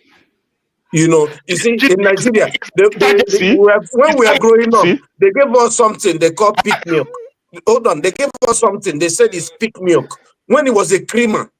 And all of us are running around saying we drank milk. We didn't even drink milk. We are drinking creamer that the people used to make coffee here. That is like starch or something.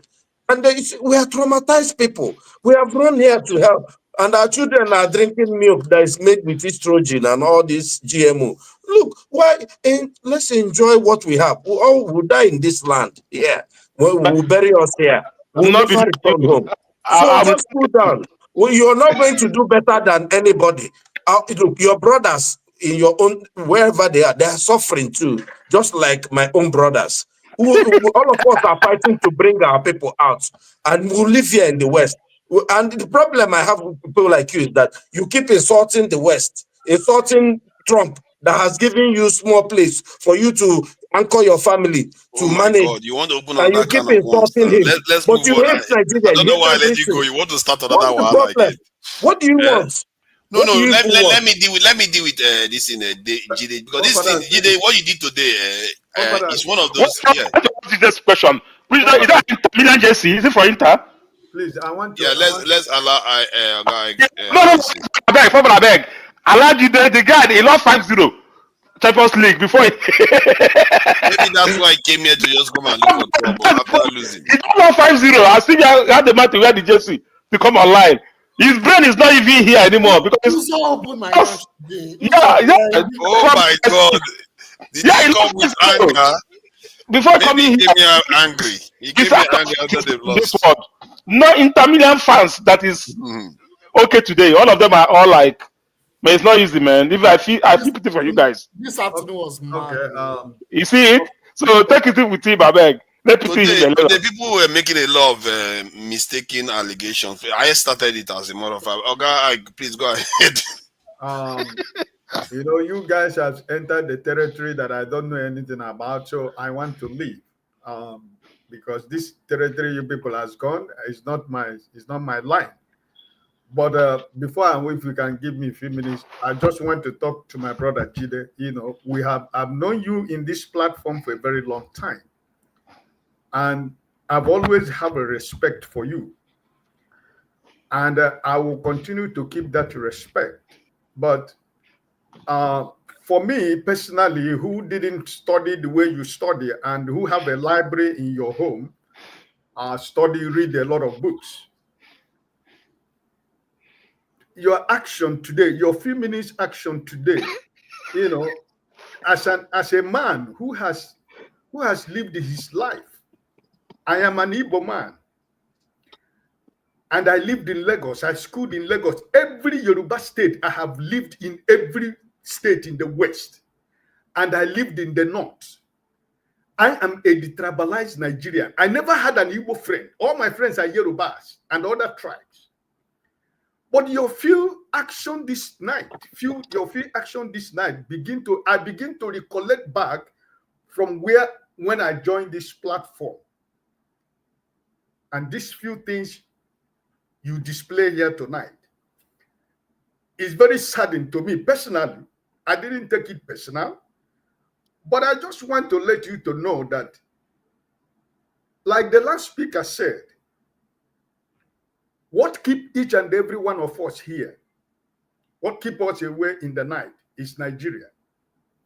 I have every right today that I'm off work to have time with my family. But since 12 o'clock or since 1 o'clock, my time, I've been on this platform. I'm not talking about any other thing but my country, Nigeria. I just want to advise you. Like Odi said, you might be thinking you are doing anybody favor by believing in somebody. I have no problem if you criticize. Mr. Peter Obi said, if I'm in a room of 10 people and if everybody loves me here, I'm going to walk away because that love is fake. He has always welcomed criticism. But also, the stand you took tonight has shown me personally, maybe I might be wrong, that you are part of the problem we have in Nigeria because you're standing nowhere. Because every time you are smiling. But you see, I want to tell you, men are spirit. And we have a soul, but we live in a body. So if what comes out of your mouth is not controlled by the spirit man that is in you, but controlled by your flesh and your soul, there is completely something that is wrong somewhere. So yeah, he lost the match 5-0. That, you know, we are not, nobody is a child here. We are not kids. And Nigeria is for everybody. We are praying for Nigeria to be a better country where we can all go home anytime we want to go home. And some of us, at my age, some of us who want to hope to retire in Nigeria and for our children to continue from where we have stopped. You're still a young man. You still have a lot of future, ahead of you. So we are not doing anybody favor. If we stop this platform tomorrow, you're going to leave. Forefather are going to leave. I'm going to leave. Everybody going to survive. We are living our lives. But what of our families over there in Nigeria? What of your friends, the people you went to school with? There are so many things that connected each and every one of us in Nigeria. That's why we come to all this platform to talk about our country. So, but for you to come here to begin to display what you display tonight, I am completely very surprised about you. So, but I just hope that maybe what my brother Uzo said, maybe Inter Milan lost today, probably. 5-0. 5. Champions League final. If it is not the reason why, if it is what you think, that's what it's part of it. It's part of it. I just hope that you should know that this is his person. He's always been like this. And thousands of people watch this platform and they listen to us. You know, so if people who know you in this platform know what your conversation and your argument and the ideas you bring into this platform and watch you these few minutes in this platform tonight, the same question that I am asking is what a lot of people are going to ask. So, but I just want to pray that, you know, when you finish this program, go back, rewind it and watch your action tonight and see, completely ask yourself, is this really me? Do I really believe in all these things I said or what I displayed here tonight? If it is okay by you, I don't have a problem because we are here to learn. Okay. So I want to thank you for, for giving me the opportunity to be here since 2 o'clock. I just pray that everybody will have a wonderful weekend and a beautiful new week. Okay. God bless you all. Thank you. We meet again next week or tomorrow. Is there any program tomorrow? I don't think so. Yeah, there should be one tomorrow. I will find something for us to discuss tomorrow since there's no interview tomorrow. Okay. God bless you. And I'll see you tomorrow because tomorrow I'm working. Maybe I join you guys from my workplace. God bless you. Thank you. I appreciate you. And yeah, Jide, troublemaker, your team lost a match. You come here to take it out on everybody, all Nigerians that don't have anything to do with it. Maybe you should go and deal with the team that beat Chibibo City. Instead of come here to start having a go at everybody. Oh, Tinubu. He literally quoted Tinubu and P2B as the same. It's like, do you know, even ChatGPT knows the difference between the two of them. ChatGPT were like, because ChatGPT said, yeah, Tinubu provided more revenue for his state compared to P2B because we're comparing them on a one man the other day, the two characters. They said, okay, let's go to AI to compare both of them. Tinubu brought in more IGR, more money in his state. P2B did similar to his state, but not as much as Tinubu. So Tinubu won that round. But I said that the guy that was saying it is a Tinubu supporter. I said that ask ChatGPT who ChatGPT because he thought this thing because Tinubu won that one. He said, ask ChatGPT who is going to make a better leader. But that question you asked me, but actually, to be serious, that question you asked me was very general.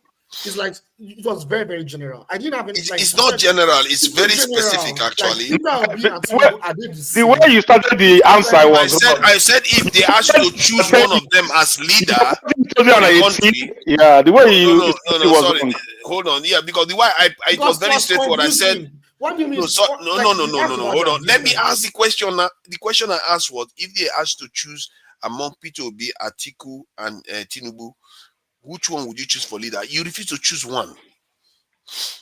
I cannot choose a guy. I stand with my principle. But I said, it's not about principle. I'm saying if you have to choose one.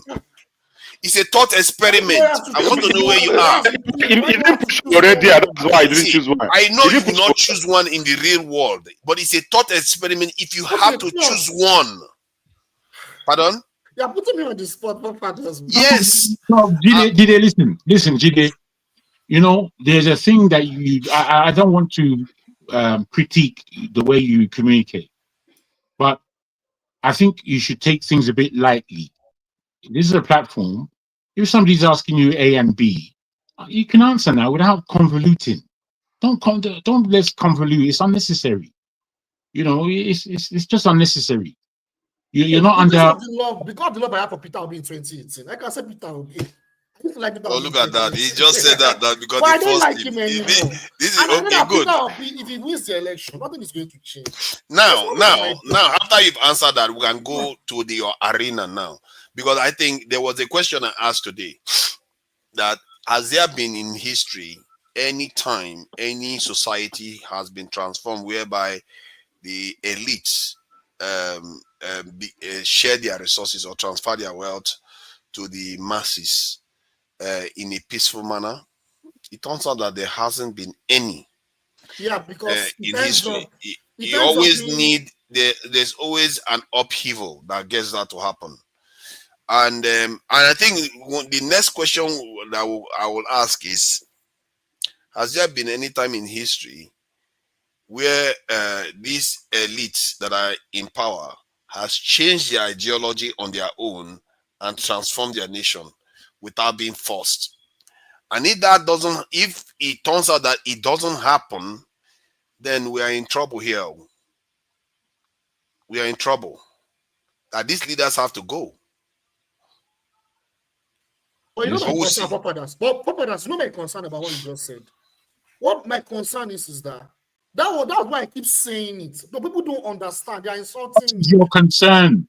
My concern is that eventually, when we still vote for one of these people that is a lesser evil, and still this ideology that I'm talking about does not change. Well, you see, this is why I always begin by saying that speaking about Nigeria the way we do is pointless as far as I'm concerned.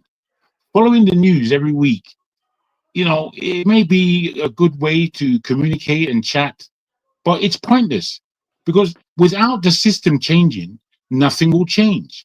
Hence, we need a revolution in that country. Now, a revolution, that word, it seems to spook Nigerians, especially. They find it a violent word, but it's not necessarily violent. Revolution begins in the mind.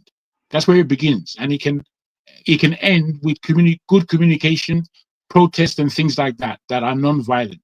However, with anybody who has a revolutionary mind, you shouldn't discount violence, because what you're trying to do with any revolution is to change things. And if you're going to change things, then you are definitely going to create harm and enemies of the elite and those who are supping well from the Nigerian teat. You're going to create, and if you do that, you have enemies. So, you know, what ideas is what I like to speak about and share and diagnose and get into. It's not really speaking about all the minutiae of the Nigerian polity, because it's all crap. It's rubbish, all of it. There's none of it that makes any sense. There's none of it that does any good for our people. None of it. So we've seen the AES states and what in a quite short space of time they have been able to do. In a country, in an area like West Africa, when we see that, we're actually supposed to, the people are supposed to jump on that bandwagon and drive it to the end. The thing is, we are Nigerians, and as Nigerians, it's not even an opportunity. I don't want to say it's our right. It's more our duty to take hold of that opportunity and change it into something, because that would clear up the whole of Africa's issues. Africa can keep the rest of the world by the throat based on what we have in the ground and our economy and our numbers. Our numbers, especially of the youth, are going to be the workforce of the whole planet within 5 to 10 years. That's what's going to take place. And it's going to be sustained because we are still birthing children, as opposed to the Western world and a lot of the Eastern world that are losing. I think it's only India whose index of population is kind of falling. Africa has a good 50 years where we stand. I think it's China, Jago. I think it's China, not India. I think it's No, it's India. China's numbers are lower than we think, actually. However, what it is that we stand an opportunity, and we don't speak about this. We don't speak about the opportunities that Africa stands for.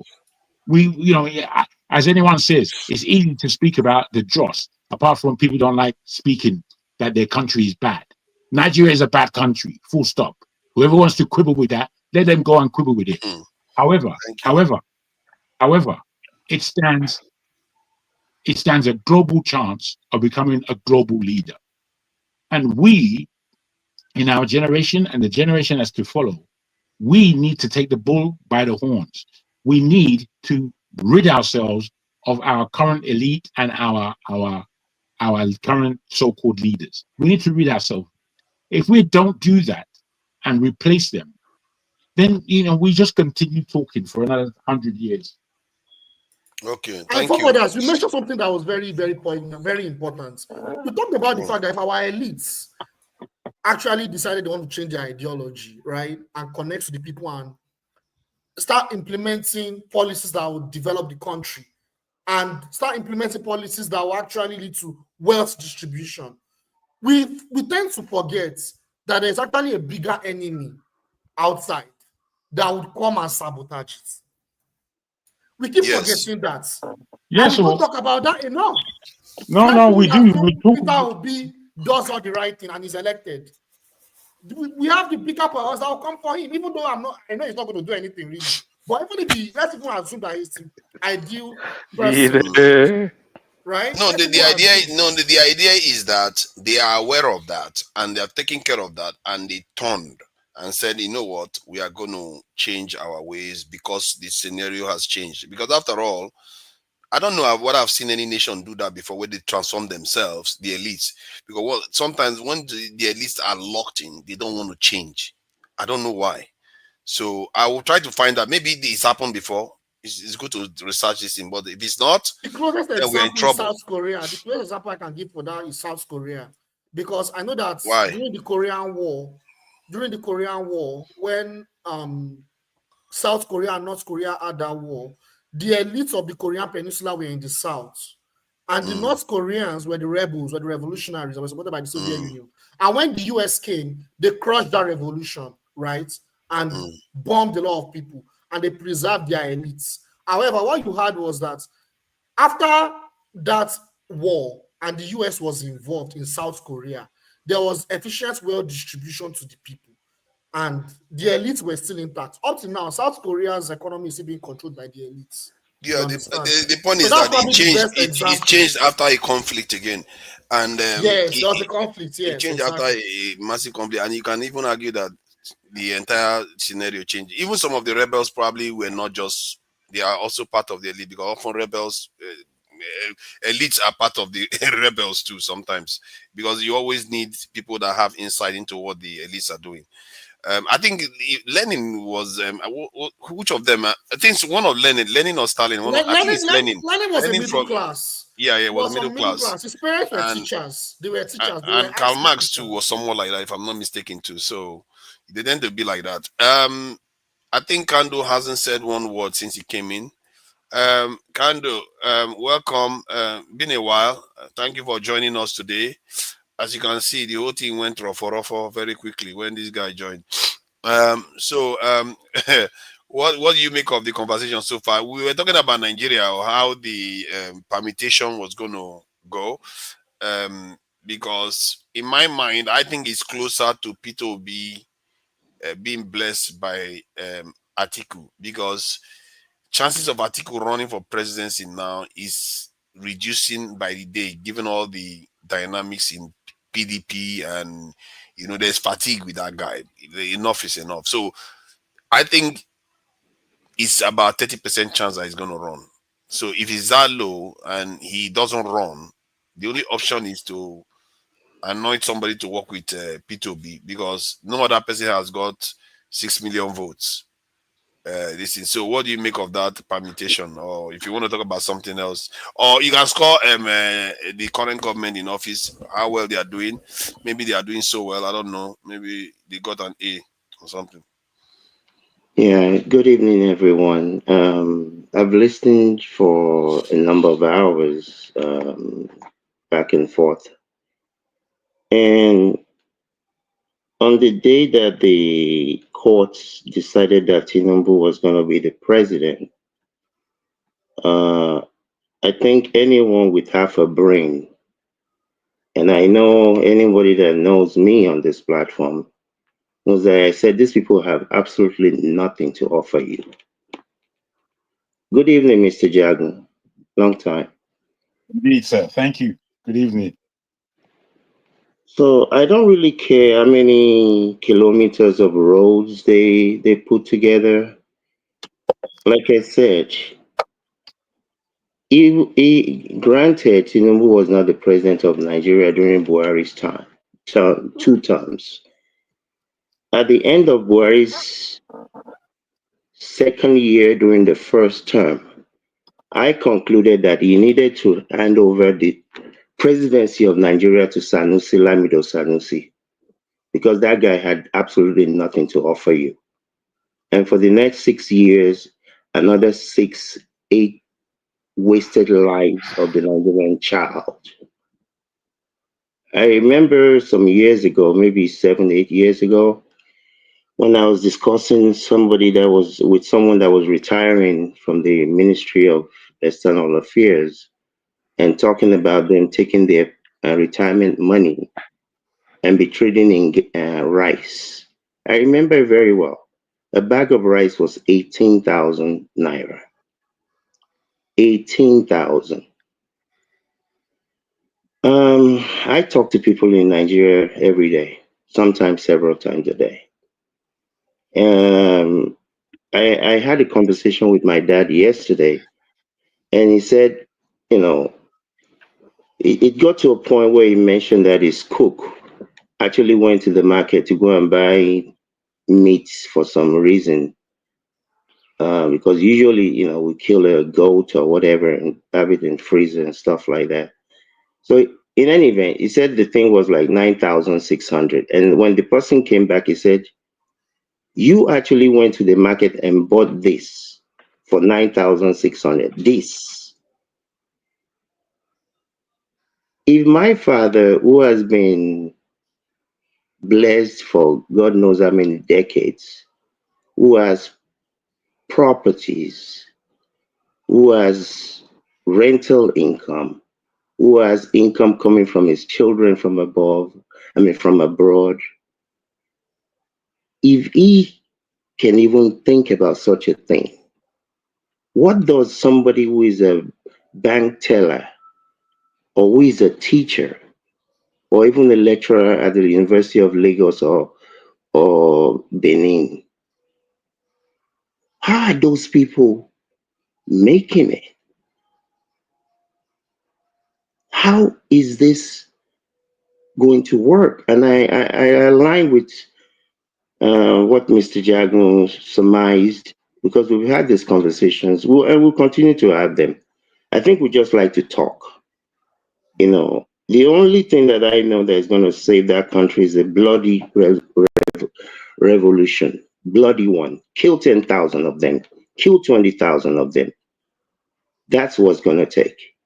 If you think that you can't say that now. This is not the view of Dr. Damages, clearly, and no, very far not removed from the view of Dr. absolutely not the view of anybody else but myself. What I'm saying though is, if you think a democracy is what is going to bring this thing about, I remember how many 2 decades ago, more than 2 decades ago, when they said Professor Odili, governor, stole like 4 billion naira. 1980, Umaru Diko stole like 2 billion naira. You name it. And it will just continue to be like that. I'm not surprised as to what Tinubu and his people are doing. They don't, I don't even think they have a clue of what to do. I think they're just clueless. They will just continue to paddle this boat the same way they've been paddling it. People will complain, price of things will rise. I don't look at people as Tinubu or Atiku as humans. I don't even consider them to be human beings, honestly. I don't listen to anything they say. I don't care who they're talking to. I don't listen to foolish people. And they're foolish people.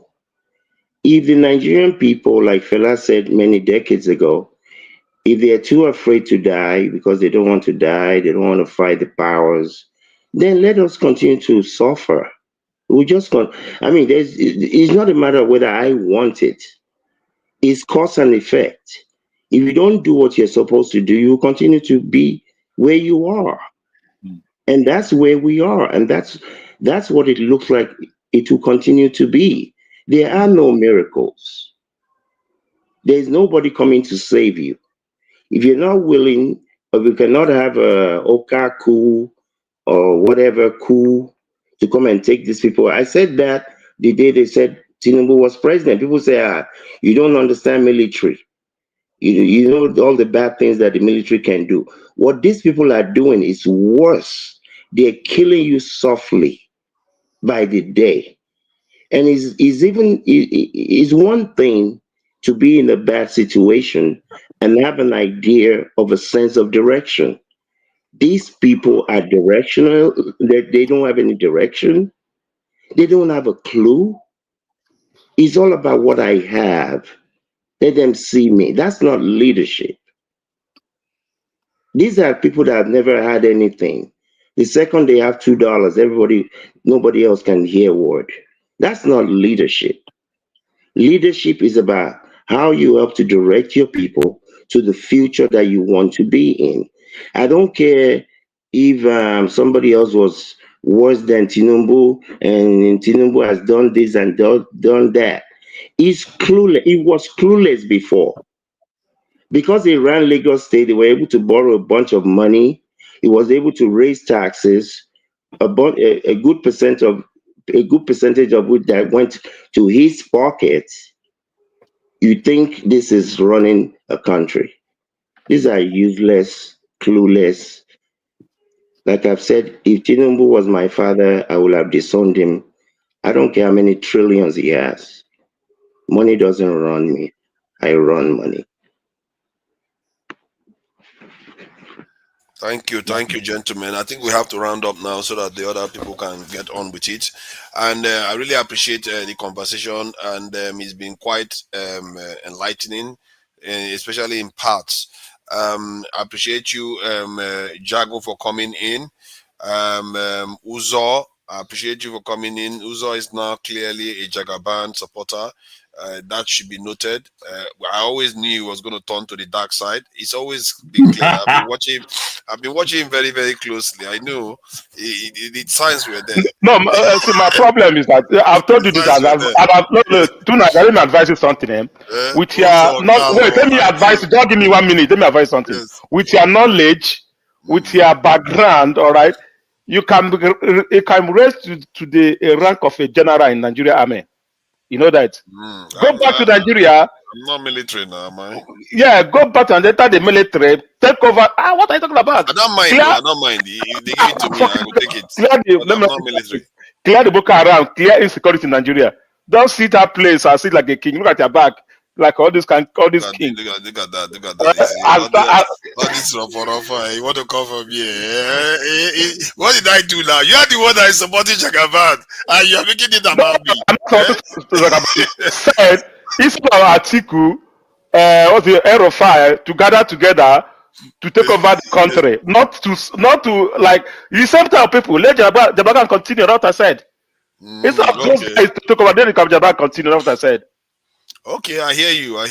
You know, I accept your apology. You're welcome. I'm still watching you. I thank you for coming in there, Kando, as always. I appreciate you, Kando. Thank you for coming in. And Jide, as always, I speak the truth. I see you there. Let me just thank Kolata. You know, you say whatever you like about Kolata. Kolata puts his money where his mouth is, even if it's $2. $2. I was shopping up, but it's $2. $2 each time. Kolata, I have to thank Kolata. Kolata donated like crazy today. He kept donating and having conversations. Kolata. You have to give him credit. He's contributing. Kolata, and Kolata again, and Kolata again, and Kolata again. This was party. He's the only one spraying the money. I'm not encouraging anybody to spray money, by the way. That's law breaking, and nobody is encouraging that. Cardoso will come for you. And EFCC, Oscar Blackbone, thank you for the donation. $5, and then Kolata again, then Oscar Blackbone. And let me thank somebody. Kolata has pressed 10 times. Yes. Only twice, $10. Yes, now. Yes, that's this life follow you. Yes, well, donation is donation. We have to appreciate it. Pansat, I see you there. Uda Olisa Franklin, I see you there. And Kulata is also in the chat, conversing with people. At least he's engaging now. You can't put that beyond him. Oga is there. Light is also there. Thank you for joining us. Baba Jide Ofolabi, I see you there. Thank you for joining us. That's Jide here. And Randy Timothy, I see you there. Tracy Jacobin. And who else is there? Fast is too slow. I see you there too. I think I've said Oga already. Yeah, Fast is too slow. Who else is there? Let's see if I can get any other name. Equity, Fairness, and Justice. I see you there too. Equity, Fairness, and Justice. I'm sure there are others that I have not called. I think Fumi was here earlier on. African Pyramid. I see you there. Thank you for joining us. And Alluring AI. I see you there too. I know Madam Luke was here and he was badmouthing me for making a statement. You know, I was carrying basically rumor about OT that wasn't accurate. Fair point. So that equity, I think I've said equity, fairness, and justice. All right. Till next time, we'll catch you again, probably tomorrow evening, and you join us, and we'll see you all.